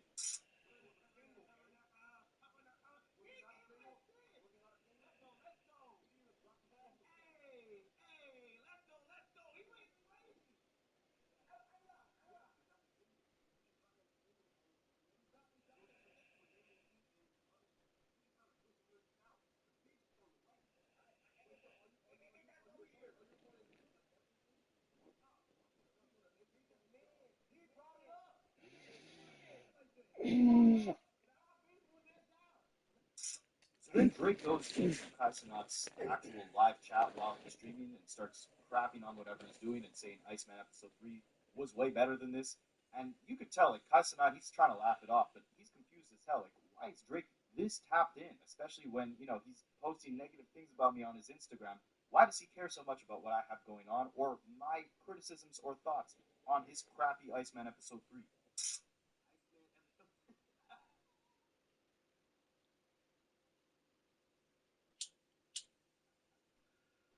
Iceman episode 3. Fish. Iceman episode 3 was cinema. What the fuck got going on? Ben, you with us? This is what happens when you get a girlfriend and invite all your brothers over. Iceman episode 3 was a question. Y'all boys in the movie theater.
after him in Kendrick Lamar. All of these antics just emphasize that Young Money has sadly, as legendary as they once were, evolved into spoiled brats in 2025 who can't face criticism and who cry at competition, even when that competition hasn't accomplished half of what they have.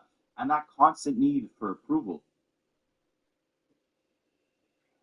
This is day 58. I'm trying to ski my age. If I can get to 77, I'd be happy.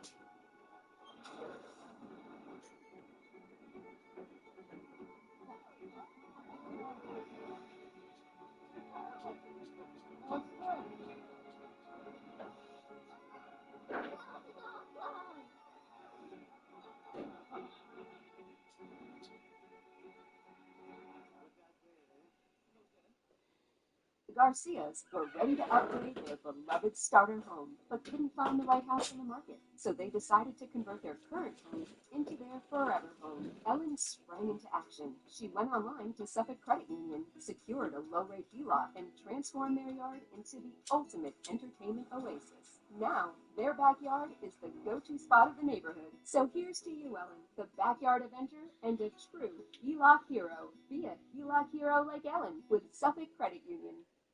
It was an evil version of myself that would kind of come out at random moments. He would commit the crimes that I would have to solve as a detective. I'd be like solving murders that I'm committing myself.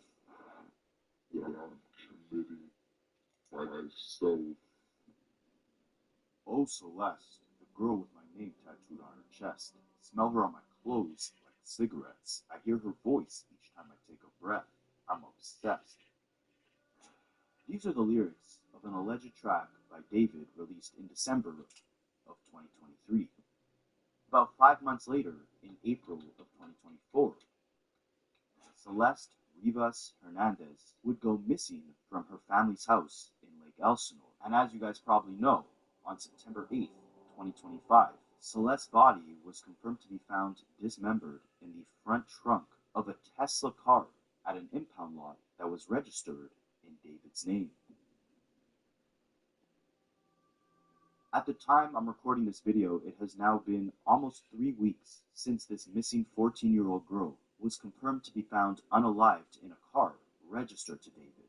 Yet, we haven't heard a word from David himself or from authorities on whether or not David is even the prime suspect of the case. But there's a slew of deeply disturbing evidence that David and Celeste have had a relationship for years, and his involvement in her life may have been the reason she went missing in the first place. So let's take a look at everything we know, why David has not yet faced repercussions for this horrible crime, and when we can expect an update into the real truth behind what happened between David and Celeste.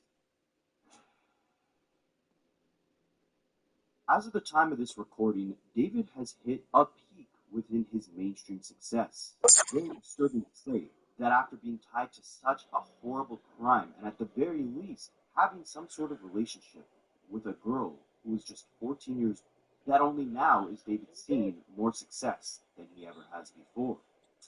He recently logged the biggest day he's ever had on Spotify, with over 12 million streams in one day. And of course, this spike seems to stem from curiosity due to the case, with most people not even knowing who David was before this tragedy struck. So just I'm about to start playing again. I'm about to take a break. No, David himself. I'm about to start playing again. I took like a 2-hour break. Who quickly rose to mainstream stardom, making depressive emo love songs, which he attributes the inspiration deriving from alter egos and writing vicariously through the relationships and stories told by other people around him. I would sit down and try to find things for inspiration because I was just writing these beautiful, beautiful songs. My mother was like, where's these lyrics coming from? You're homeschooled. What do you know about love? What do you know about heartbreak? I would go on Discord and I would go on Fortnite and I would not just let people talk to me and just tell me about their lives. And I would basically just take their lives and write songs about them. David's intention initially wasn't even to become a massive mainstream superstar. In fact, he only started his career in music out of sheer coincidence. He was actually a pro Fortnite player before making his first track, posting his gameplay onto YouTube. But he kept getting hit with copyright strikes due to using other people's music in his videos. That's when his mother suggested that David start making music of his own. And once he did, he blew up pretty quickly. David was using the bare bones to create his music, recording in his sister's room and writing and laying the vocals down all on his iPhone. Things took off for David when he was around 18 years old on September 7th, 2022. He released the music video for his song Romantic Homicide.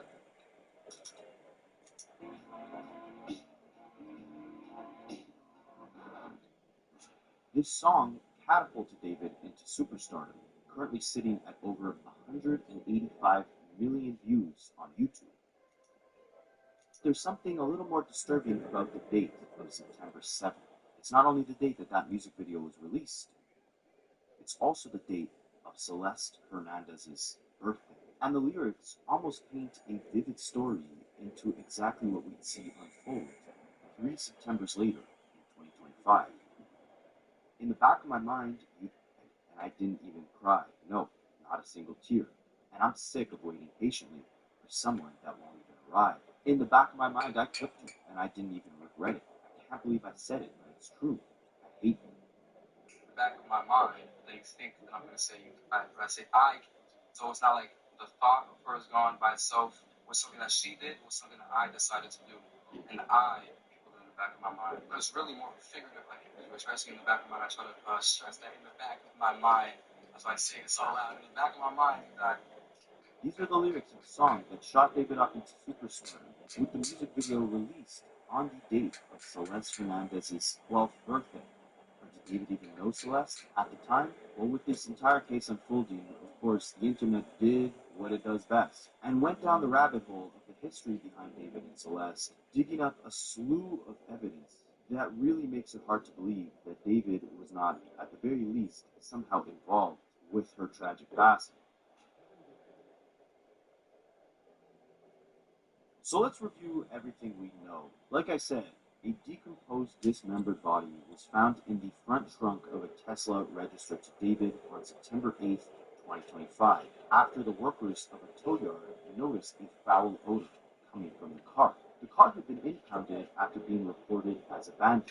The vehicle had been ticketed and flagged for parking violations beforehand.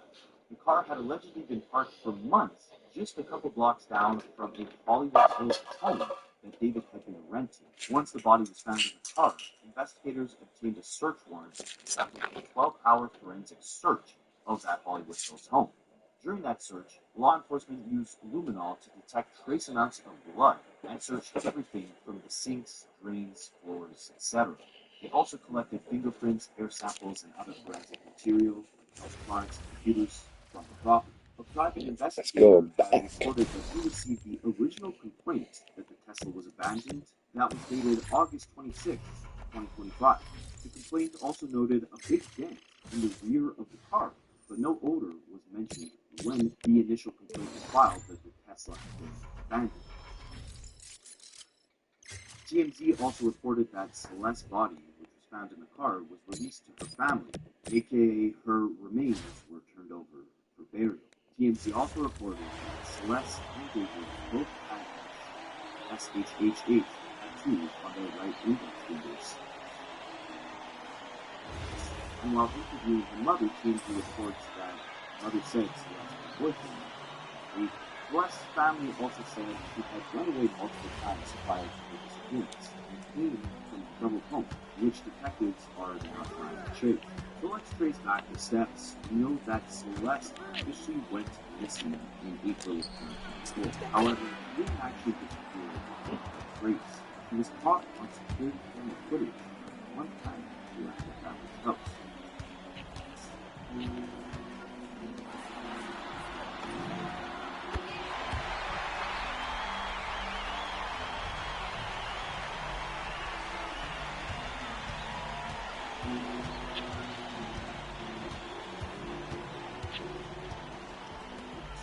At around 7 a.m. on March 19, 2024, in Lake Elsinore, you can see a person in a black hoodie and white pants who was identified by the family as Sup, was walking down the street. People had obtained this footage from a liquor store just down the street from where Celeste found the home was. This liquor store was right next to where Celeste was taking the bus from school. The liquor store was different. You can see her passing the liquor store jogging, almost their way home. Celeste had ran away multiple times in 2024. That's going to play an important role in the story shortly with unpacked what David had connected. TMZ reports that when Celeste was running past this liquor store on the surveillance footage in March of 2024, this wasn't actually the first time she ran away. She ran away multiple times before this in previous months, and police had actually found her in Hollywood with her back home. Remember, David was renting out a house in Hollywood Hills. Also remember, Celeste had just turned 14 years old when she escaped what's described as this public home. The owner of this liquor store in China had the surveillance footage of Celeste running away. Tells TMZ that Celeste's sister came to him on March 19th, asked to review the surveillance footage to see if Celeste was caught on it. Ellie Nadab, the owner of the liquor store, did an interview with TMZ where he emphasized that Celeste was a beautiful, quiet girl. She didn't seem wild. He built a connection with Celeste's family, trying to help them find her the second time she ran away in March of 2024. I look like every year I see this kids growing up it's good. You see all this generation lost by social media and it's sad. It's anything quiet, private, not like in the wild kid. I start when you find out which family is missing. And you've been interfacing with her family in the years that she's been gone, right? Yeah. Well, when the recent first time my sister coming here asked me and we start looking at the camera to find out what she do and if we can find anything with her bag. It's not from the neighborhood. And these images that we looked at, they're from over a year ago. This is the first time she ran. The second time. Second time. After they bring her back, second time we're not this one happened. This one, her sister coming here to, I said for a couple of days to check the camera till we find out exactly. Now, what's interesting is Celeste was actually spotted again in June of 2024, 2 months after her missing persons report came out, and it was actually on her cousin's TikTok.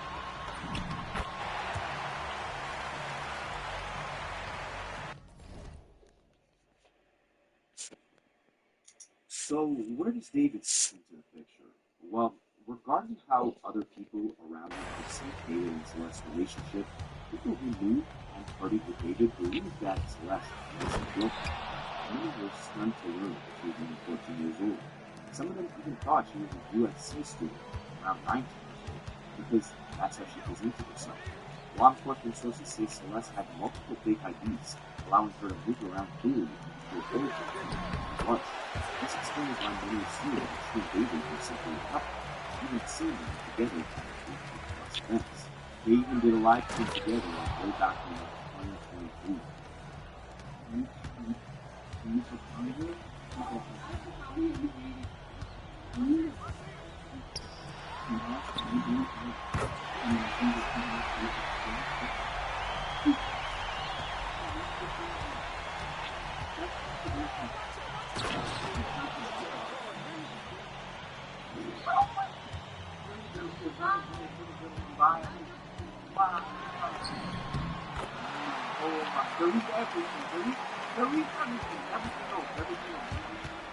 And you can see on the bottom of the video there's an alleged speech of an alleged conversation between Celeste and David on Discord where she said, "My parents are so fucking annoying. They won't let me see you perform."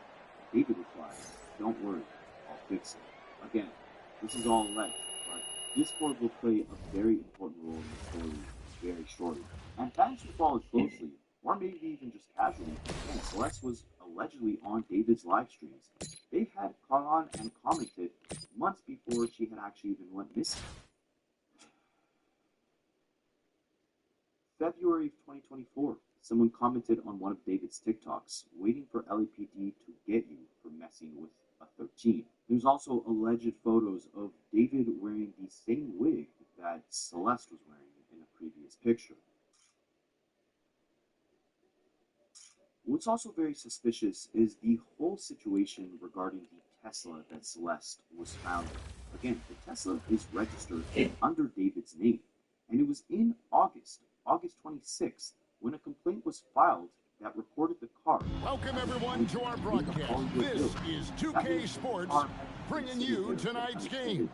This is Kevin Harlan, joined at the broadcast table by Craig Anthony and Coach Stan Van Gundy. By September 5th, the Tesla was towed, and by the 6th, it was registered at the lot.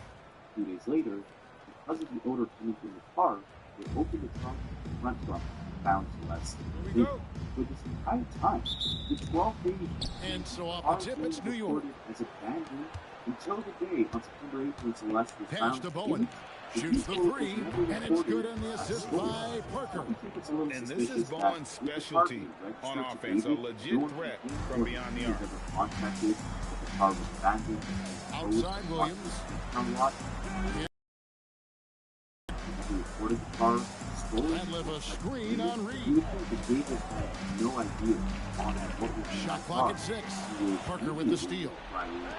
Here's Thompson, and Thompson throws it down.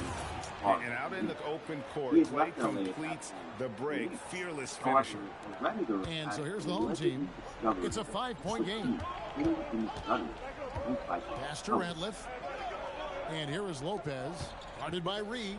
From 10 feet out, Lopez, now, no up. In this video, we're going to touch on what it is to be. Here's Bowen. Hornacek covering. And here's Thompson. Fires the three. And again, New York with the triple. And Thompson thrives in those catch and shoot situations. Davis looking for an opening. Well, there's a couple things. Lopez outside. Person who arrests 5 on the clock. Back to Davis. Will it go? It's hauled in by Adams.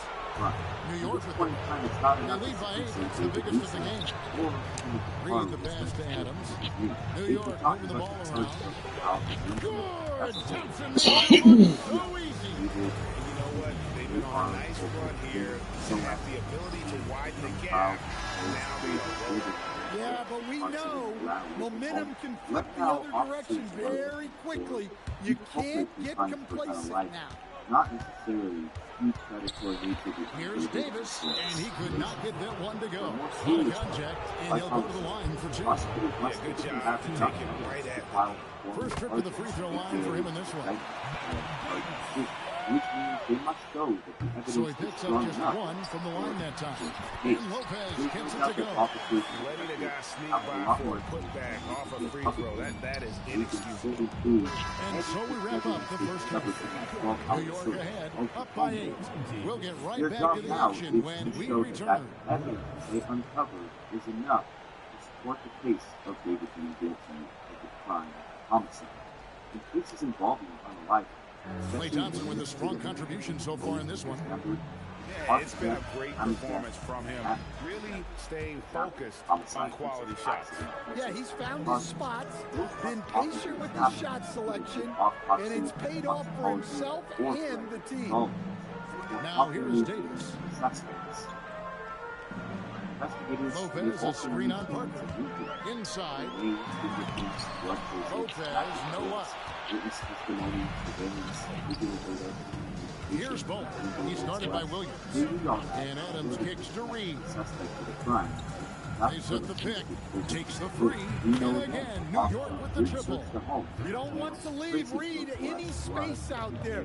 He's an efficient three-point shooter. The three from Davis. It's the three-point bomb. Both teams running perimeter-oriented plays that are working. Well, you know it's become a three-point shooting league. Teams shooting a steady diet from outside. Off and running right off the bat here to start the second half. Hornacek, a screen on Parker. Davis against Parker. Davis, the pass to Lopez. Experts say that coaches must wait for autopsy results. That's short off the rim. It be a homicide before charging someone. The death turns out to be accidental. Trying to find Thompson, he gets it to him. Adams with the screen on Hornacek. Here's Parker. And again, it's New York. And it's just competing, you know, giving your best when it matters most. Yeah, they've got clutch guys on this team, and they never let up. Investigators are still piecing together the nature. Here's Thompson. Good, nice job down low. Thompson's got the lead up to 12 now for New York. Complex investigative task. Experts who have spoken to media say that first might hesitate to name So no problem for New York as they get the win. They came in here and took care of business like they were the home team. And Kevin, how about the mental toughness that this group showed? They Now, those things reported that certain of David's home, the home that he was renting, used luminol and collected samples. It's unknown whether blood traces or relevant forensic hits were even obtained. So all in all, investigators are obviously still validating and building the chain of proof strong enough for charges at the state. But there is most definitely a damning amount of evidence, at the very least, affiliated David keeps it.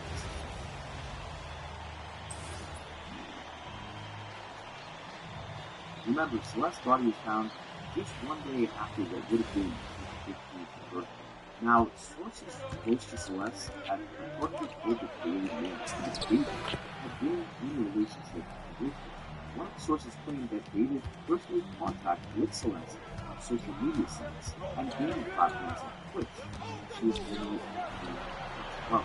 Remember, David spent a lot of his high school childhood online with Discord chats, reading other people's love stories, stories of heartbreak, and using those stories to craft his own music.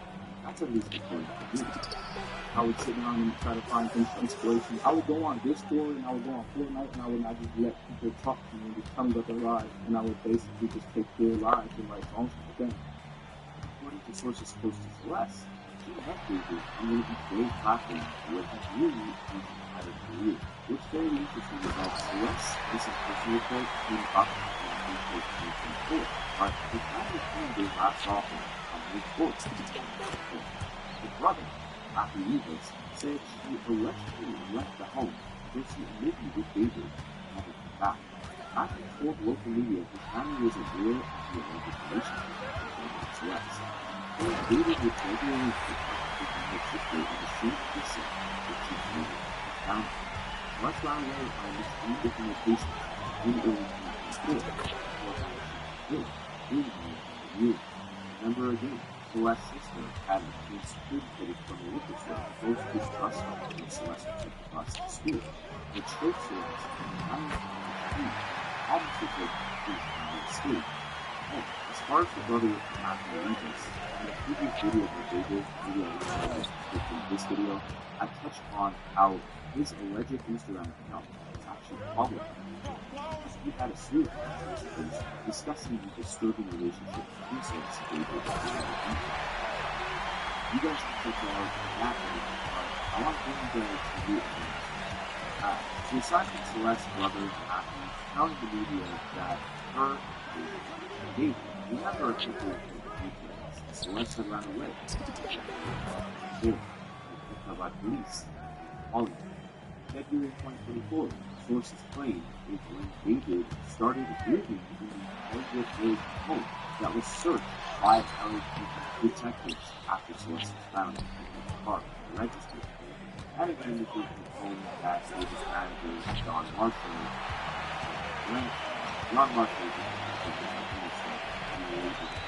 is signed to, but they took a piece of evidence. A neighbor of that home, someone who lives in a home right next to that one, is now parent to the U.S. son that saw the singer and Celeste all the time at the home. He believes that they lived in that house. The resident of the neighboring home said that he returned to Los Angeles from a trip this week and he was stunned to hear the news. He said, I just got here yesterday. They were pretty quiet. Never saw the police. Didn't hear them partying. Nothing wild. I was shocked. I didn't know he was a singer, but I knew he had a Tesla because he was always parked outside. He was with the girl regularly, all the time. He recognized Celeste, he recognized her in the photograph. He had also said, I saw them a few months ago, I'm not sure, but I thought they were just kids, like a couple 18 and 19 years. I had no idea. It's crazy. I'd be in my car and we'd acknowledge each other. We'd say hi. That was about it. They were heading to the store. I did ask him about his Tesla because his car was fixed and he never fixed it. He didn't really say what happened. Anytime I tried to talk to them, they weren't very engaging. They kept to themselves. I haven't spoken to the police, but my friend who owns the home, the home that's right next to the home that David is renting, has spoken. It's also very important to note that the owner of the home that David is renting, I'm definitely going to butcher this name, but Mladen Ivanovic, he confirmed that David's manager signed the lease, and he has since asked to terminate it and started moving out their belongings. The owner of the home said they didn't want to be here anymore because of the ongoing circumstances. He also noted that there are 2 security cameras in the front and the back of the home, making it impossible for them to have snuck out a body from the home without those cameras catching him. He does claim, however, that anyone who rents out his property gets full access to the security cameras and footage, and he leaves it all to them. He doesn't have it anymore to respect their privacy. But of course, that's something that law enforcement can now take as evidence. Now, aside from the owner of the home confirming that David's manager had asked to terminate their lease on the property, NBCLA had also retrieved footage of the home showing that movers had moved a bunch of the belongings that were within the home. Likely David or his manager's belongings as they're trying to pack up and get out of there. News Chopper 4 was overhead as movers lugged several boxes out of the Hollywood Hills home of alternative pop and R&B singer David. The home is just around the corner from Blueberry Home, but others investigators think the Tesla actually could be musician. Pop and music the voice of the group. On September 8th, the police of the Kingdom discovered the dismembered body of the left finger side of the car. And the David extremely ill with mom. It's unknown where David is going, hasn't got a statement yet, but according to the TMZ, he was cooperating with authorities. But David wasn't just removing his belongings from the home he was living in, he also removed videos off of his YouTube channel on the day that they recognized Celine's body. As you can see, on September 17th, 2025, 6 videos were removed off of David's YouTube. And later in the video, we're going to touch on the disturbing aspects of David's music as soon as he gets on and recording new lyrics in the music as it kind of all ties back mysteriously to this front. But it's not just his music that painted a strange picture of the relationship David was having. Also his social media activity. On February 7th, 2024, David did post a strange TikTok with the caption that read, "And your parts of orange authority, and we give in that one whole critical is against me in 2021.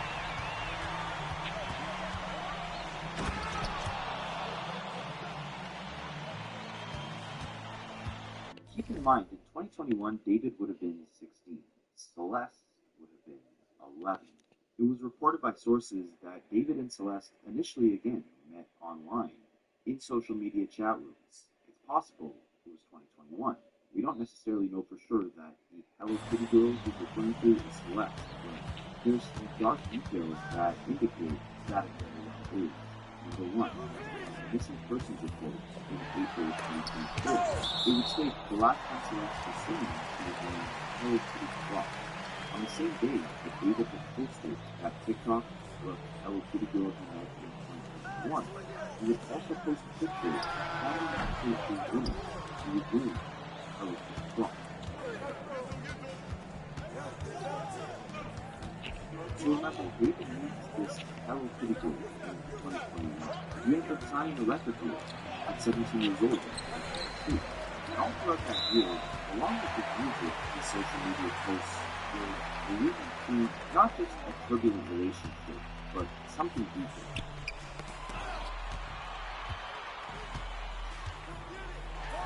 He released a song in late 2022 complaining about a girl's power to soul, coming to unalive her.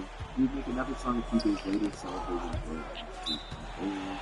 There'd be another song where he accuses the girl of lying and says his thoughts about the girl and then medley. Then he posted another song about how fast the relationship was moving. On May 20th, 2022, he posted a TikTok that said, "She left when I was expected. In October of 2022, alleged Discord messages within David's Discord would show David writing a message, "Celeste in here?" And Celeste would reply saying, "I just joined." This would be around the time that David signed his record deal and took his first trip out to LA for music. Possibly the first time he met Celeste on Facebook as well. Keep in mind, they met online initially. In November 2023, he would release a song called Notes on the Lips, which contained lyrics like, "I wanted you to take my soul, but you left it with me in the name of love. Run away from home." In April of 2023, David would post a TikTok about being super sad after his girlfriend left. He'd also released a music video for a song called "I'm Here For You," featuring the people called Celeste. Luckily, there's an alleged screenshot of a press conversation between 18 years old Pistol Pete.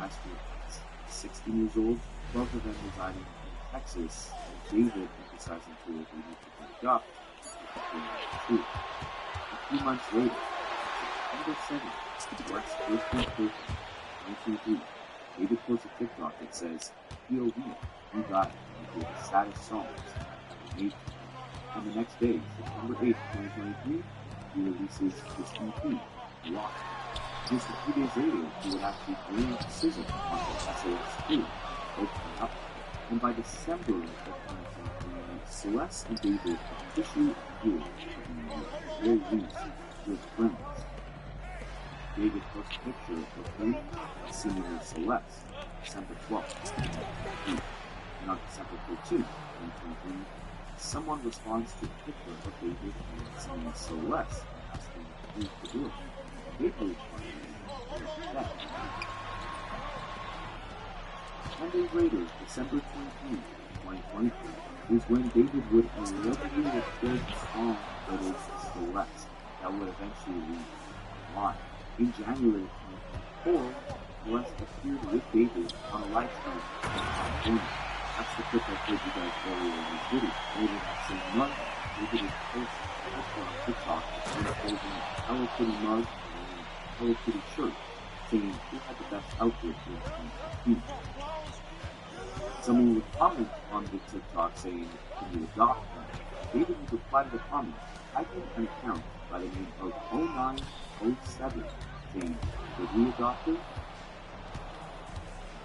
Keep in mind the date 0907, the same date as his birthday, September 7th. He would also post a picture onto his close friend's Instagram story of him with a girl, seemingly wearing the exact same sweater Celeste was wearing in the live stream.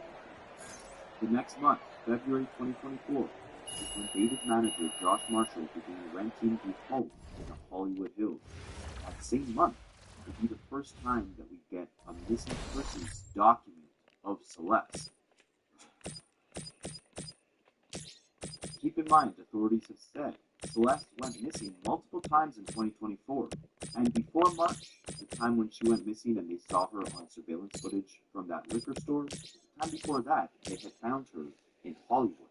In March of 2024, David would celebrate his 19th birthday, and people in his Discord chat would discuss how he's dating a girl by the name of Celeste.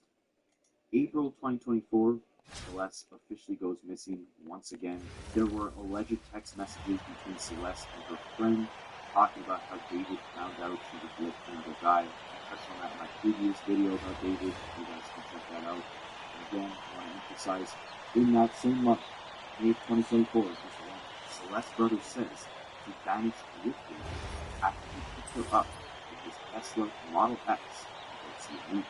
Remember in May, Celeste was texting her friend about her being with another guy aside from David. And in May of 2024, that same month, David would repost a TikTok talking about how his girlfriend is defending another man. David would also make a bunch of strange allusions on TikTok to Hello Kitty. He posted himself holding a Hello Kitty skateboard on TikTok with a caption saying, "Hello Kitty comes first, I don't make the rules." And ultimately, a source had told the Daily Mail that Celeste continued to keep contact with her friends for more than a year after officially being reported missing in April 2024. But all messages and calls abruptly stopped in late July or early August 2025. About a month before, David's abandoned Tesla was found in LA. So as far as the timeline, that's the gist of what we have. But we also have an interview from someone who is going to be mentioned New York State's parents. Who grew up with Saints, went to school with them. Someone who James was very open to about his Yeah, he really, this person could easily make this up. This could very well not be the mother of has a lot of people like if she wasn't actually involved in not being Celeste,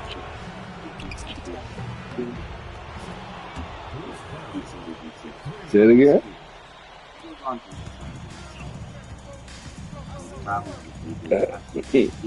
I spoke in my last video about how David was pictured in Lake Elsinore just a couple minutes away walking his streets at home.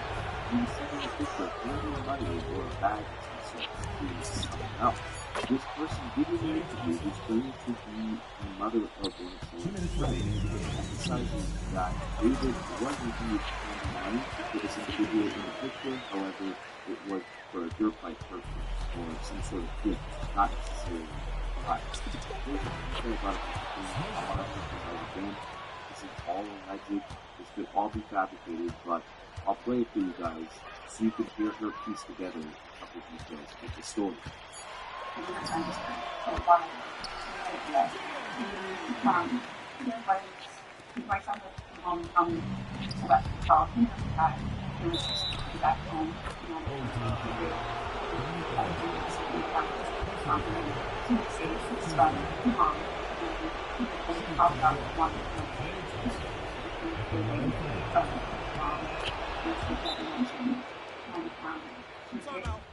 Run away, and that's when we found out about David and who she was actually really talking to.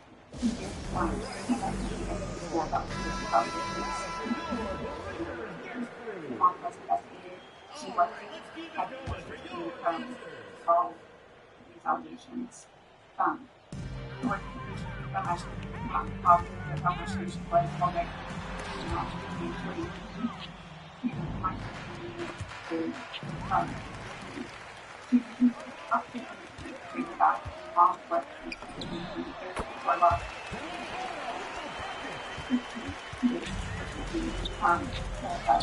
once everything about the explanation, to be very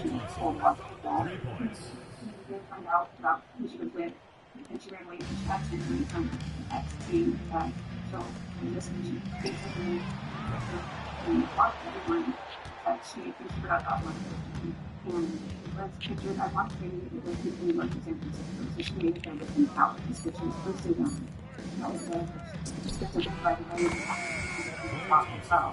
I think the kid that was irritating that he was he's been talking topic and maybe he was I'm trying to figure out if I was given that age because there was a difference for when it comes to I don't know if that was that was a separate thing, right? I don't know. But he is also talking with anyone physically that's in here was that kid that was pictured taking the bag, and he actually entered my son in that Celeste told him, tell my son hi, and experienced him. This mind-boggling to me that if you did make that kind of people up to school for the bag, I don't know what the mom did. I don't like that question. First, why first feedback. Which one of the first shows that he was gone since he was on posted. You notice that? Like I have texted once Jade has been posted at the school, he's been there for years and he's been my kid grow up and Celeste grow up and I have texted when I confirmed he was a teenager, 14 or 15, and I was like, hey, has anyone heard from Celeste? When is the last time anyone heard from her? And she replied, no, no one's heard from her since last year. I'll find out more information when I get to work. And a couple hours later, she was like, it's her. And that's when this news started breaking that it was confirmed to be Celeste. This is like the last time I physically saw her because I was dropping off my son's at school, and I believe Celeste was in the car in front of us in the drop-off line. And when she got out of the car, she just looked absolutely like mad. And she slammed the car door so hard, and she just had this look on her face, like, so something definitely happened that morning. But that was, and I just wish I remember the date. But yeah, that was typically the last time I saw her. She was mad. And I want to cap this off by just kind of reflecting on the characters that David. Some shit about that girl that died a couple weeks ago that was with the singing dude. David said that the music video for one of his most famous songs, that young girl. about Oh, some girl. She's like 14. They found her like dismembered in a Tesla. The music video in question is for romantic. But the Tesla, yeah, but the Tesla was owned by some R&B dude. Introduces David's alter ego, Tommy. He also says he was writing an anime series at one point about a detective with an evil alter ego that commits unaliveness, which he has to solve. David says that the alter ego is basically an agent of chaos. David says the evil version would pop up at random moments, and he said he saw the music video after homicide allowed him to express those ideas, stating, "I put that all on the screen. For me, I'm the alter ego. At a great time just like chopping it up, then you kind of merge creative ideas and think." The evil version of me named Itami, which means pain in Japanese. He's basically an agent of chaos and kind of my alter ego. And the story went like I was a detective and there was an evil version of myself that would kind of come out of me. He would commit the crime. So I had to protect him as a detective. He like solved the murder. No, that's still under investigation. Nobody got charged or nothing yet. There was another music video. Song. Because her body was decomposed already, so it's like a whole other process they gotta do with some shit. Her body was already decomposed, so they gotta do some other kind of process. It's gonna take a little bit longer. Yeah. And I'm sure by the time I post this video, more details will unfold, more mysterious social media activity for characters dissected. And it's only be a matter of get some answers. But you have to have like proof, like, and she's dead, and who you blaming? Ultimately, all we can do is pray hope that whoever committed this horrible atrocity gets the justice they deserve. That's it.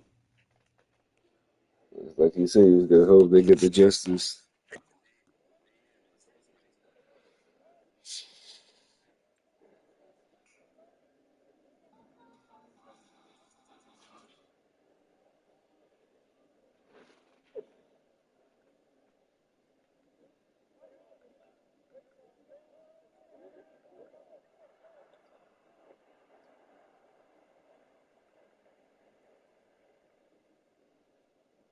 Over.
comes here in his.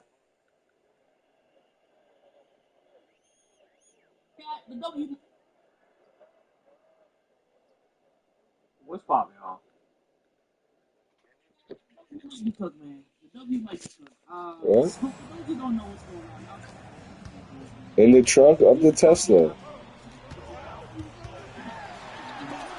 In the fucking tow truck place. In LA. Here, this conversation is not about winning or losing. It's about something much bigger. The real threat to our league is money. It's the lack of accountability on the dollars. Since I've been in the league, I've constantly been about officiating. It's now reached levels of inconsistency that plague our sport and the league which operates. Whether the league cares about the popular players is one thing, but also not care about the product we put on the floor is truly self-sabotage. Year to year, the only thing that remains consistent is the lack of accountability from our leaders.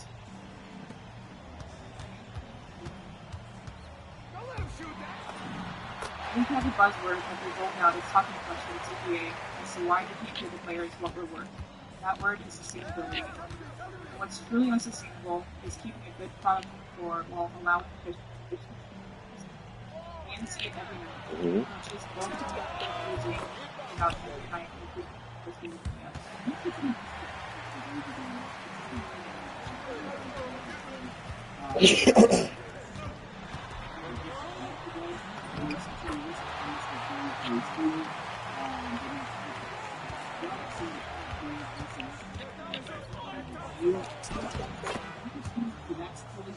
Huh? There's debates about if he's a good or not. You know what I'm saying? The league is Oh, you actually talking about?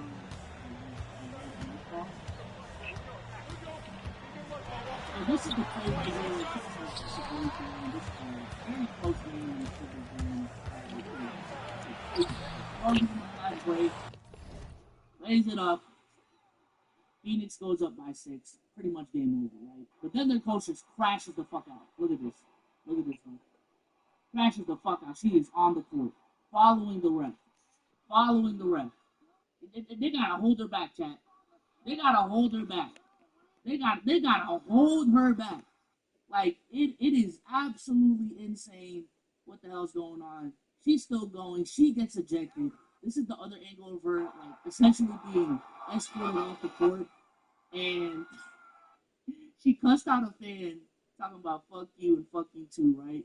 And then in the post-game interview, I mean, it just kept going. Like, I'm talking about full-on cussing. You know, it's fucking malpractice. You know what I'm saying? I want to call for a change of leadership at the league level when it comes to officiating. Like, Cheryl did not hold back. She probably got fined. And then on the other side of the bracket, the Aces coach, Becky Hammond, also had some very similar things to say. Obviously not as harsh as Cheryl, but, you know, they also came off with a pretty heartbreaking loss against them tonight. Essentially, the game 7. And she had some words for the WNBA officials. So I just want y'all to know that is the context of Reese's comments.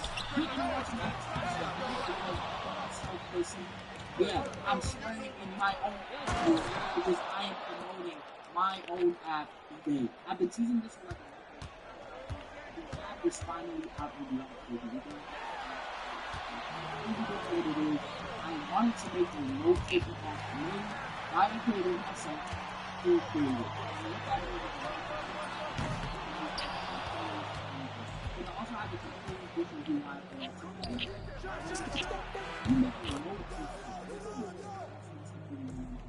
talk about capturing first, organizing it. If you have a high video idea, dump it in the day before you forget. If you're an artist and you got a powerhouse that you want to say, put on that voice memo and, you know, save it for me. And I got some very, very big plans for the app. I'm talking about the app is just the beginning. I want Android, web, and I would definitely appreciate it if you guys would just try to try. Leadership just issues fines and looks the other way. Ignore the issues that everyone inside the game is begging to be fixed. That is everything. During Rival this past February, I sat had a caution Kathy and asked how she plans to address the negotiation issues in our league. Her response was, Mahomes believes complain about the refs. I also asked how she planned to fix the fact that players like Caitlin, Angel, and Paige, who are clearly driving massive revenue for the league, are making so little for their first 4 years. Her response was, Caitlin should be grateful she makes $16 million off the court, because without the platform that the WBA gives her, she wouldn't make anything.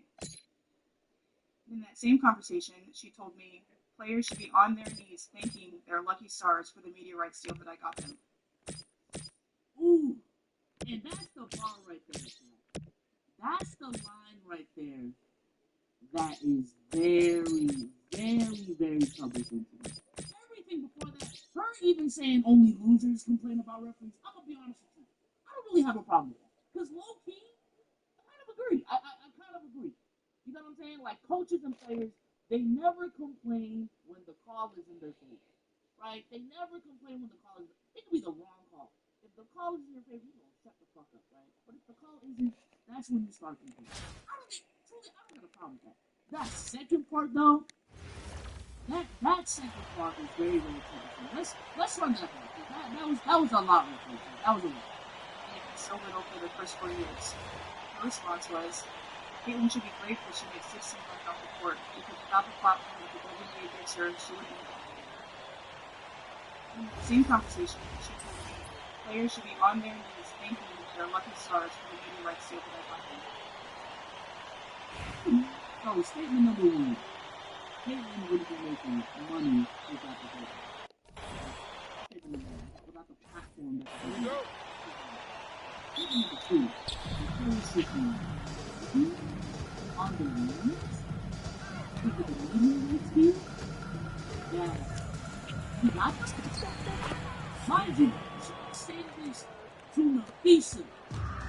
Like, this is the conversation that made you know. It's not most of this is like second best player in the double. This is like Robin Silk saying this to Giannis or to Jokic. This is Robin Silk saying that to them. That is unacceptable. Just off delivery alone, that makes a lot of professionals the commissioner of a league should have. Please stop. That is embarrassing. And for Kathy this is the WNBA. If the league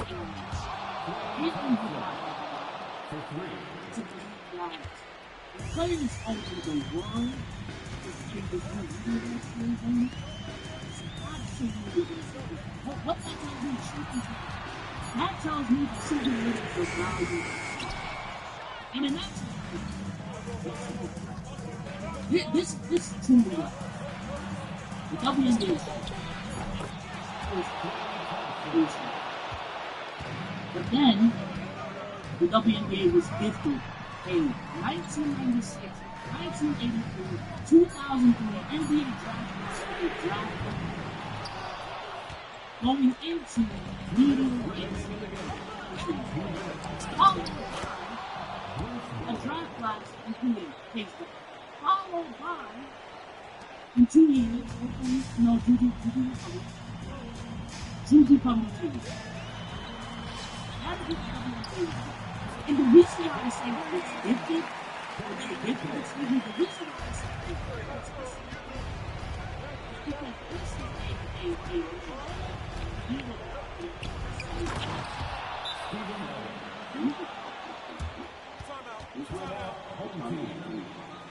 It is for this partnership with the Measure. Your partnership can make a real difference for you. Join today, your citizen. I think the real police officers part of their job is to market the community process. Dan Donald will say go free to get back to the village and get the country home. The New York State Prison support the full village.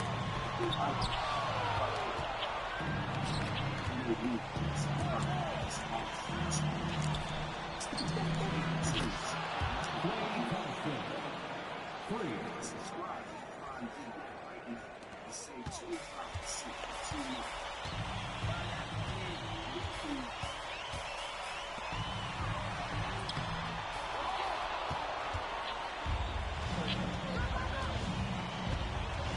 Color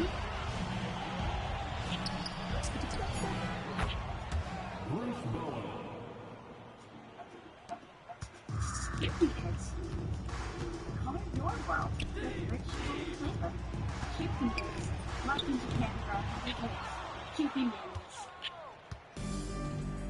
They needed players that people would pay to watch games in the stadium. Those players were not built in the jungle. Those legacies were not built in the jungle. Those legacies were built in college. The reason why Caitlin Clark was known, the reason why Caitlin Clark is as blockbuster as she was recently is because of college, her career in Iowa, dominating all those years, multiple Final Four appearances, this, that, and the third, all those rankings. By the time she got into the W, she was a personality, she was a player that people wanted to follow her journey because they were big Caitlin Clark fans. You know what I'm saying? And because of purely because of the rule. If a Caitlin Clark fan wanted to see more Caitlin Clark fans, that's not because of the W. That's because of Caitlin could have went to a rival. If Caitlin would have stayed in Iowa, those fans would have went for Caitlin. That's just the reality of the situation. That's just the reality of the situation. Same thing with Angel. Obviously, differing degrees. I get it. You know, y'all get nasty with Angel and Caitlin. Same thing with Angel. Same thing with Paige. Those legacies were built in college. And I know this firsthand because I put on my fiance to Caitlin while she was in college. She became a really big player.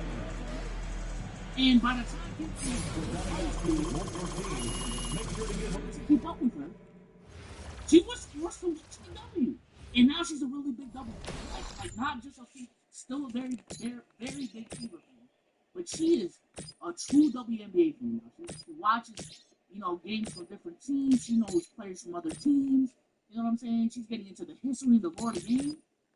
But Caitlin Clark was that entry point. For other people, for other fans, that's Angel. For other fans, that's Paige.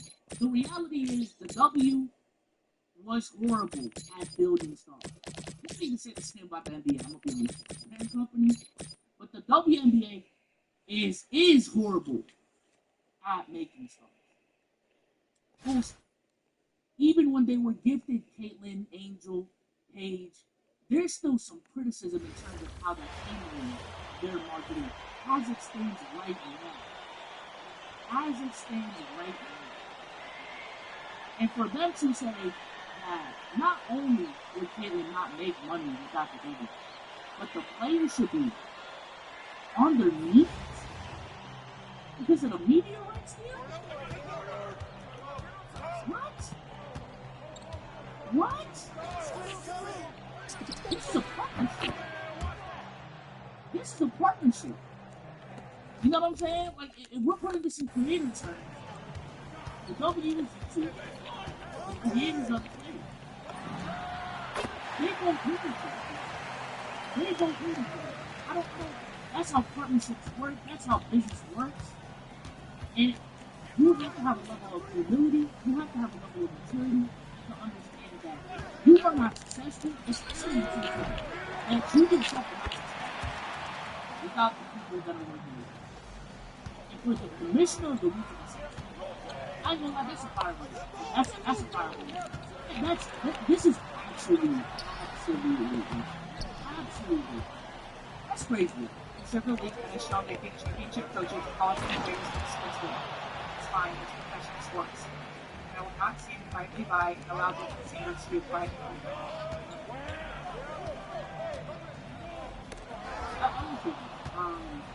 I do think, not even before they were going to be this is a calculated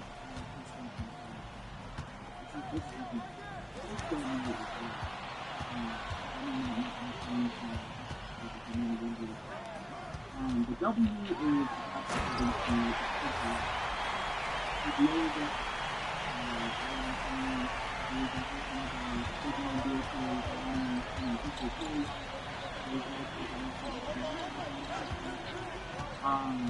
I fully believe All of this is a win.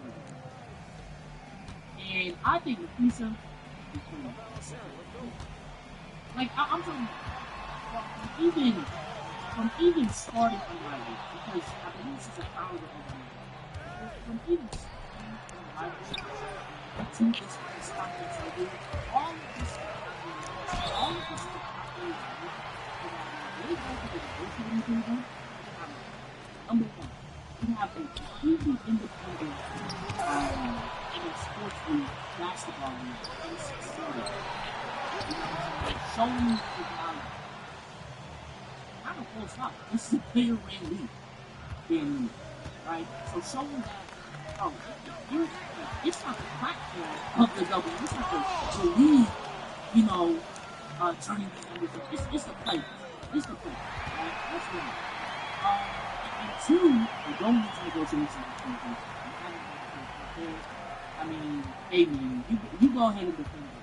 And funny enough, he actually a good player. This is the same thing. The league is sponsored. This is what the Reps is sponsored. WNBA Commissioner Kathy Engelberg issued the following statement. Okay, you got it? You got it? Yeah, if you just got it and you was asking me before you used it, yeah, why not? Leadership, even in our perspective, different, and commitment to the players and to this team.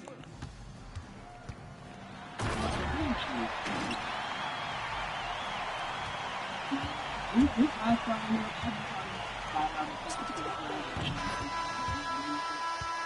even when our perspective is different.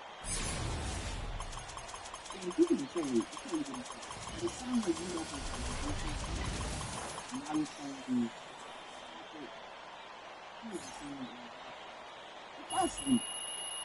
That is so weak. W got some answer. Ultimately, the W has some answer. They are in big trouble right now. But with that being said, let me know what y'all think about all of this in the comment section down below. But with that being said,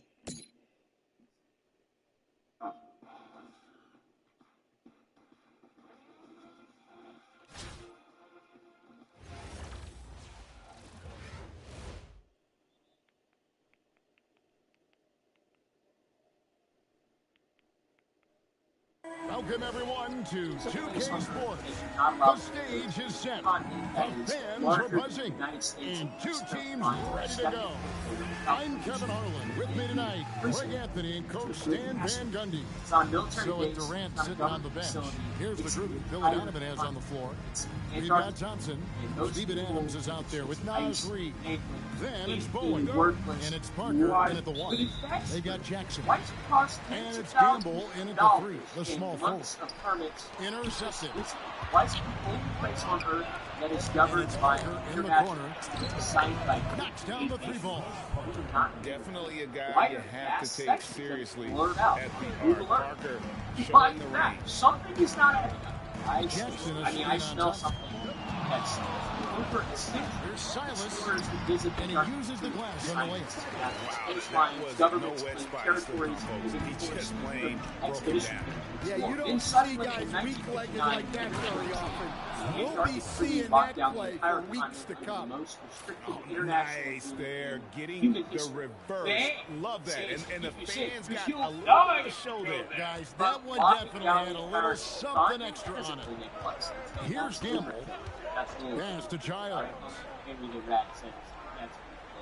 Whatever's down there, whether it be treasure, technology, or 14 feet away, not ready for it's rebounded by someone New York. Decided that the rest of it's going to be we don't even know. I don't even know. Parker looking around. Thompson for 3. And again, New York with the triple. Just watch. Thompson buckle up. We're trying to open to the inside. Here's Kaminsky. Just solid on the one-handed slam. And guys, when it's a tight ball game like this, he's the yes, guy sir. They want with the ball. First, you leave it? Adams outside. We're talking about All speculative right. conspiracies in the next chapter. Later, This one bro. is facts that seem like speculative conspiracy. In 1929, workers cleaning out Reed an kicks old to Parker. Turkish palace Fires from raised deep. bizarre. Buries the long Even range. Barker was a map drawn. Parker's got a pair of triples in the second now for New York. Well, that's a smart pass by Reed. Very unselfish. It's still hard to believe this guy wasn't. It's real. Doesn't It's register a as a but it block, but he shows did something everything you impossible. want defending that shot. Well, you know, sometimes the most pivotal plays don't always go on the stat sheet. And you know what? They've been on a nice run here. Have the ability to widen the gap. Now they are rolling. Yeah, but we know momentum can flip the other direction very quickly. You can't get complacent now. And we finished one half of basketball. New York ahead, leading by 10. We've got more hoops coming your way in just a moment. Some dating back to the 4th century BC. Long time ago. So that's your in 1960, the U.S. Air Force analyzed the map and confirmed that its geographical details match seismic surveys of the actual bedrock. And it's Parker with the ball, bringing it up for New York. How did they know that? 10-point I lead. don't This know. is their biggest. So with Durant sitting on the bench, here's the group that Billy Donovan has on the floor. So think They've about got what Steven that Adams, Someone Taj Reed out there with Bowen, and there's Klay Thompson, and it's Parker in at the point. Parker in this lead pass, and he throws it down. And he can time his passes so perfectly. Wow, what an assist. Thompson outside. Some nice passing by New York here. Pass to Parker. It's even more strange than we thought. And here's Reed over Jackson. He hits the back iron and sinks the shot. Reed's got the lead up to 13 now for New York. Such a confident shooter. Reed was ready as soon as the ball got to him.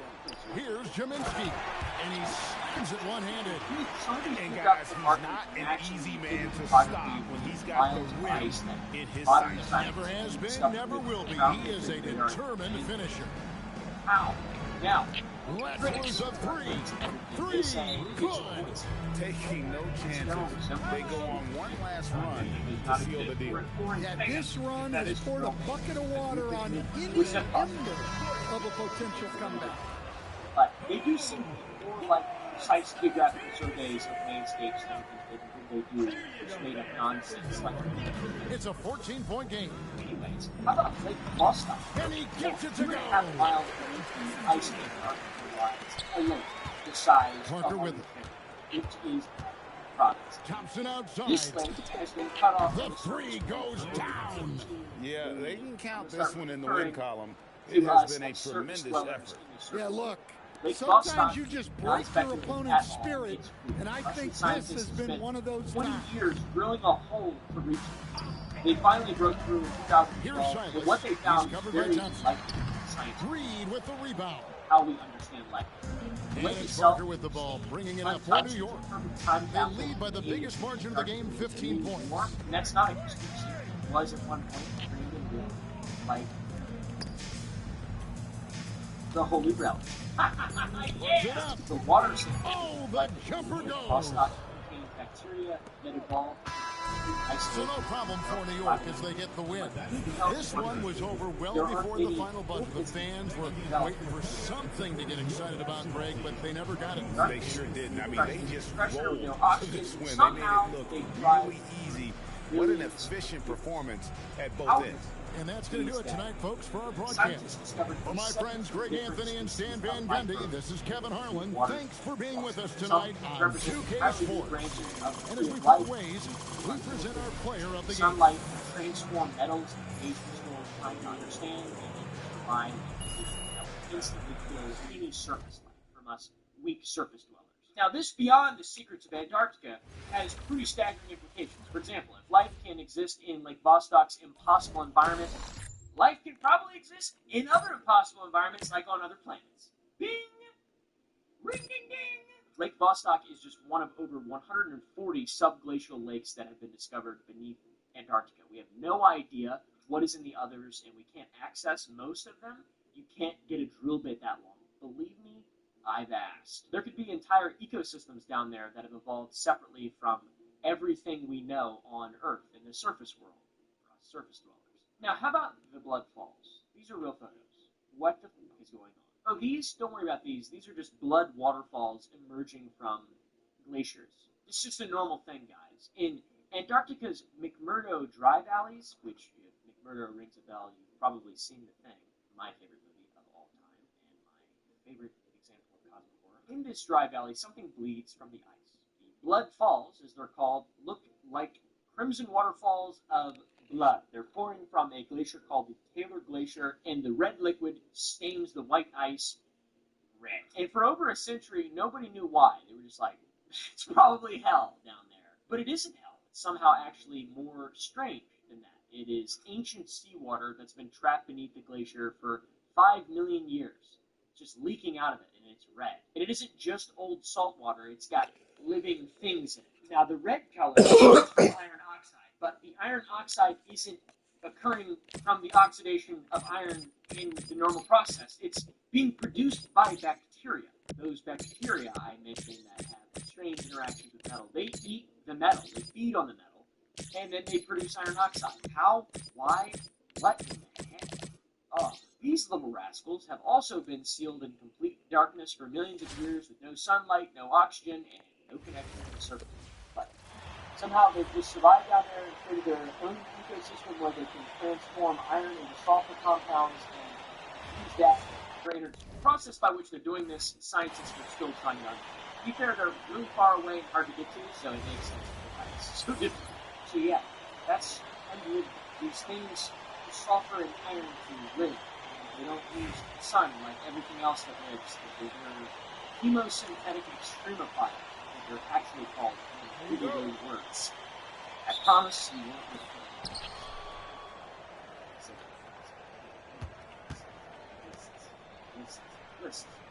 Lists. Okay, that's right. Lists.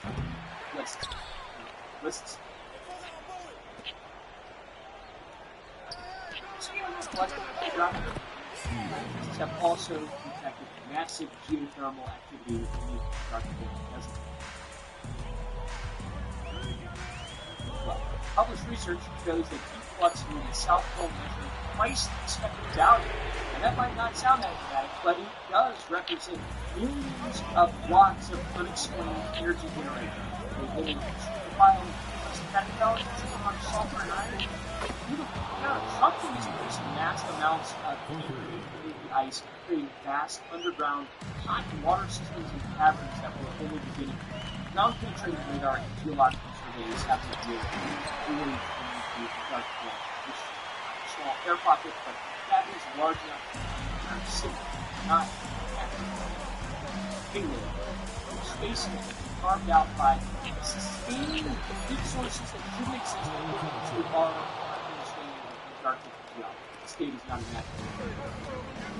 The heat signatures don't match volcanic activity, radioactive decay, or any other geothermal process. Too large, unorganized, and too purposeful. Whoever's generating these things, this heat, it's been active for a very long time, and it's quietly reshaping itself. That's a big conspiratorial, but something is going on in there, and we don't know exactly. Recent satellite measurements show that ice is melting from underneath, accelerating, refusing due to climate change. It's from an internal heat source that science is having a difficult time, which, by the way, is how science. That's very poor. It's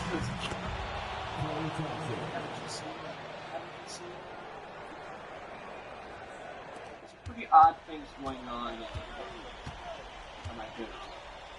Just kidding. Time to insert into the garbage.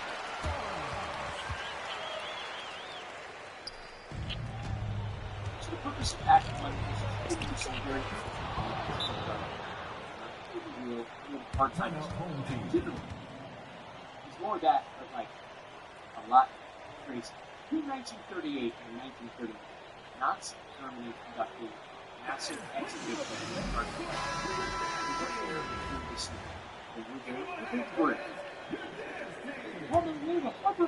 This operation was led by Captain Alfred Beecham and led it from the ship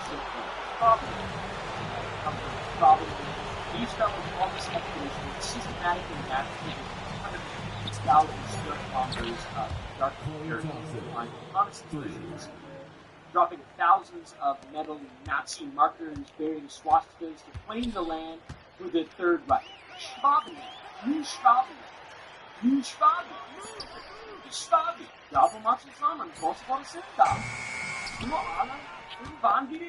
They called this area that they put their little markers down on New Schwabenland, or New Schwaben, southern Germany, Bavaria. It's a small scientific expedition. It's a territorial conflict. Nazis big in the territory. So why were the Nazis up in New Schwaben? They were there officially to establish whaling state and to obviously just secure more territory for Germany. But some people theorize they may have built something much darker around these guys. The theory is that the Nazis discovered warm water in this heated by geothermal vents and established a secret base called Base 211. And according to this theory, Base 211 became a refuge for high-ranking Nazis after the defeat of Germany in 1945. Developments there for advanced technology, including the drill-powered flying bell, the Acorn. Have you seen this? Have you seen this? I haven't seen it.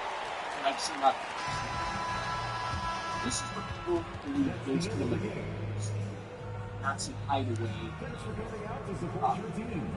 sure. You know that they did. You know that. At least some of them are still up. There is more documented evidence post-war, by the way, of U-boats and submarines turning up where they shouldn't necessarily have been, and some people believe that it stopped in Antarctica, although wait, Argentina, I don't know. It's a pretty deep rabbit hole. This video is more just about it. Now on to post-war. In 1946, just 1 year after the Nazi-German surrender, the United States launched Operation High Jump under Admiral Richard E. Byrd. I've talked about this multiple times on my channel, and everybody knows this. And most people have heard of this story. Fairly large scientific expedition, a massive military operation involving 4,700 personnel, 13 ships, 33 aircraft, doing what was officially described as a training exercise that was just remarkably well armed. The operation was planned to last 8 months, but it ended abruptly after just 2 weeks. Official reports cite harsh weather conditions and equipment failures, but the sudden termination of something so large-scale has fueled decades expected. The theory, and people often cite alleged statements by Admiral Richard E. Byrd, and they say he encountered hostile forces or advanced aircraft. There's a very famous story of him thinking by UFO into the middle of the earth, into the hollow earth, and speaking to white Nordic aliens that had swastikas all around them and saying, it's Operation High Jump, totally real, very strange, but it's what people often cite statements by Admiral Byrd after the event. That is what the real is. There is a legend secret diary that details at the Byrd's account of the white Nordic aliens to the hollow earth, only accessible in the Antarctic grass, blue skies, and deep white water. Telepathically. We are not this stuff. People attribute that to him. There's apparently a secret diary, but a lot of this stuff appears to be just entirely fabricated, to be honest. But that is the truth. Now, something incredibly else got on January 30th, 1947, Lieutenant Commander David Bunker was flying a reconnaissance mission when he spotted something. A vast area of ice like blue lakes in the middle of Antarctica. Not trees necessarily, but a significant discovery nonetheless. This discovery was so significant that Admiral Byrd himself called it by far the most important discovery of the day. Bunker landed his seaplane on one of the lakes. Water temperature was 38 degrees Fahrenheit, which is remarkable warm for Antarctica, and the lakes were filled with colored algae straddling the area of flowing water and landscape that none of them had ever really seen before. Bird described it as looking like a landscape. Here's a picture. It's called Bunger Oasis. The radio documented photographed area, and it has a warm, ice-free zone, one of the very few in Antarctica. That's really interesting. Now imagine getting sucked into a cold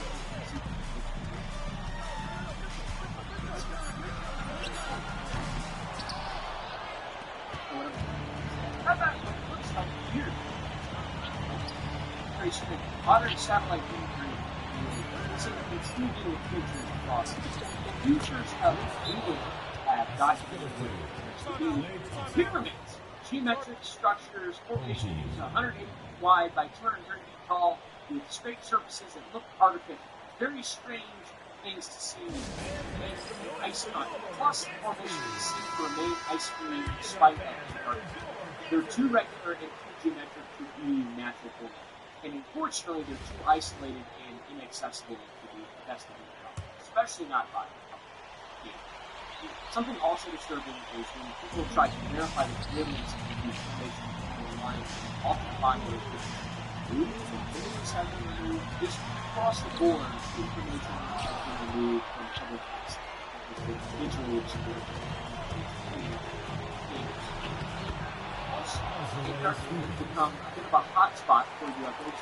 Research station personnel, pilots, and tourists have all reported unusual phenomena, which is kind of normal.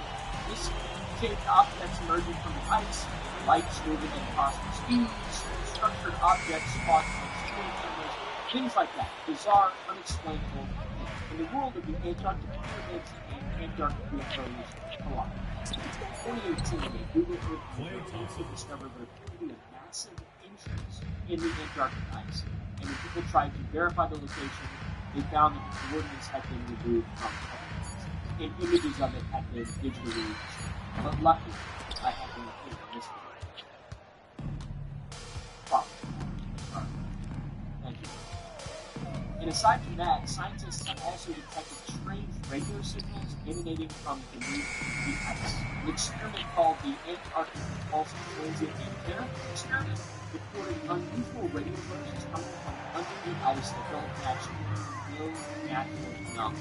And to this day, those signals appear to violate our current scientific understanding of particles. These radio waves are being detected from below the horizon, not possible.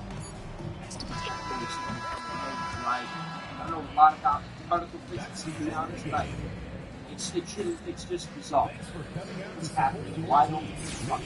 Partly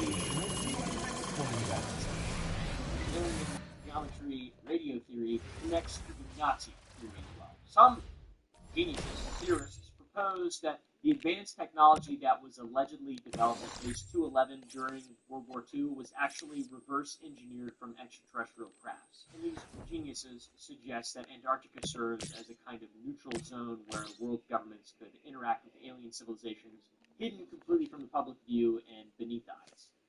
There isn't really a lot of credible evidence, but there is consistent reports of unusual aerial phenomena and some very unexplained, unexpected things. And it does make sense if you were to cast aside all doubt, humans, aliens on the same planet, let's say, and to prevent worldwide hysteria, because I know I'd be hysterical if some aliens showed up. I'd be like, ah! No, I've been prepping with my little bro here. I would offer him to them. To prevent hysteria, just hang out with him in Antarctica.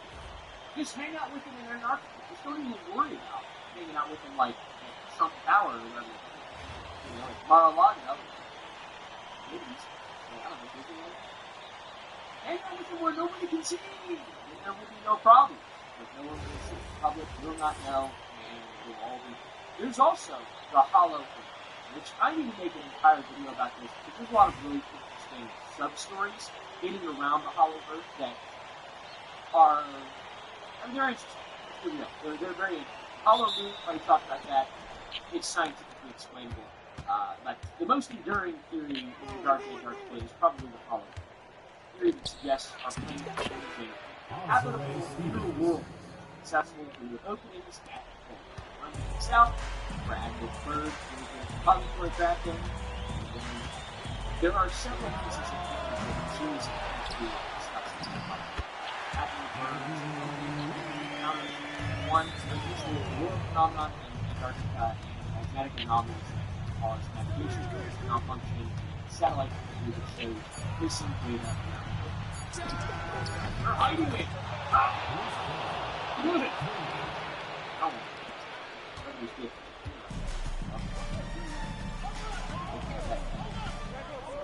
By the way, we check polls are blood. Missing road data. I'm not sure. That's not a poll. I mean, see, they look blood. You get there and talk to that person. There's a lot of spots in the South. You don't know. I mean, I guess I don't like military installation.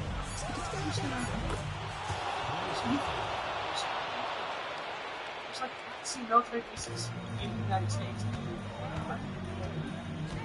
What are there? Stuff up. Of course. Scientists explain their location of satellite images, but public agencies usually.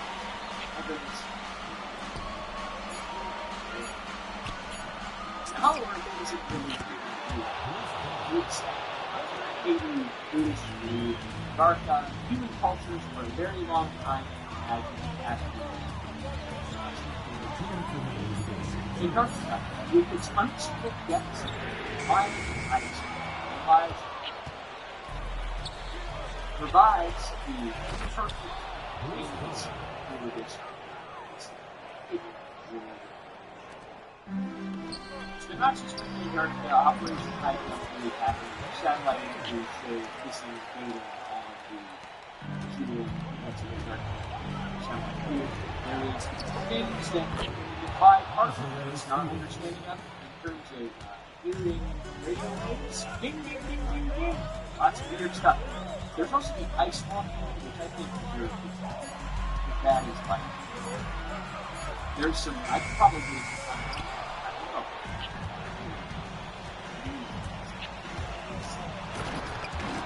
The serious part of all of this thing is the amount of resources that are in the continent. In 1991, a bunch of countries signed the Good Protocol. That protocol banned all mining in Antarctica for 23 years. And that's just 23 years away. And that treaty expired to go to 75% of Pacific Nation potentially in Antarctica for resource extraction. So a lot of occasionalness and secrecy and desire to go there makes more sense. We need to consider the following. Antarctica contains an estimated 200 billion barrels of oil. Saudi Arabia.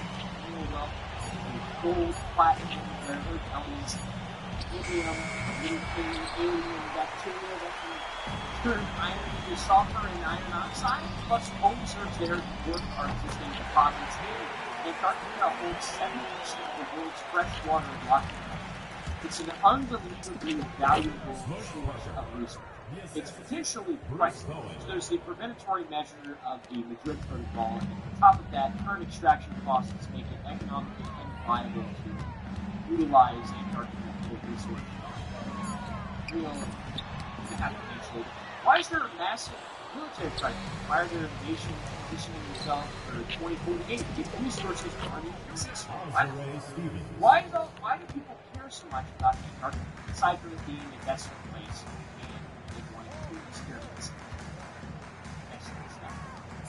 Why? Why not just leave it in my backyard? And pay me something. I'll let you do it. Pay me. Not doing bullshit. Come on. I'm trying to like to thank all fans for making it out to tonight's event. Please exit the building carefully and drive home safely. Potentially prevent drug back down. Receiving enough. And much like Clint Eastwood, I also don't want to spend my professional time watching his favorite thing.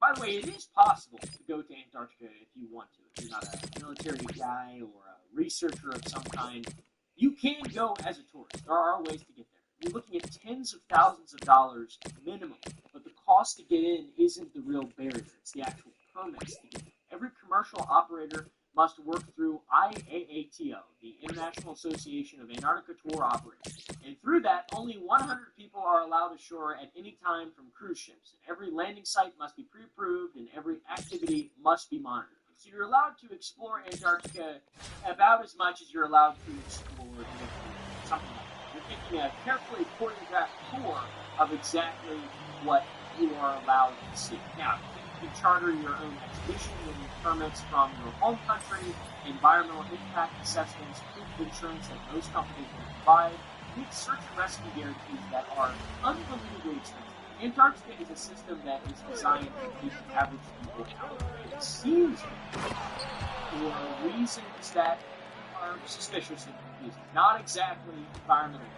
The biggest fortress in Antarctica is not a geometric shape of aliens or some kind of military base in the United States. It's the legal fortress that 7 nations have claimed on pieces of Antarctica. Argentina, Australia, Chile, France, New Zealand, Norway, and the United States. Some of these claims are overlapping, which could cause dramatic accidents, but they don't, because Article 4 of the Antarctic Treaty freezes all territorial disputes as of the time.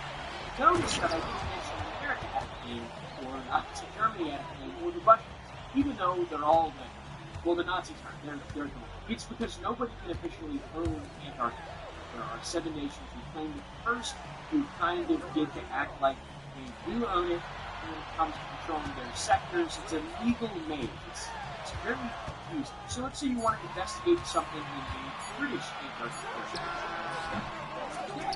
But if the UK doesn't officially own it because of the treaty, they don't really have the control, but they don't access it because of their claim, but other nations don't recognize it because of the treaty. I don't understand. It's very difficult to understand. You just can't get permission to go because the bureaucratic agenda. Perfect. People out. Oh yeah, China's also they've been rapidly expanding to a 5 Antarctic bases. They call it research, but it looks like resource management. It's exactly what they do. The U.S. operates 3 year-round stations and fly military cargo planes to Antarctica regularly. Russia maintains several bases and conducts operations that have nothing at all to do with penguins. They don't exactly seem like research programs. It's occupying forces maintaining strategic positions waiting for people to McMurdo Bay, by the way, is the largest research station in Antarctica. It is operated by the Why is the biggest research base in Antarctica operated by a defense country? I don't know. It will never be. Born secret and all that. So when someone tells you Antarctica has all the weapons for environmental protection, immediately make fun of it and say, if so, then why is the nuclear framework exactly like the framework? Access to incredibly valuable, while realistically doing including technology. Antarctica is not protected by international law. Antarctica is controlled by it. But unfortunately, you do make fun of it. I'm going to say something like this. Antarctica isn't actually just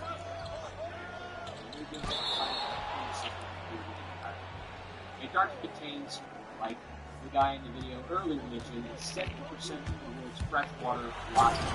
With that ice sea levels will rise, the Antarctic weather will shift the entire planet. Plus, the ecosystem in Antarctica is incredibly fragile. For example, see the footprint in the wrong place and remain visible for decades at a time. There's tons of unique microbial communities that have evolved in isolation for millions of years, usually holding things to medical breakthroughs and able to imagine yet more access in any other part of the world. Of course, it's a valuable area that governments around the world take seriously. The right things they actually want to take care of the people in Antarctica as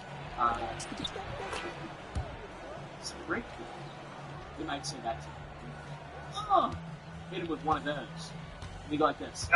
Realistically, though, even small-scale human activity can devastate different colonies, penguins and seals, for that matter. plus the introduction of non-native species, which humans love to do. Even microscopic ones could be catastrophic for fish and and because Antarctica is so mysterious,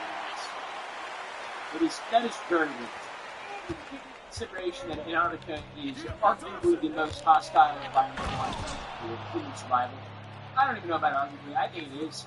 We're talking temperatures of minus 120 degrees Fahrenheit and 200-mile-an-hour winds blizzards that last weeks. A combination of that extreme cold, hurricane-force wind, and complete whiteout conditions year-round can create situations where rescue of a person can become possible. For example, in 2013, a Russian research vessel was trapped in ice for 10 days by an international rescue effort that cost millions of dollars and dozens and dozens of lives. And those are professionals. Imagine if they let your hungry ass up there. But that's not theoretical. People die in Antarctica regularly. Logistical challenges just operating there are staggering.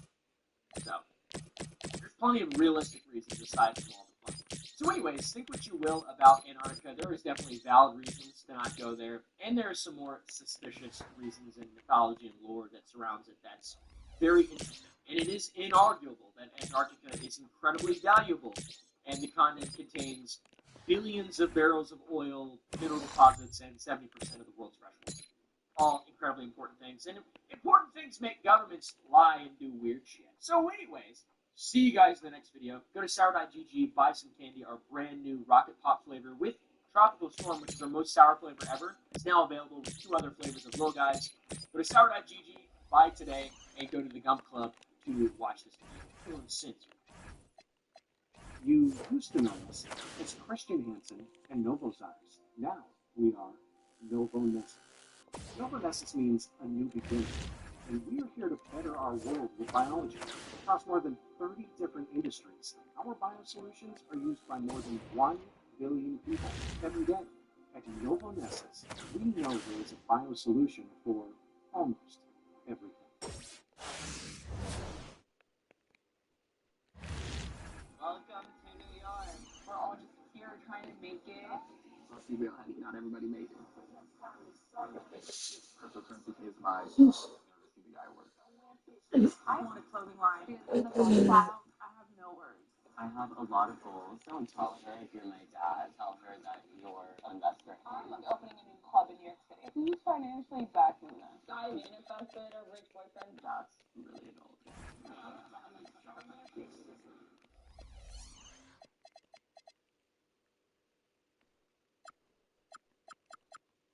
Antarctica harbors some of Earth's most extraordinary natural phenomena and some of the deepest conspiracies of the 21st century. I made a video a few weeks ago on these conspiracies of Antarctica, why you can't go there, and so on, and I missed quite a bit. Some stuff that I had no idea was even a thing. And that's what today's video is about. What makes Antarctica so mysterious and so extraordinary? Is it because it's the last large landmass that remains outside the scope of typical human settlement in the modern era, and specifically governance, despite a complex web of the territorial claims across it? I mean, look at this map. Or is it because this place is genuinely as bizarre and magical as it appears from the outside? Antarctica is surrounded by both the unexplainable and that which wishes to remain hidden. And in today's video, we are trying